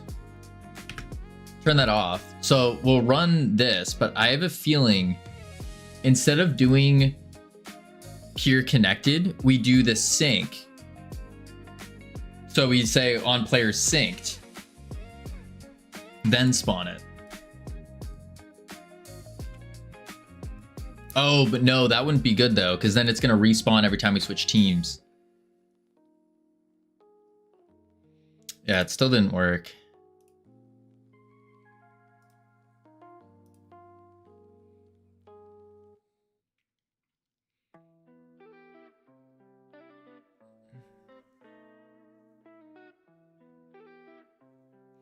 Only connecting peer connected on host. Well, what does peer connected do?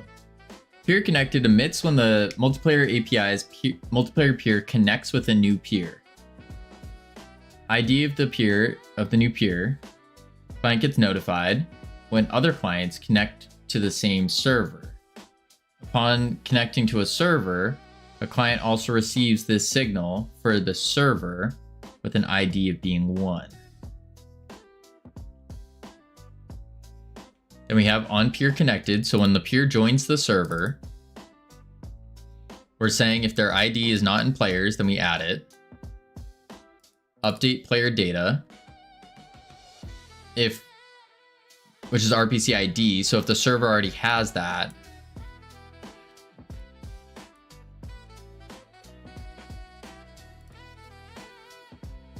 okay. Otherwise, we just sync the dictionary.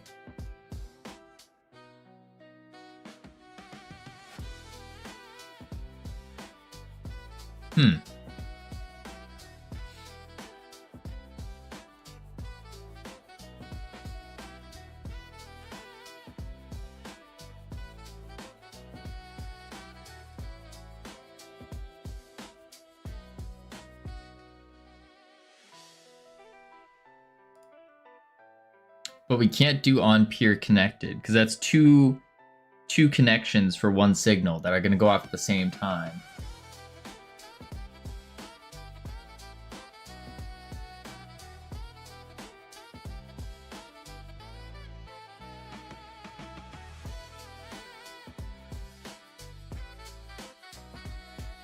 So if I do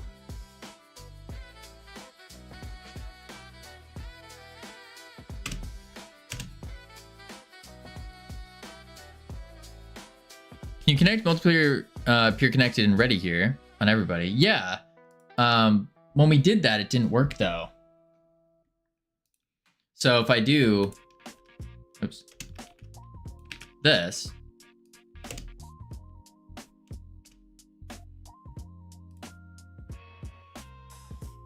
oh, whoops, wait.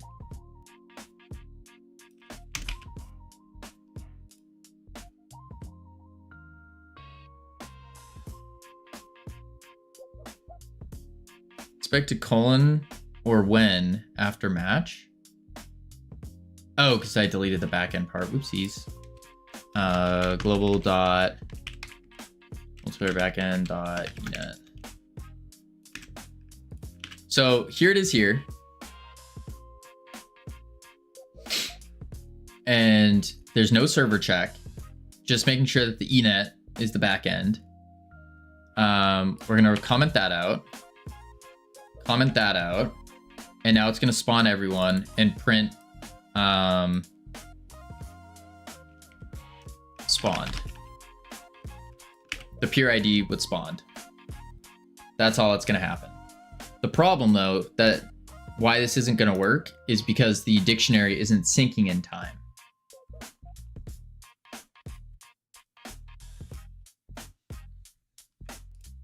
So host, it didn't even do it. Join, there we go. The host appears now. Don't try spawning, just print.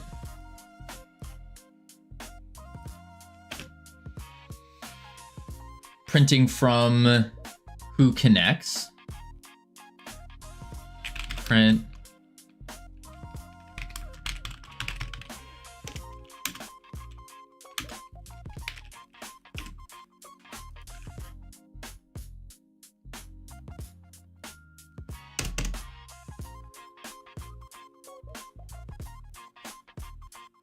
So do something like that.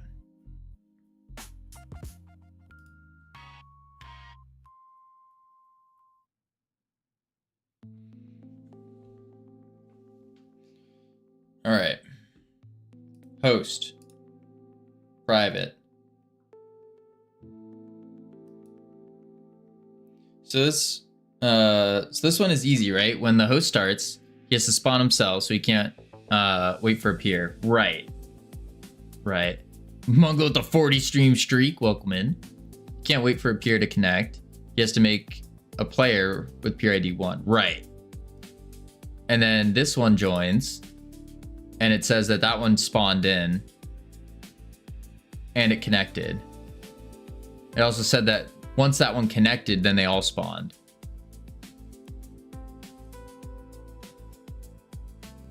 So what we need to do is say if get unique ID is 1, then we go player spawner dot spawn 1. Otherwise, we're just connecting.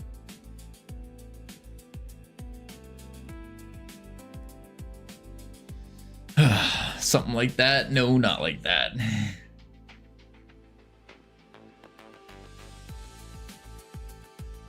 This is actually Munglo's wheelhouse. So now we have the server fake, but the oh, because I didn't turn on the spawner to go off here.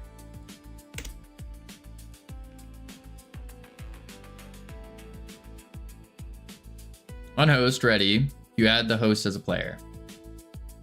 Right, which we just did right here.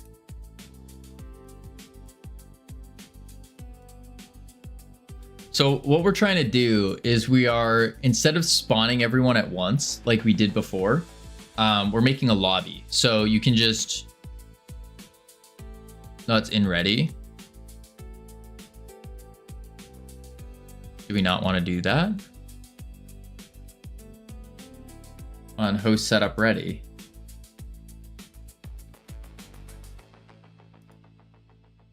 And then that breaks. The dictionary is not synced.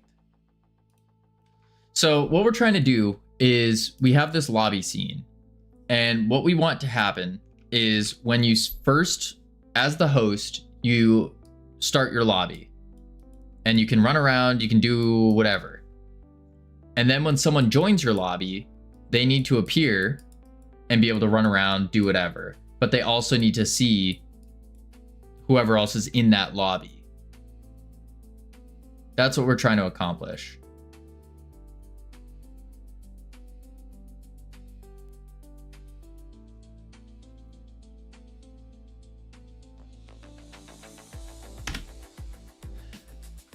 So, yeah, all this is what I settled on a really convenient way of doing.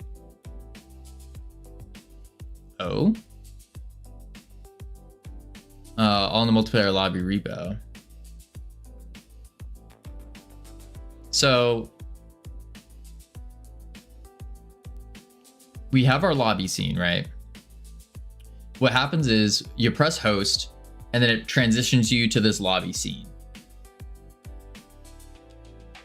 If you're the server, we spawn in the host.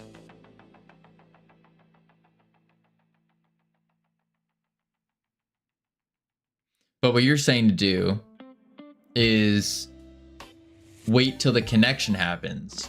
Nourish, welcome in. How are you doing? What were you working on? Do you spawn in anything on network representing connections? No. Wait, do you spawn in anything on network representing connections? Yes. I guess. I mean, we fill a dictionary. Host will send a ready when it's done. When it's properly initialized. Working on a Godot binary variant parser. That sounds complicated. Very complicated and above my head. Could you explain that as if I was 5? Howdy, everyone. Howdy, Rebel.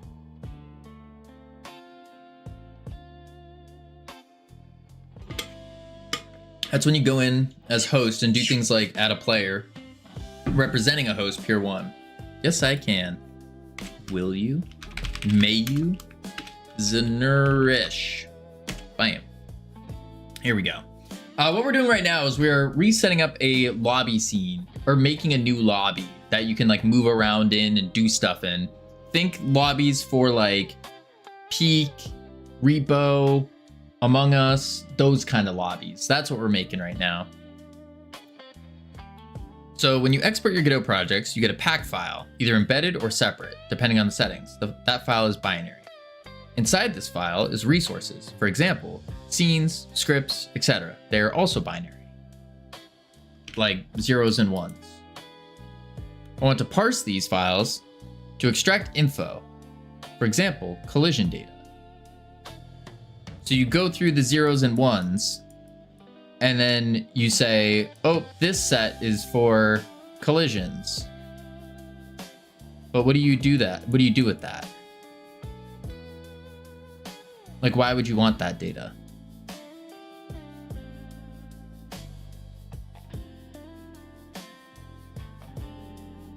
And I feed that into my physics engine.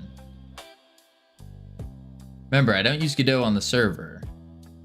Ah. And then your physics Nourish server isn't Godot based, but still needs collisions. And it says, so then it tells the physics server, hey, there's a collision there. And then physics server handles that collision. So I need to do what Godot does, but manually on the server. Oh.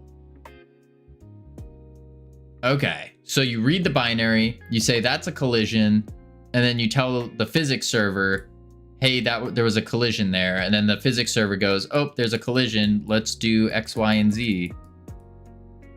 Whatever that may be. I already do this today, but I don't support the binary Godot format, only a text format. That sounds very complex and complicated. Makes it more difficult for people wanting to export stuff for my game. Ah. So why all my stuff is complex? Why do this when you could just use Godot's physics engines? Is there like a special type of physics that you need that like Jolt or something can't provide? Because the server has nothing to do with Godot? Ah. Godot's physics kind of suck. Yeah, I did hear about that. It's completely a standalone application.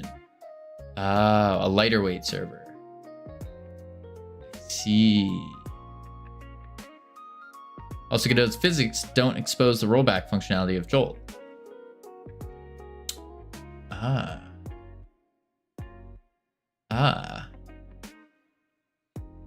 That's crazy.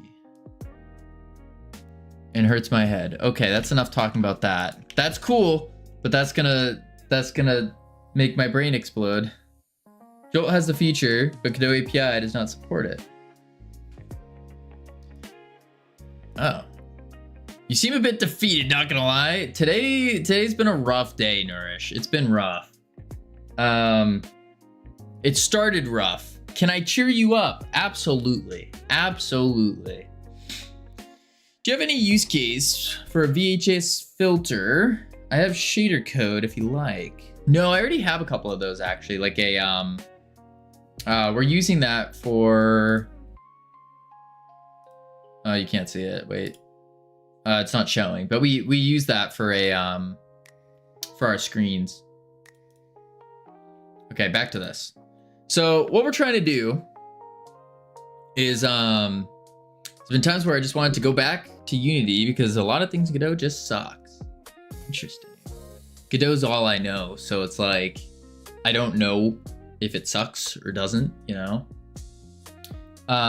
So what we're trying to do right now is we are trying to think, all right, think Among Us, think Repo, think Peak, when you have their lobbies. What we're trying to do is the host creates the lobby and spawns in. And then the host goes, hey friends, join my lobby. And then the friend goes and joins the lobby, boop, and now appears. That's what we're trying to do. And then from there, we can go, oh, the host and the friend got in an argument. So now he goes, boop, and leaves the lobby. Yeah. It'll force you to create more stuff, but the engine is so incredibly lightweight. I love it. That's fair. Same, I tried to get back into it, and I couldn't get over the large size of the program. I literally store everything in GitHub. Same. It's great. It's great. I tried using Unreal with GitHub, and it's like you need the LFS stuff, and too much. And then I looked into Perforce and all that as well, and talked to them, and I was like, that's expensive. Thing that keeps me going is seeing Godot having its Blender moment. Yeah. It will overtake Unity. I personally think it's a when, not an if. Yeah, I think so. Using GitHub for games is kind of insane, unless you're rich.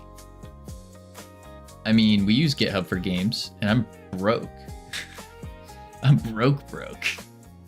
I'm so broke that when you see someone on the street asking for money, they actually take the money out of the cup and give it to me. Because they're like, oh, it's Kavino. Well, for like big games. Yeah, big games, I can see that. All right. So what we need to do is figure out how we do this. So we spawn the player. 2 gigs is not enough IMO. Yeah, if you're making a big game, for sure. This game's a small game, which is crazy because you look at something like like peak. That's, I don't even know how big this is actually. We host our project on GitLab instead, and has at least some room to breathe. That's a lot. Yeah. All right, let's see. Multiplayer peer connected, ENET connected server. So if we're the host, we spawn the player in. Now when the peer connects, we need to spawn them in. But we need to wait for them to synchronize. So await multiplayer manager dot player synced. No. Okay, delete that. What do we have to do then? Because the problem we're running into is that the client doesn't have a synchronized dictionary yet. Dictionary being the player's dictionary that contains the name, the team, and of course the ID as a key.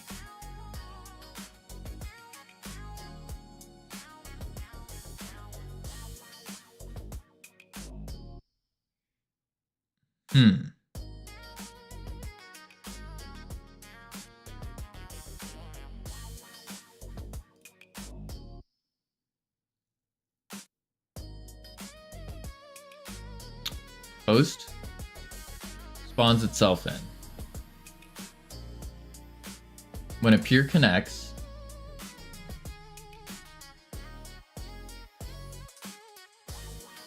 just changes to on peer connected. Peer connected. When a peer connects, then we loop through here. I would think we want the server to do this though,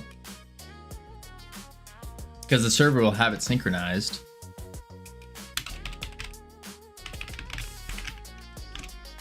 But then again, Ironic was saying don't do the server.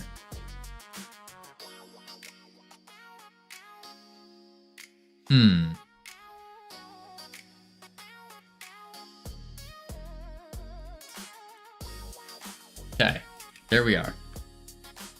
Oops.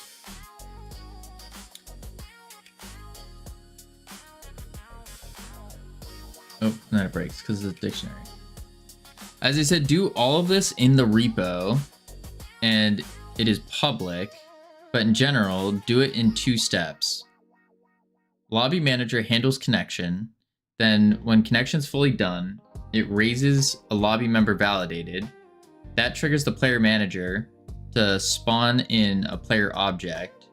Both lobby and player manager are multiplayer spawners with custom spawn functions. So they add objects under themselves, representing the lobby connection and the player data. The player data is separated in public and private data. Okay, so now to put that into simpler GDScript terms, we want to do it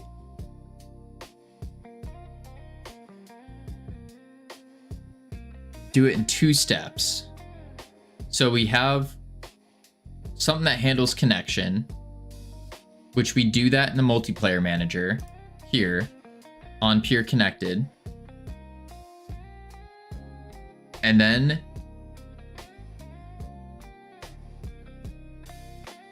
that should trigger the spawner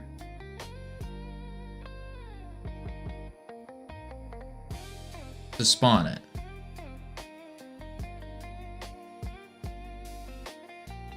And on host side, when a node is added under player manager,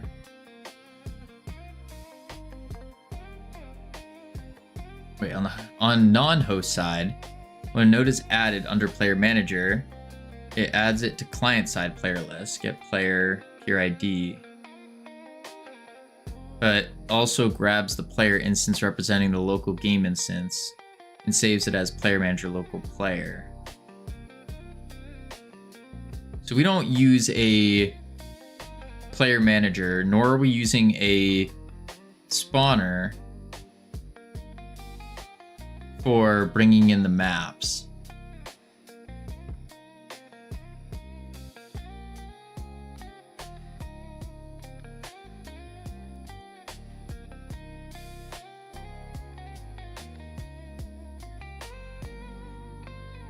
Not a single RPC used. Wait, not a single RPC used for the player data, for example.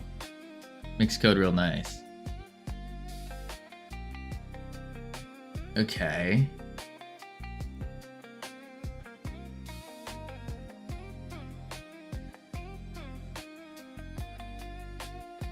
I'm still lost. So, taking it step by step. Step one is you're saying that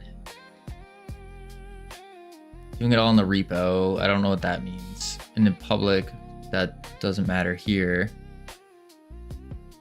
Lobby manager handles connection. That is our multiplayer manager. That is handling a connection. And then when it's done, it raises that it's been validated, which is here.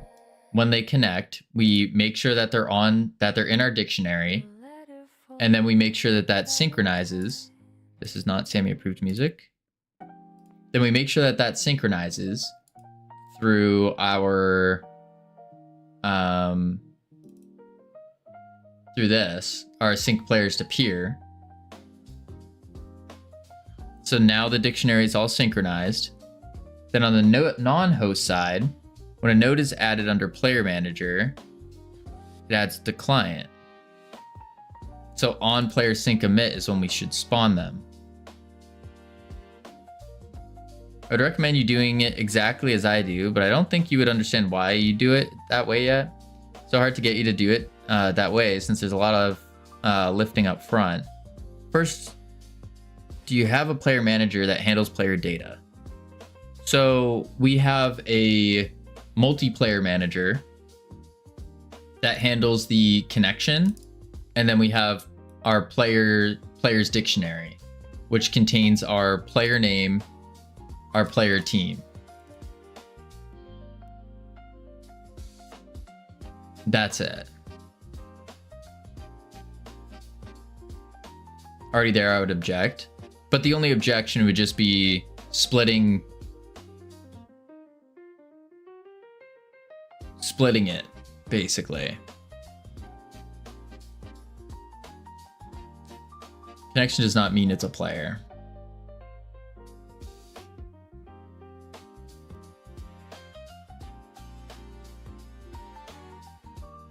So when you say player, are you saying like the avatar?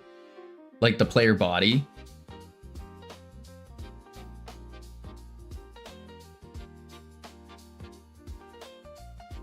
Is that what you mean by player manager? No, avatar is something completely different. Okay, then what is player versus the connection then? So we have like a connection and we add our player to the dictionary when it connects. So now we have a dictionary that has all of the player IDs as the keys. It has their name, which is either their Steam name or their pure ID name. And it has what team they're on. Lobby member for me represents a connection and its status. Player holds things like name, chat name, color, and whatever isn't avatar bound. Okay. King of Cats with big conversions. Holy.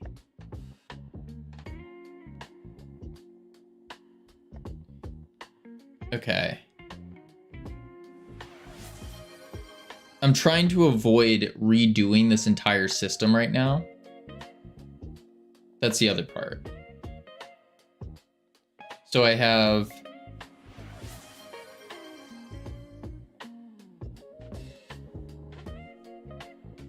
Let's go back to here.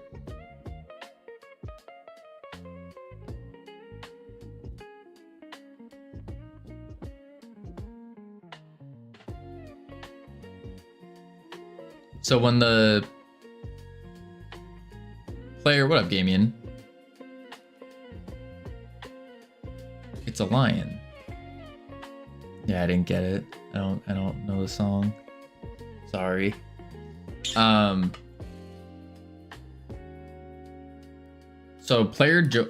host transitions to the lobby scene.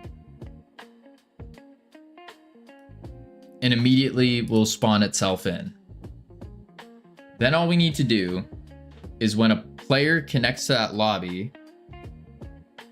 We're doing it the cleaner way, I bet. Right, but we're also dealing with timelines here. And so we don't have like we can't redo it yet, you know?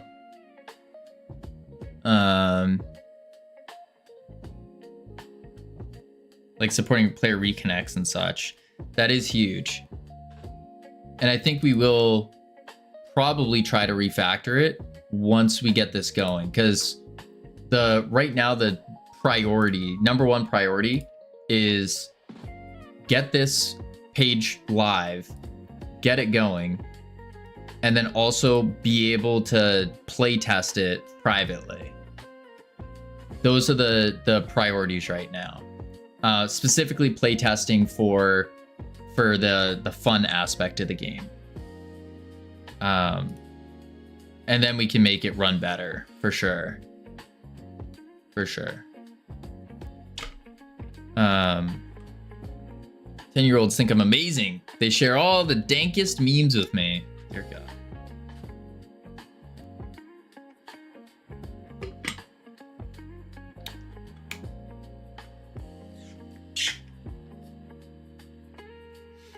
In my setup, the moment a client disconnects, the lobby member is removed, but I can hold the player object in memory for a while if they reconnect.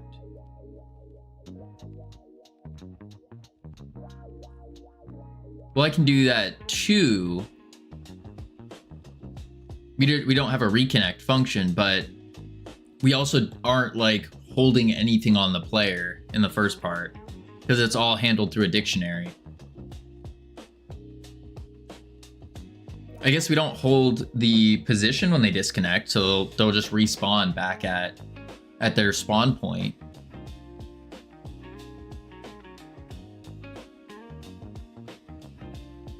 But that's as easy as just saving their location in the dictionary. Position is avatar stuff. Player data isn't the avatar. Oh.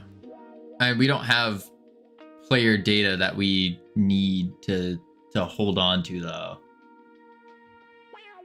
Player data would be things like name, account, score, and so on. Yeah, we don't have score. We have the name, but that already saves because it's in a dictionary. And we have the team, which is also saved on the dictionary. It's not that complex for what we need, or for what we need to save. Like, it's literally name, team. Avatars should only exist when players alive and playing. Right.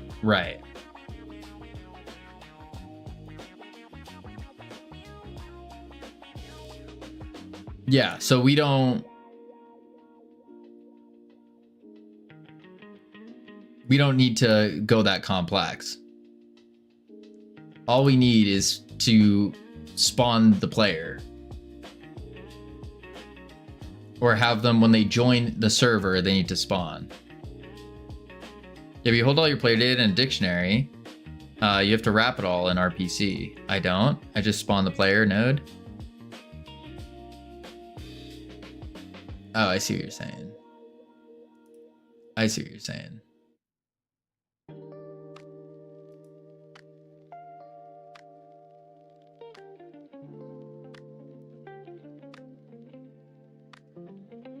think I get it. So you're taking, it's as if like the it's like you're having a player spawner, except it's like a player data spawner, and so it spawns the dictionary per player or something like that. And then and then when they reconnect, you use that dictionary to put them back where they belong. I spy with my little eye the number 40. Yeah, we actually have the raffle going on right now.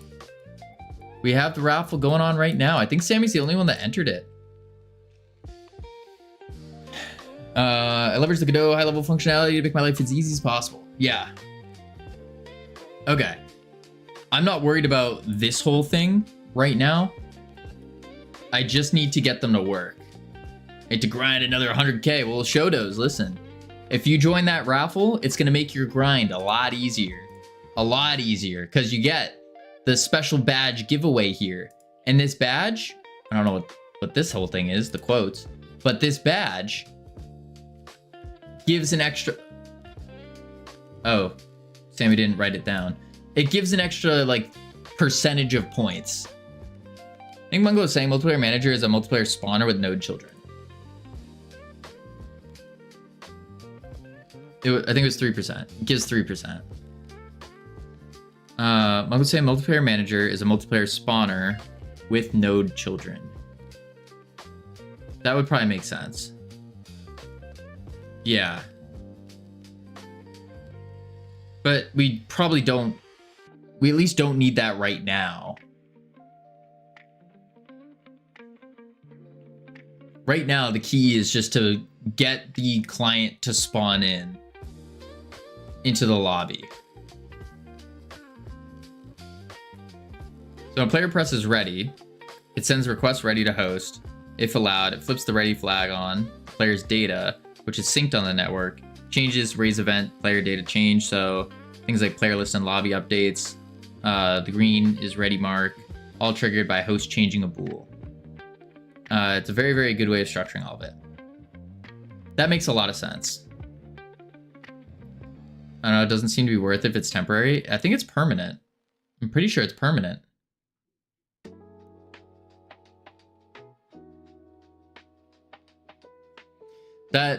So what you're saying, Munglo, makes a lot of sense. I think, well, at least I don't understand the exact mechanics of it, but it does make sense. I just don't think we need that right now. Not right now. Eventually we could probably refactor to that. But again, like, number one priority is get it working so then we can actually play test it and find where we need to fix the game in terms of fun. Yeah. So using the system we have now, instead of trying to restructure everything, what we need to do is we need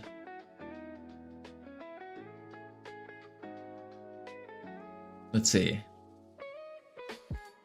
multiplayer backend enet. Both live manager and player managers are spawners that spawn in nodes on network that everyone will see that hold sync data.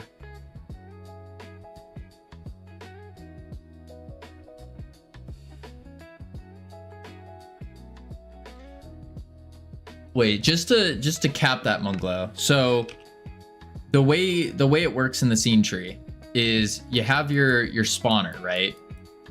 And your spawner will spawn in a data node.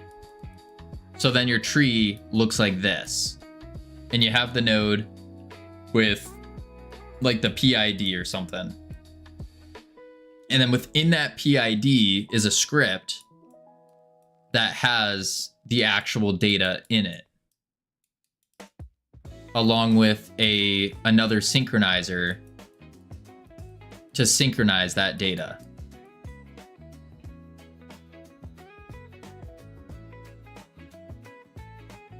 Under lobby node, you have a lobby member node for each connection.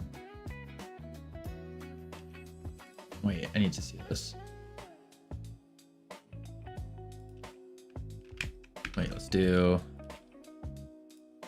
So you have like game, you have player data, And then you have data. And then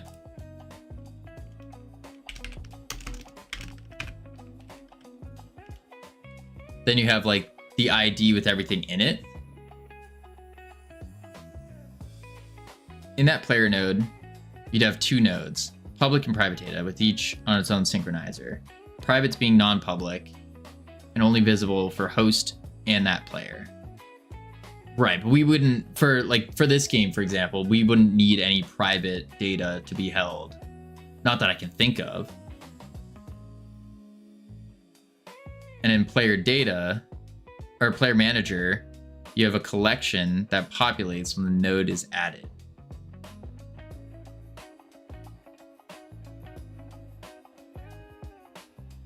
So it does look, I need like the visual learning. So it looks kind of like this, where this is spawning to that. Let's make it smaller.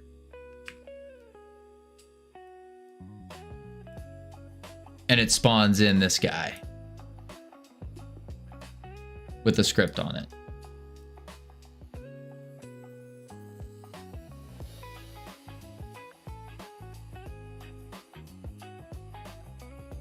Well, I put them directly under the lobby / player manager.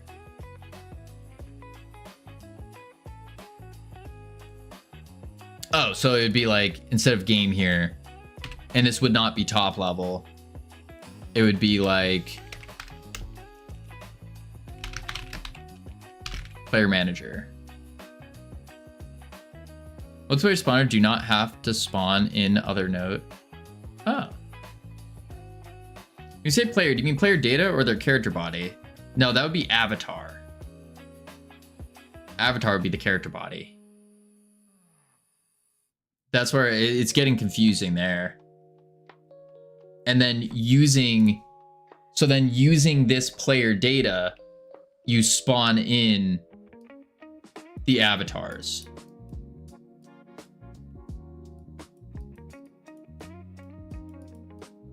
Yeah.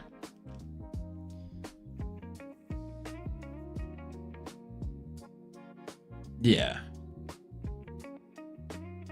Just to get connection and manage players. To see who's playing. Okay. Yeah.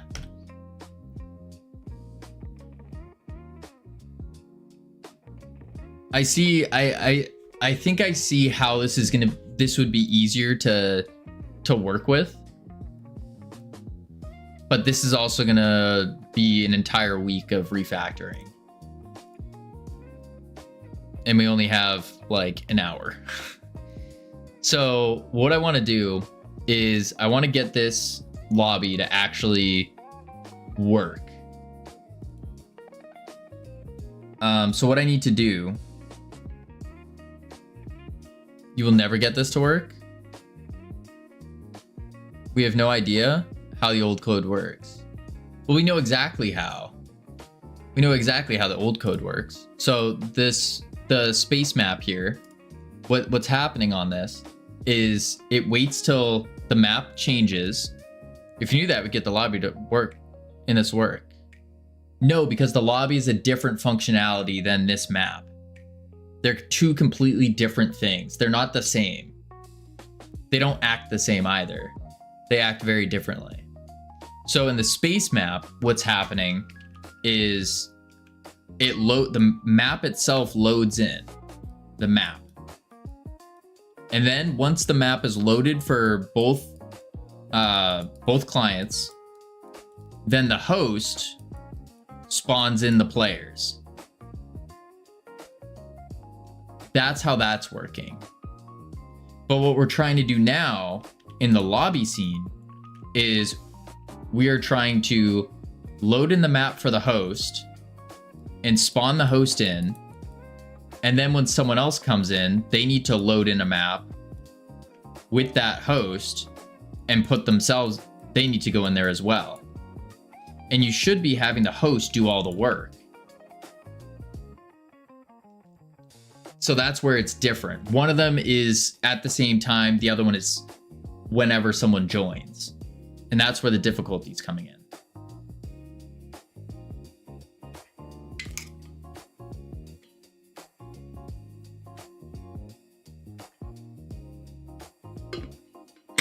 And this is what Munglow's saying, where Munglow does it in the way where you have your connections.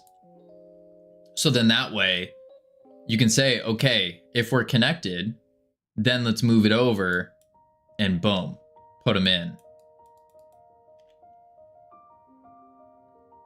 Takes a long time to get connections and clients, dropping hosts, leaving, and all those case handles without throwing errors all over the place. So I spent maybe 3 weeks on the multiplayer lobby stuff. Yeah.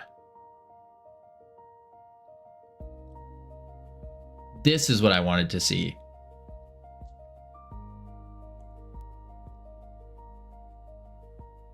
So here you have the lobby manager. This is handling connections. Purely connections. Then over here, you have the manager. This is handling purely player data, both public and private, with different synchronizers on them, which we don't need to worry about.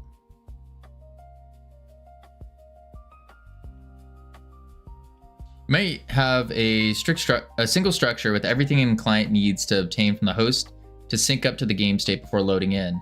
Then have some kind of structure to send in client data or the host or something. I don't know. Whether you can get connections, player manager up and running within minutes.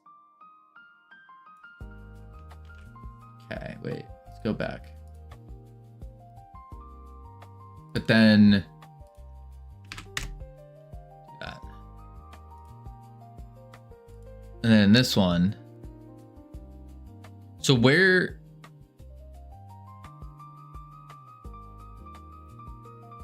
within minutes. Be careful with how much you front load to sync on connection.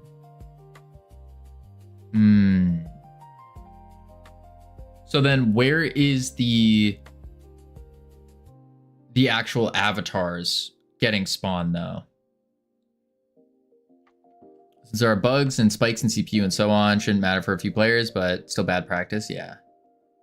Kind of like a save system, but real time. Yeah, that's what it kind of seems like. Like a real-time save.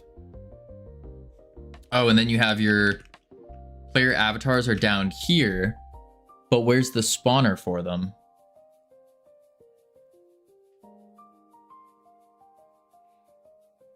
Under the avatar node container, custom avatar spawner. Okay, your spawner's inside here. In here? Because that's the synchronizers. This is the manager spawner. This is the lobby spawner.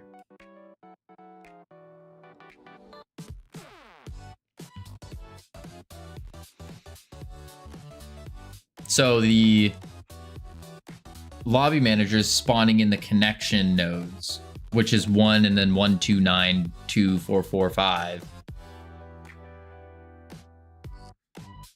Yeah. Wait, have avatar spawner under the white spawner nodes? I'm blind. Oh, spawners. I see. Right here. Okay. Okay. And the red ones are the containers where the objects live. Yeah, right. Okay. Yeah, where they're spawned into. Yeah. So what's happening here is very first thing that happens is a connection's made. And the lobby manager will create the node with the connection made. What are you synchronizing though?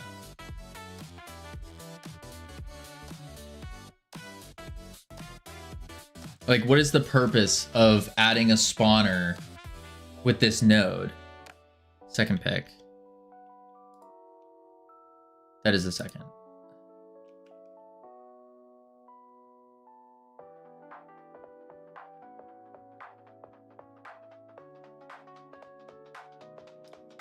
minimal. Is to separate the connection handling from player data and game logic.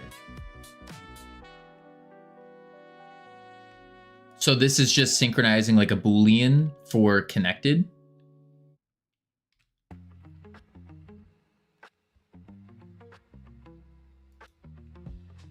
Ah, duh, I didn't even look at that.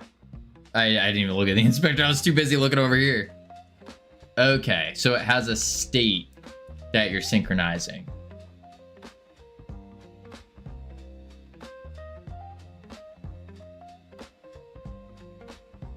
Okay. Has the inspector the full public data? Yes. And then the data, so that is these guys with the player manager. And that has the actual stuff like their state machine, their health, that kind of stuff. For us, we would only have their team and then probably their name, and that would be it. We'd have like these two things in there.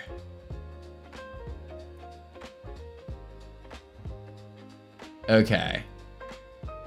So then once, obviously I overridden the player manager and player classes to expand it from the bare minimum the lobby has, so it fits this project. Right. Okay.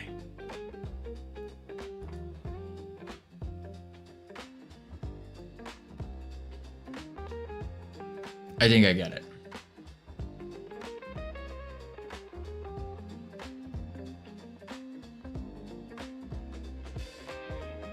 Okay. But how this all functions with what I need. So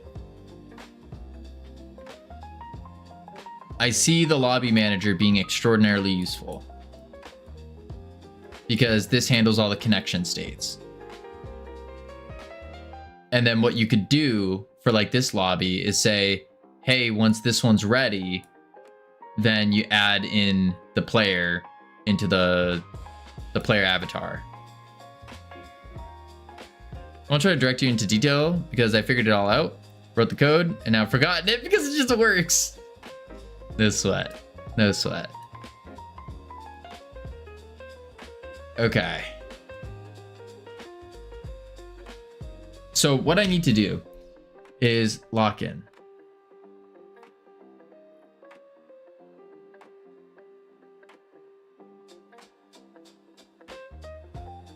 Yeah.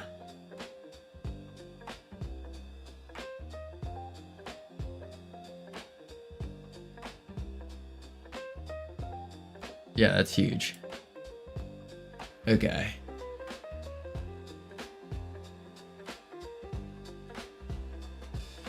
Unfortunately, it's in C#.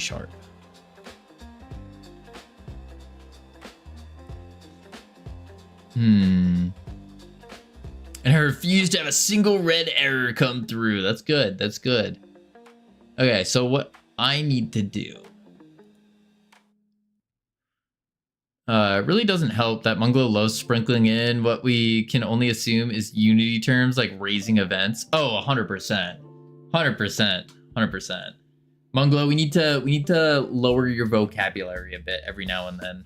Just lower the vocabulary. Keep it Godot friendly. Godot friendly.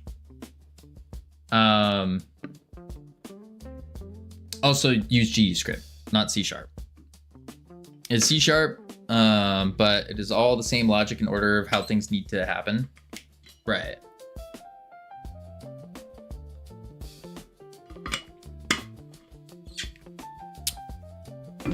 But you also gotta remember, events are events.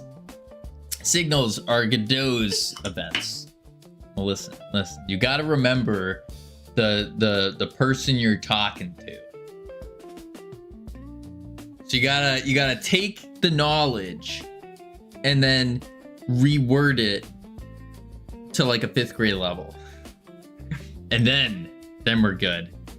What's a delegate? Yeah, I don't understand Big words. All right, so what I need to do is we need to get... Well, you have something to lean on there. Yes, I think I understand the basic principle of that, but I don't want to implement that yet because that's going to be a lot.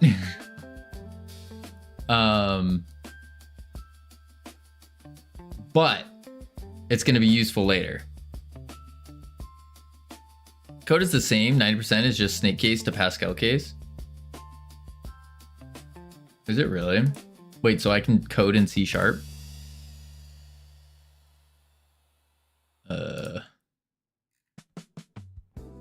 That's the scene file. Get out of here. Nodes.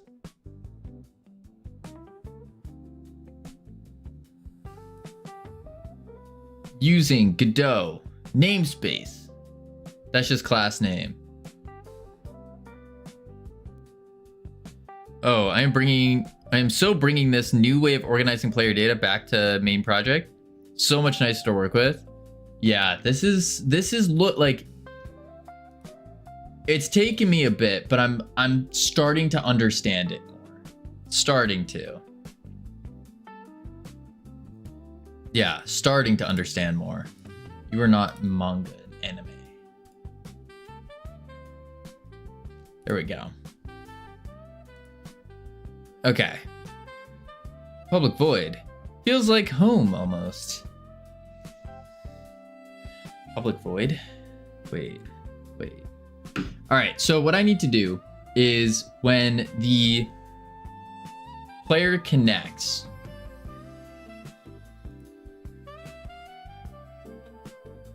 lobby scene,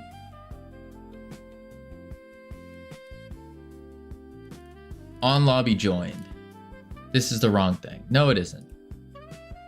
What the heck is this? Oh, that's for Steam. Ignore that.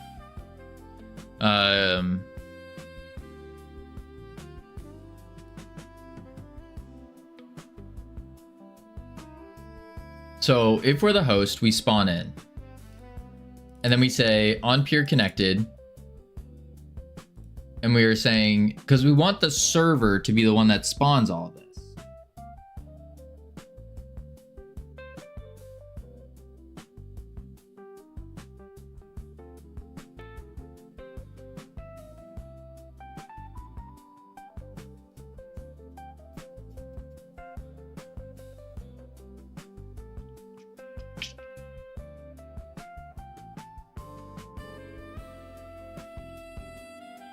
But it's not going to work that way. On peer connected, peer ID as an in. If multiplayer is server, we loop through the keys and we spawn them. Peer ID spawned. But that wasn't working because it needed to synchronize first over here in the multiplayer manager. If ID is not players, then it synchronizes in. Update player data, which then syncs it.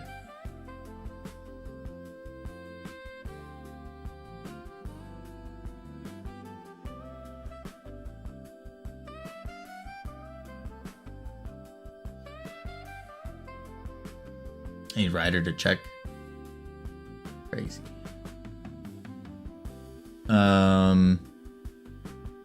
On connected to server.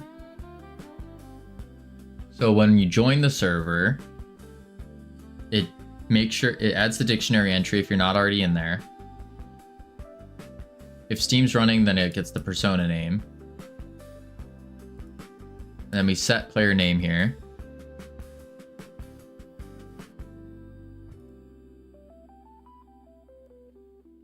If you make a player data node object, you spawn in with a multiplayer spawner. Then you set all info before it even joins the tree.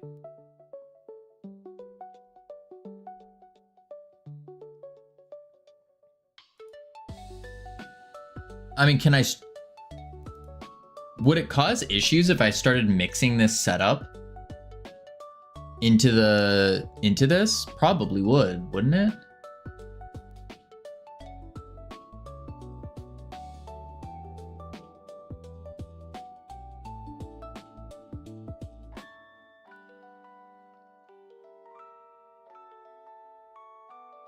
It probably would, because you want this to be like, you want all of this stuff to be top level, right? As high up as possible in the tree. You can't do assumptions like wait 500 milliseconds, then try this, right?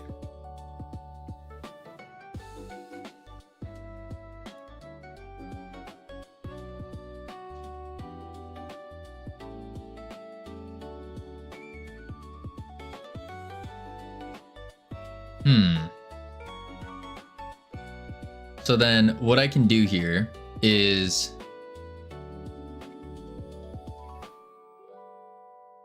yeah, you had issues before it spawners and sinks buried in tree, right?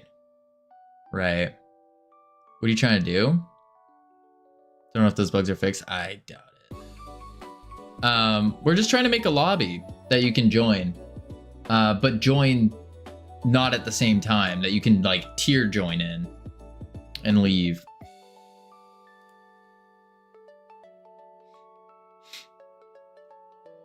But what we're finding is we have to remake this in order to do it. Unless there's a way I can kind of tier join. Yeah, that's pretty much where we're at. But there's probably a way where we can mess with this more. It may be dirtier, but if it works.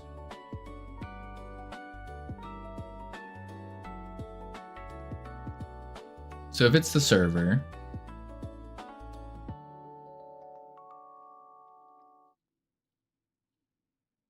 it's weird. You'd think this would just work. Isn't it easy to make slot logic? No, it's very, so this is a completely different thing. What we're trying to do is you start with your host in there, and then player goes and joins like that. But the player needs to be able to have this guy showing up in there as well.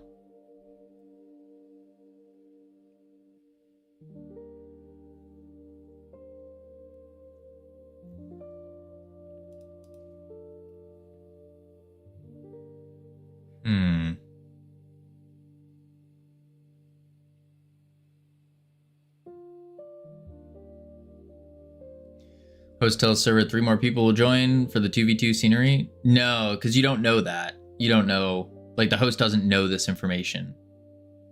I would start a dedicated player manager class / node that spawns in a player data node. Start with it carrying the pure ID, the player state, states like spectating, alive, idle, whatever a project needs.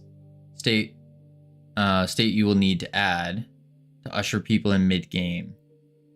Okay. That would be sick. So you're saying start off with a separate node here. And this will be the player data or player manager node. Player, not Okator. Player manager. Like that. And then this player manager node.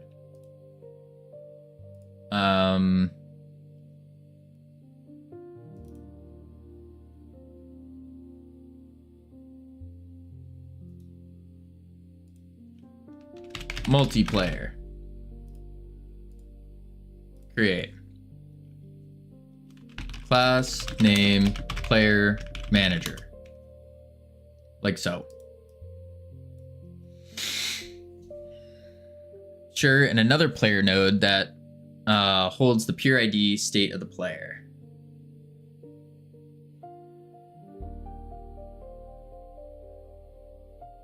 Wait, that spawns in a player data node. Wait.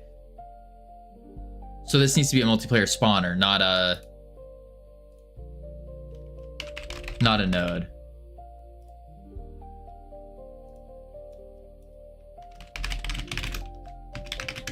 Okay.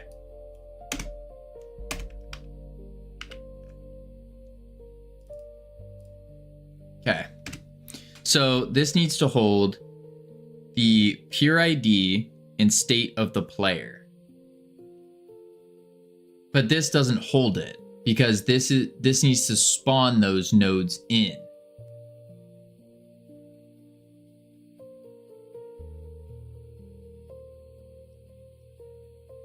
So this needs to do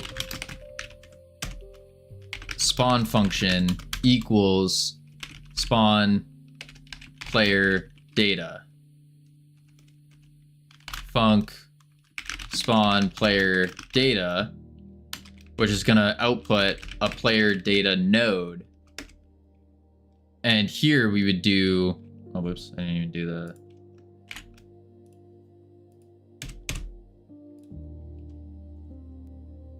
but player data is going to be a node. And so we need to say the var peer ID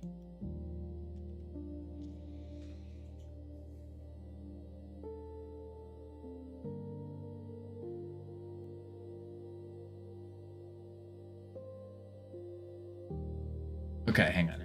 Let's do this.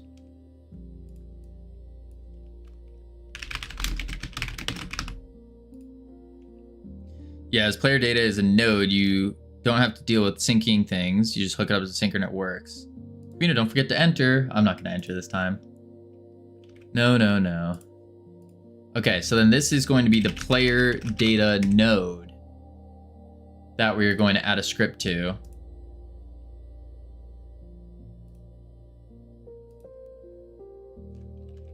Class name. Thank you. Player data. Player data is a node. You don't deal with syncing things. Right, and you put a synchronizer in here. Okay, so then we need to do a multiplayer synchronizer. Data synchronizer. And we need in the player data, this is where we want an enum for like player state. And we can say idle, running, or connected maybe. Connected, idle, running, disconnected.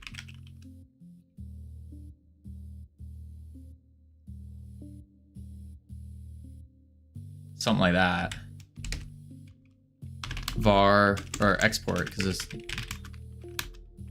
player state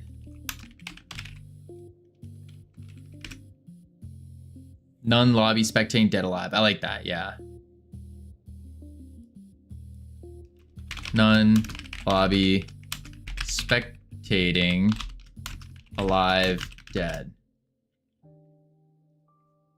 None is default and should never be seen in runtime. But you're saying this is public.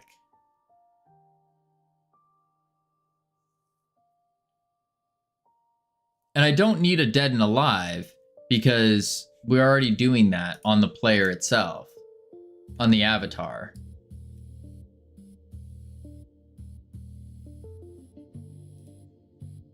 So I just need none lobby spectating.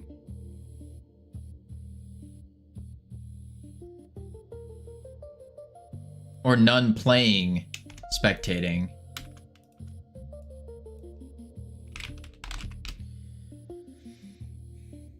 I throw avatars away when they die? I think wouldn't that cause a lot of extra stuff though? Because if you're constantly throwing away avatars and then respawning them in, doesn't that use a lot of like network stuff?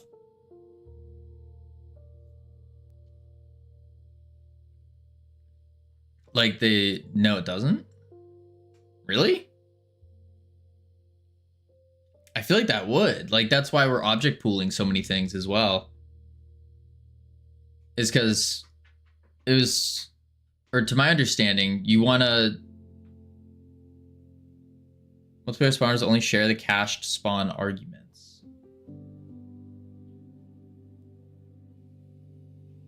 You're not sending over a whole thing. Oh. Because what we've been doing is we are purely like object pooling our players. So when they die, they actually just hide themselves and then move over back to their spawn points. And then when they respawn, they just show back up.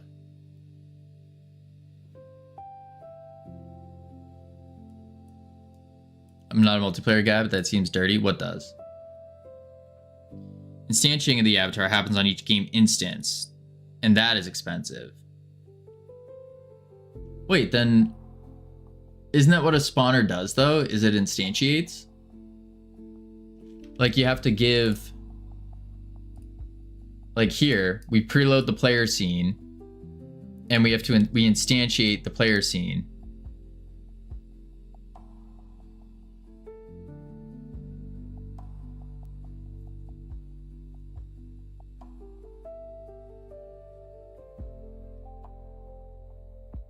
For stuff players die rarely, it's not a big deal. Oh, well, us, like they die more frequently. Okay, so I'm fine keeping it like that then. I'll keep the dead state on the player avatar because I don't want to keep instantiating new avatars. That would be expensive. Oh, they're also stripped down? Yeah, ours are not. Ours are heavy. Ours are heavy. If it's too expensive, just get a third or fourth job. Yes. Okay, so player state is going to be none, playing, and spectating. Like that. We start off with the player state being none. What else do we need on this player data? We're going to need the peer ID. But clearly mine is the right one. Well, it would be right if you were object pooling, but we can agree to disagree. We can agree to disagree. I mean, yes, you even said it yourself. The object pooling is better than instantiating.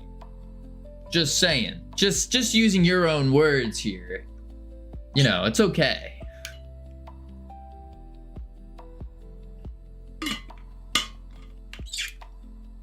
Respectfully, I believe in Munglo more. You should read his previous messages. Export var and peer ID as an int. Okay.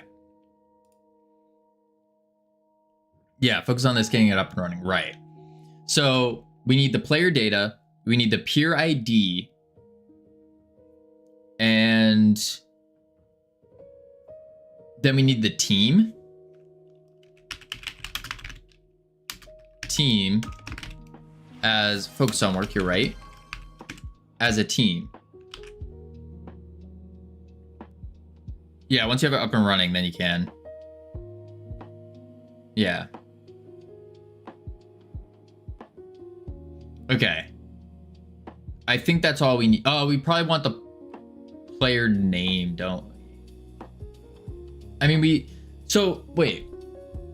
Just to get this right, this player data node with the synchronizer on it is basically the same thing as the multiplayer manager players dictionary, which is, where is it? It's the same thing as this dictionary. I'm guessing so. So this dictionary, what it does is it has the keys are the PID or the multiplayer ID. The name is the Steam persona. Instead of working a lot of sync, the dictionary over the network, you just do this and it works.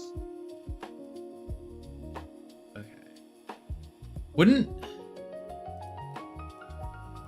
syncing just a dictionary be faster than syncing nodes? Like just doing an RPC with the dictionary be faster than doing a bunch of nodes like this? It's not about speed.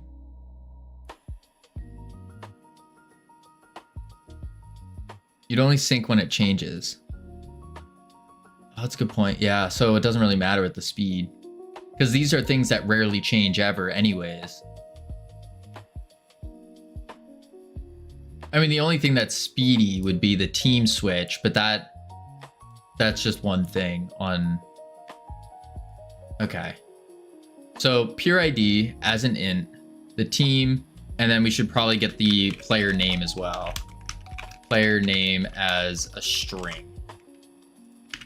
Okay. So now in the data synchronizer, I'm going to synchronize the player state on change. I'm going to synchronize the pure ID on change. Synchronize the team on change. And synchronize the player name on change. There we go. So making it that the player data needs to be shared, just automatically syncs across the network is worth a lot more. Yeah. Yeah. Okay. That's good. So now I have the player data here. Go back to the player manager. And we need to do a const player data preload. And then we have to get that.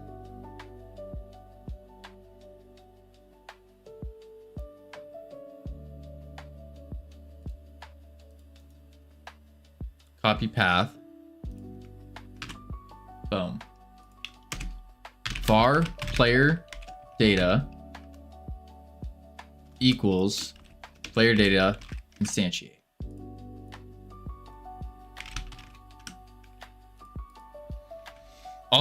Now these all four should be set on a custom spawn function made so everyone will see the node as correctly as possible, even as soon as it joins the tree.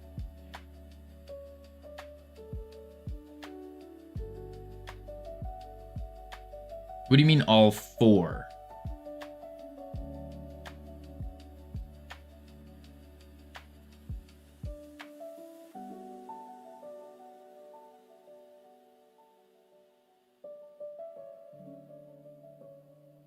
States, all four states, all the player data,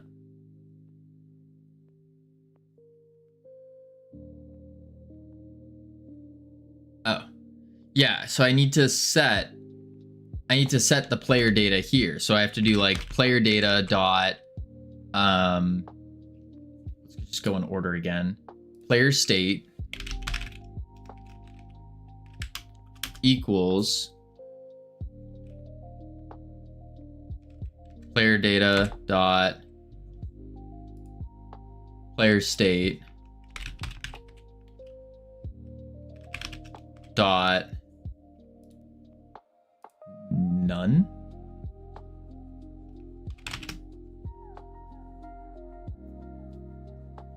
So on a client game instance, when the node is spawned from their spawner, it has the right values before it joins the tree. Right. This is where the spawn function comes in.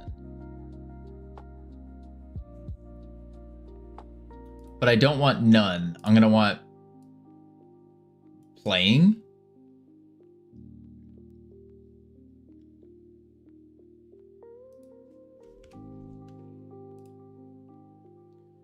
Pure ID.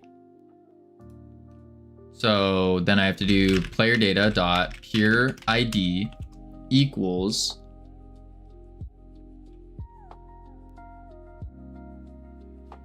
but what would that equal? Because I need an argument to put in that's gonna hold all this information, right? So then when I call the spawn function, I give it the dictionary of stuff that we want to fill in. You pass all arguments. Okay, so I could do something like state as player data dot player state dot, or that equals state pure ID as an int pure, but I think I need to put it in a dictionary though, don't I? Instead of giving it a ton of arguments.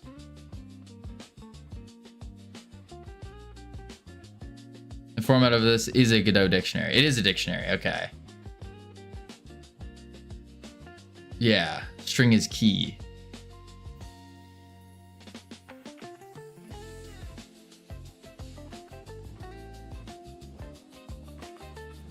Okay.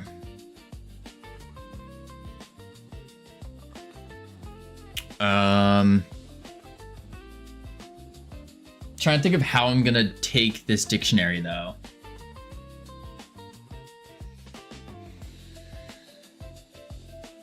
As an argument. I just wrapped all that so it's a nice structure. Don't have to deal with strings in Godot dictionary. I like Godot dictionaries. I don't mind dictionaries. Because then I like using like the pure ID as the dictionary key.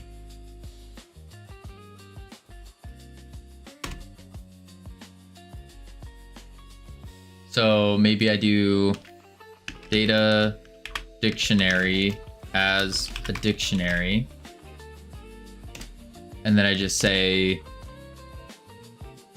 data dictionary. I still need the pure ID. Strings are autocomplete. Nice and open for typos. All that. Just knowing to use. I don't mind it. I don't mind it.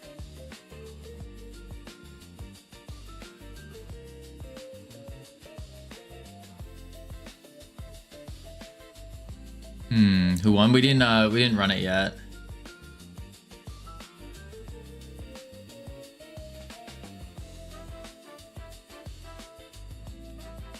For His Majesty. That's crazy. How am I passing this in the player spawner? I'm just doing a pure ID passed in there. But what about like asteroid spawner? This uses a dictionary. Asteroid dictionary. As a dictionary. Let me take the node. Type like a seal, fly, a marathon, scuba, paprika. So I live and die by autocomplete. Ah, I see. I type quite good. 51. Oh, wait, that's the wrong thing. 51. Ah.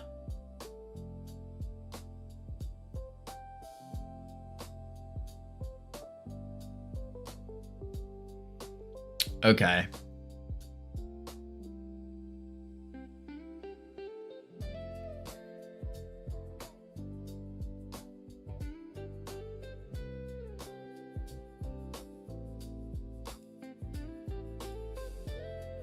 So I would do data dictionary,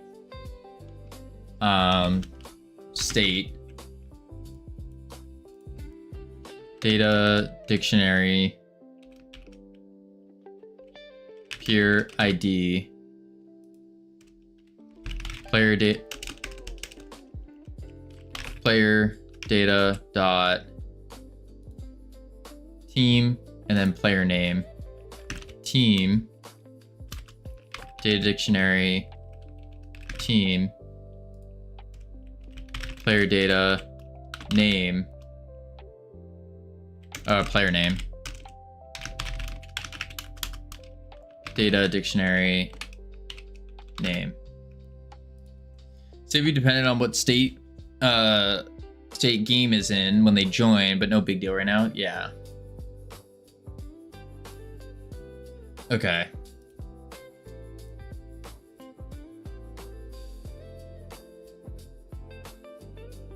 Okay, I think I get it. So now what I need to do is we'll put it in the lobby for now. And we'll say in the lobby, let's just delete everything here. Boom. I'm gonna do a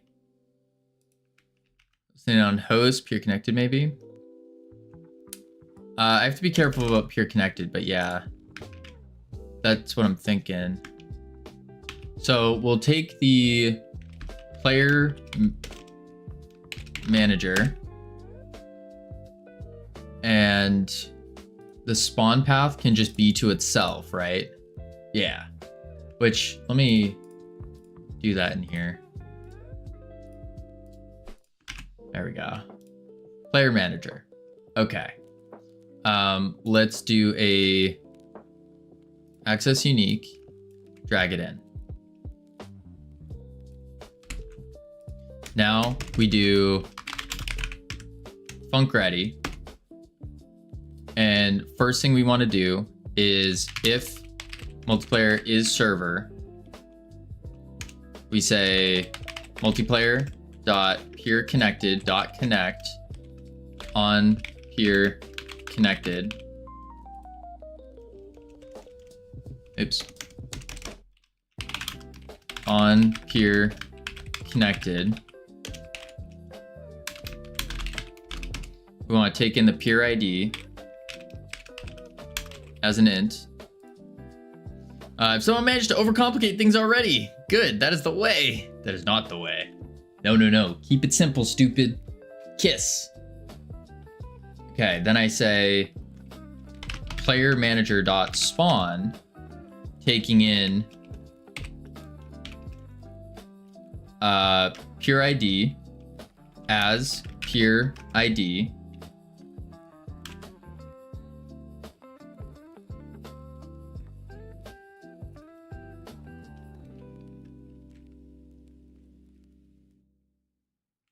Wait.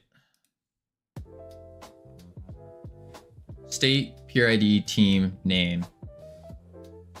State peer ID team name. State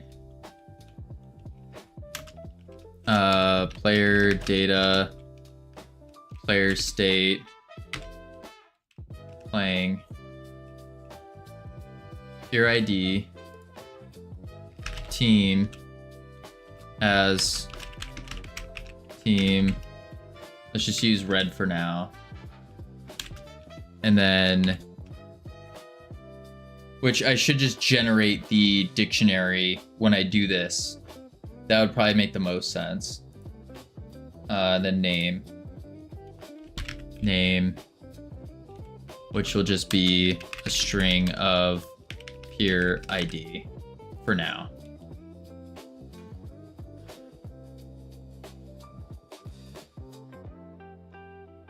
This is when the separation of connection and player creation also makes sense, since it allows you as the host to probe the client for player name, such before spawning the player data node. That isn't needed now. Yeah. Okay. Okay.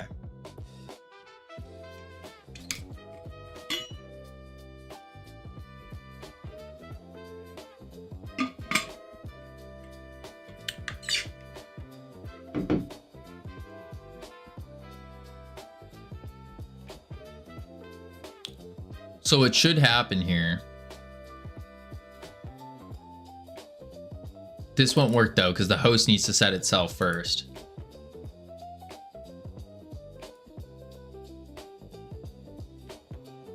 But we also need to generate the dictionary. Generate dictionary to feed into spawn. Way to think about it is lobby connection, player data, game logic. Yeah. Yeah. But this is also, when I generate this dictionary, this is where I'm going to get the team swapping stuff. Because what we want to do is set it so First player joins, they're on red team. Second player joins, they're on blue team. So it goes boom, boom. Then next player joins, boom. Next player joins, boom. And it just keeps going back and forth. The way I have mine set up, players are associated with their Steam IDs. When I need the username, I can just get it from Steam, since nothing is guaranteed to be in the tree. That makes sense. I just noticed that I have Space War in my recently played games. You do indeed. Okay.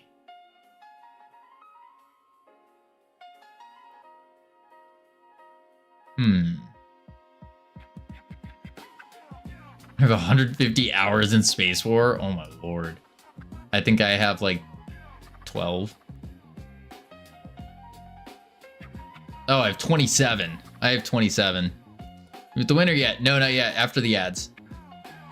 Never heard of Space War? Well, before Kavina used it? Oh yeah. It's the testing thing. Alright, so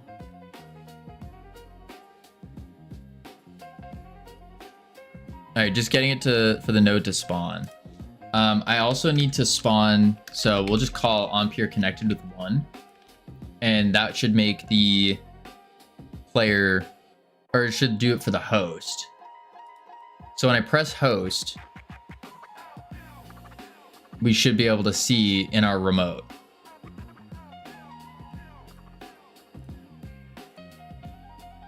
So now in the remote, that's the wrong one. Come on. There you go. Lobby scene, player manager, player data. There it is. There's the player data. And it has none playing spectating as the state.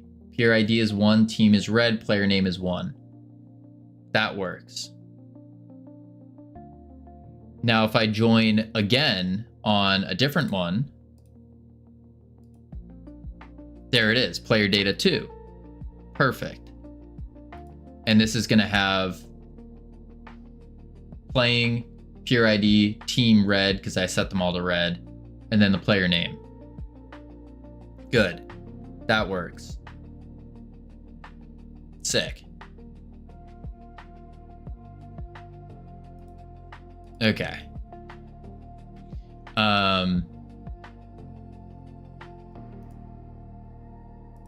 Okay. So now what we need to do is we need to get our, that's just the data.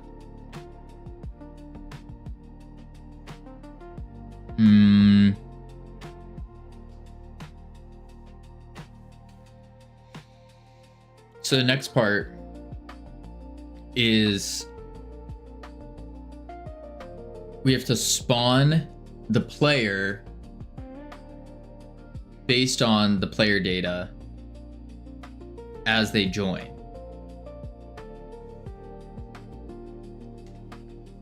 So maybe what I do actually is in the player data, I have none playing spectating, but I should probably have one for like ready to join. Something like that. So then when I loop through the player manager, I check if any of them are ready to join. If they're ready to join, then we spawn in the avatar. Here's a tidbit on how I kill the player in object-oriented, I don't know what UTA is. Host flip state to dead for the player, that's it. Then the client makes the avatar private, returns the authority back to the host, yeah. Rage quit, yeah, we were trying to quit the game. Like make a button for rage quitting, but now we realized we have to refactor a lot. We're RPC to host to tell avatars. I like RPCs though.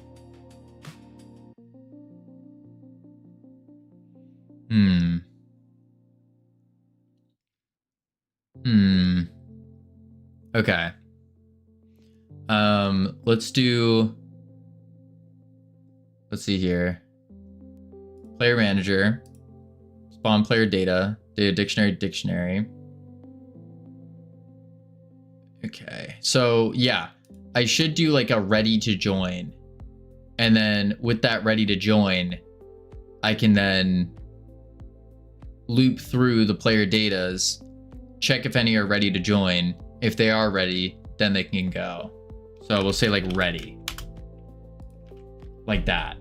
And then the player manager, actually not the player manager, in the lobby scene, when we spawn them in, we're gonna say state.ready, like that.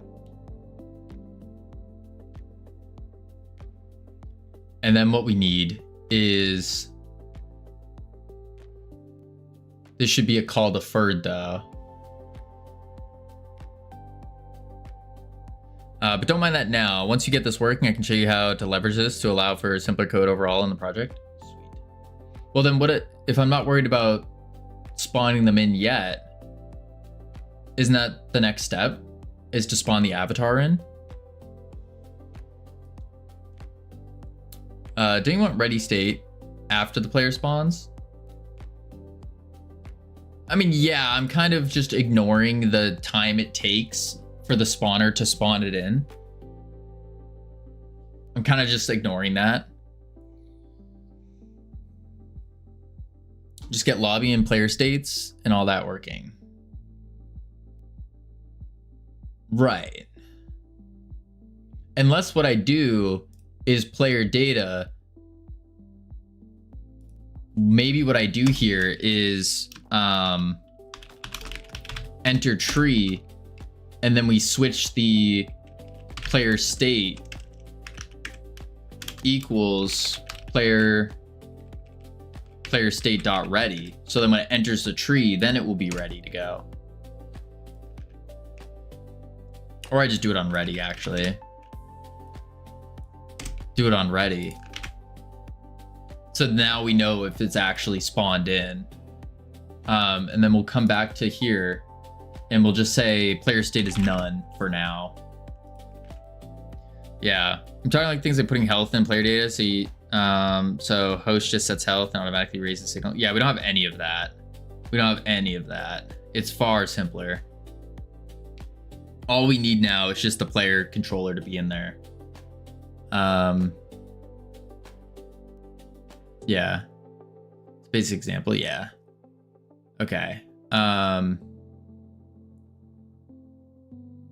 So then what I need to do is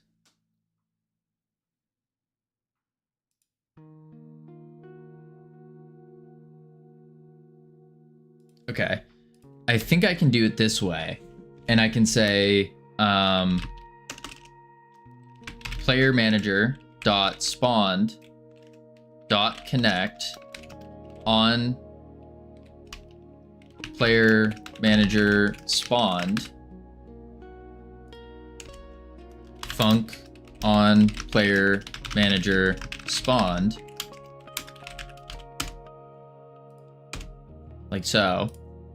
And then we'll say player spawner dot spawn, and the player spawner just needs the pure ID. So then I can say, let's see, what does this give? Gives the node. Gives the node. So I could do this and say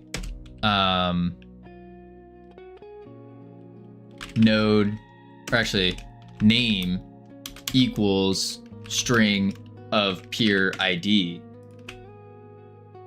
Bam. But I'll do this on enter tree instead. Func enter tree. Oop, not that. Name equals string peer ID. So now they're all going to have the peer ID as their names. So much player stuff, don't follow, but you go. Don't you worry, Mongo, we got this. So now what I do is, this seems clean. Player spawner spawn, but we need the node as player data. And then we spawn node dot name but make it an int. Like that. I just had some McDonald's, man, I want to smoke. Just gotta fight it. Just gotta fight it. Okay. In theory, this should spawn properly. I don't know if it's gonna spawn the host though.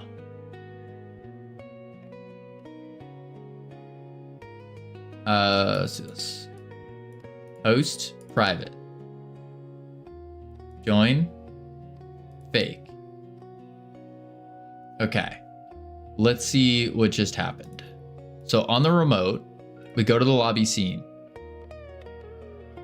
Player spawner has nothing. Player manager has nothing. This one? Player manager has both. But player spawner has nothing.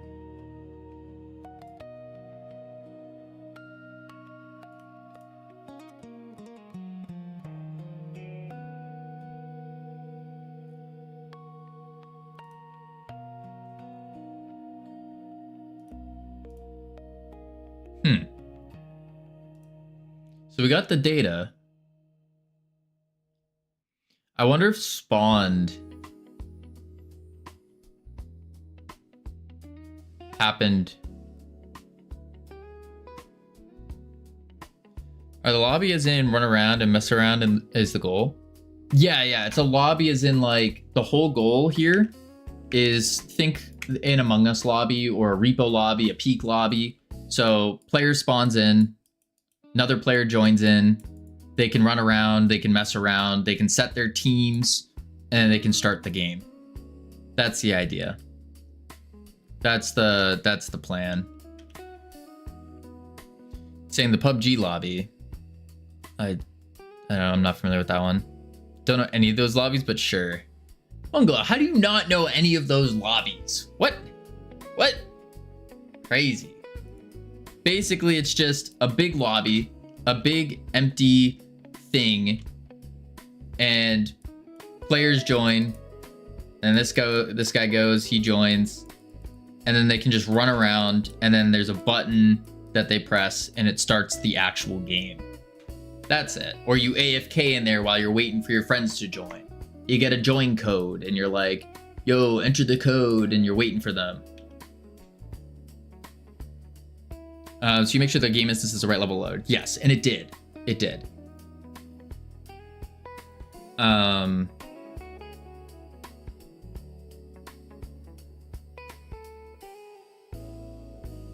wait a sec.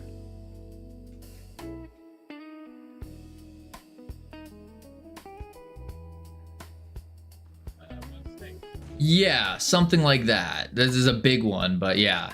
Just like that. I think Kavino forgot again. No, I'm locked in right now, Sammy. I did not forget. It's just, I'm trying to not get distracted from doing this right now. On player manager, spawn, node. So what I could do then is, it's even worse. He's willfully ignoring. Hey, you just gotta do what you gotta do. We're doing some high octane, very crucial game dev right now. Yeah, but a lobby can be just UI screens before starting. Well, yeah, but we don't want that. We don't want that. Because that's what our previous lobby is this. It's basically a UI screen. But we're trying to make it now functional. Like an actual thing you run around in. Okay, so on spawned, and then I need to do the same thing here. Well, that's just gonna call it anyways. But it didn't. When emitted when a spawnable scene or custom scene was spawned. Only called on remote peers. Oh. Oh, so the host isn't doing this.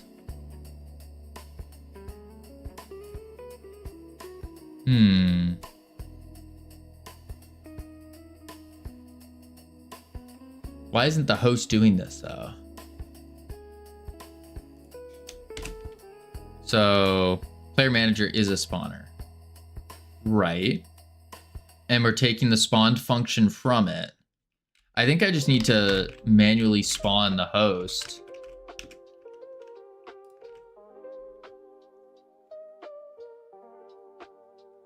When it spawns a node, that should be raised, but it's only raised on remote peers,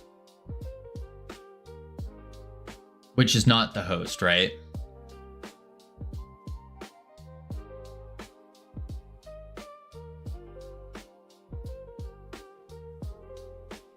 By the way, I'm reading all of Mungo's messages in Mungo's voice. I do that all the time.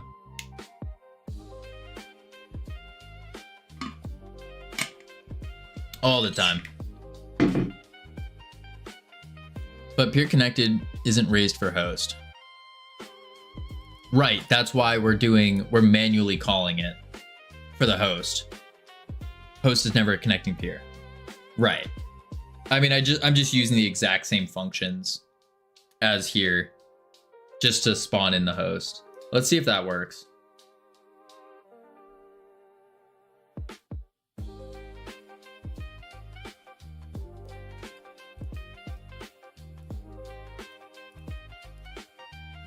Yeah, that worked. So then here did not work. But we do have the host in now using that data. Let's go to remote. And we have players, just one. We have both datas.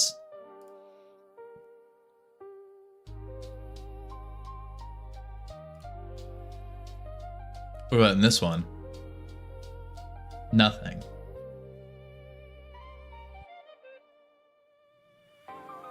Interesting.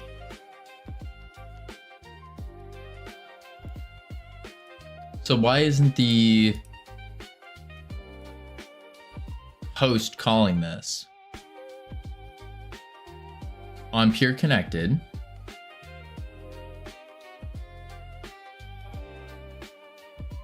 It should be spawning it.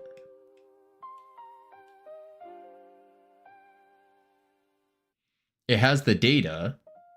So on spawned,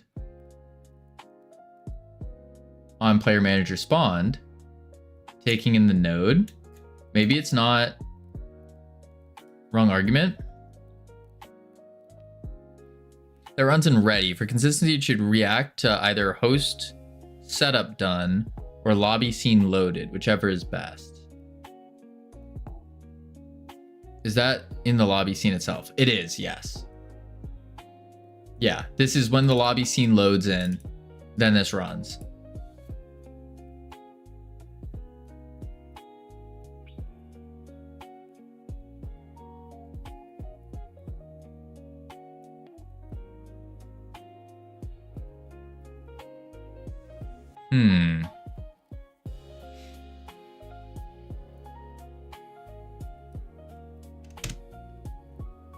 What script is that? This is the lobby, like the physical lobby. So when we load into this lobby, this is where this is the first thing we do. Don't put logic on that.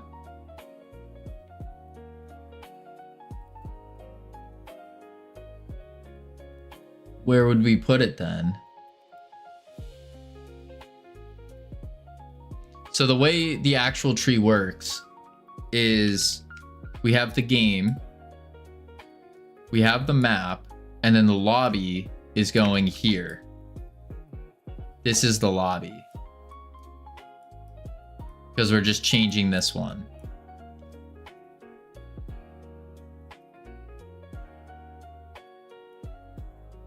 So you have to put a script on the lobby. Because we don't want to flood the game.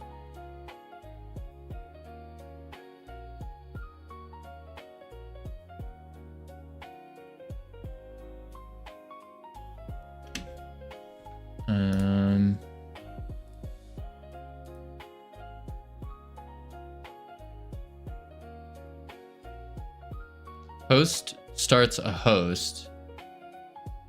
It should create its own player object. Then it loads the lobby scene. which is devoid of logic. But the way to do that, and then as host has the scene fully loaded, it can check who is ready to spawn in or start forcing people to spawn in.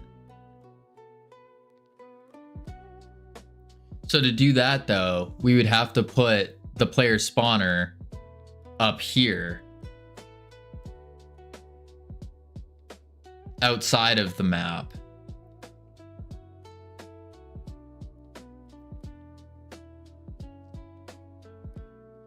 Of course.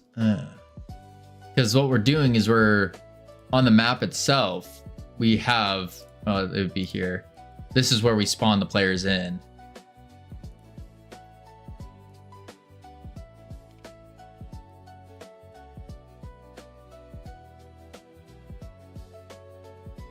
Player manager as well. Okay. So we need to move all that to top layer. Okay. I see. Okay, let's do this. Move all. Move.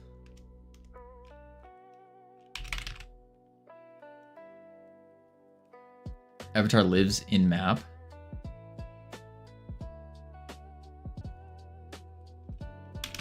Player manager plus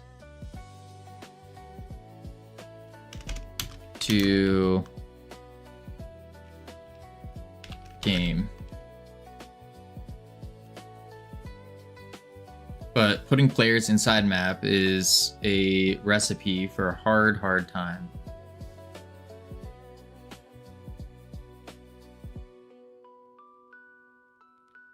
Since you can't create player data unless you have a map loaded. If you change map, you should have to reconstruct the full player data and so on. Yeah. So, okay, we need to put the player data on the game.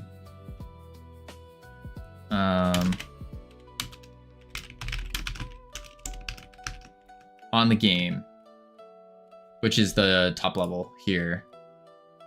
And then the map continues to hold the avatar spawner. So then player spawner should be on each map. Like that. Okay. I think I get it. Okay.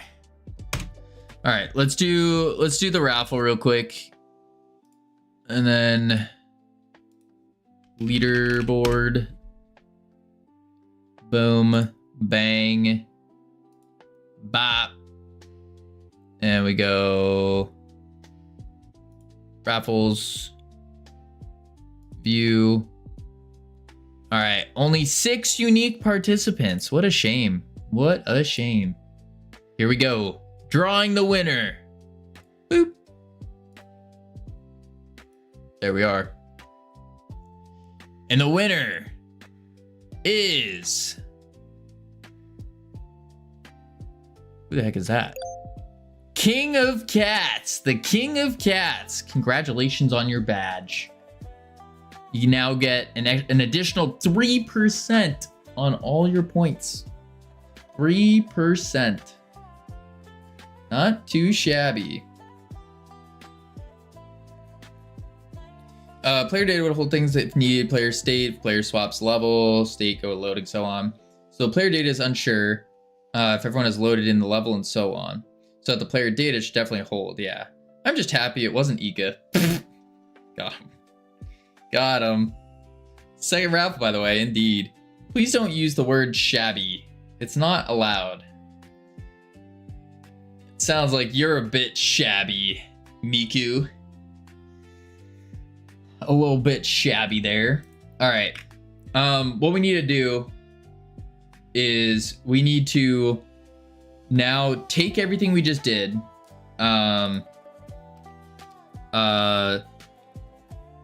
Beginnings of the Munglo rework. Munglow multiplayer rework. So what I need to do here, wait, who won? King of Cats just won. King of Cats. So what I have to do here is I need to disconnect this stuff. Bring it back to where we were, so then it's in a playable state again. That way we can actually play the game for the playtest. Yeah. So we have lobby. That's fine. Lobby browser needs to come over to here and do that. Steam join, that's fine. Lobby, good. Okay. Why are we rage quitting and disconnecting? Well, Zine, we need to for the game. For the game. The game has to be able to do that. Boom. We need to allow allow the gamers to quit, you know? Think about what I said as connection, player data, game logic. In that level of maps, let me do this actually. Let me do this. So it goes connection, player data, and then player avatar. Like that. Yeah. Oh, congratulations. It should have been me though. I'm not jealous. Okay. I think I get it. I get it. So now let's go back to lobby browser. And I have to just double check that all of this is working. Yep. Change map, main menu scene, that's good. That's on the browser. In the main menu scene itself, we need to go to when we host. Here, remove that, bring that back. Lobby scene, same thing here. There we go. Okay, let's try it. Make sure it actually works. Because what I'm gonna do is, it doesn't go that way. It's like 3 different parts of the full game. Lobby, delays, all things, connection, player manager, things, game logic. Yeah. So connection, player manager is very reusable. Yes. Private. Good. Good. Okay.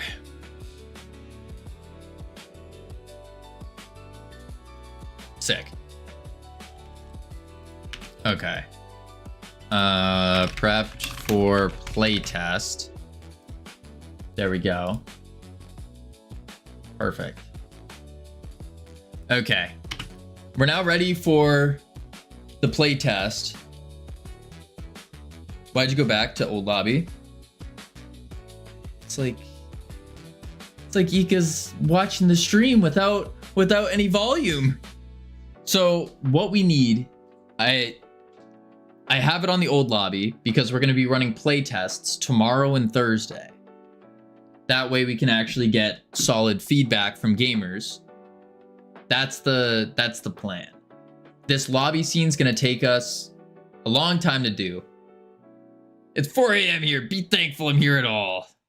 I am so grateful that you are here, Ika. Oh boy. Oh boy. What time tomorrow? It's not going to be a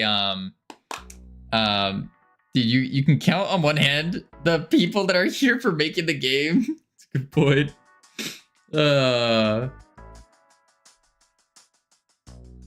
Crazy. Anyways. So no stream tomorrow or Thursday because I need to run the play tests with a couple gamers that I have. I'm gonna try to. The goal is to get about 5 done, and now we have it working on Steam, so it should be good. we can actually get the proper like gamer feedback. Then the other thing I need to do is get the about this game filled out and done. Then all we need is the trailer, and we can release Astro Yoinkers Steam page. And then bam, we get the 30K wish lists.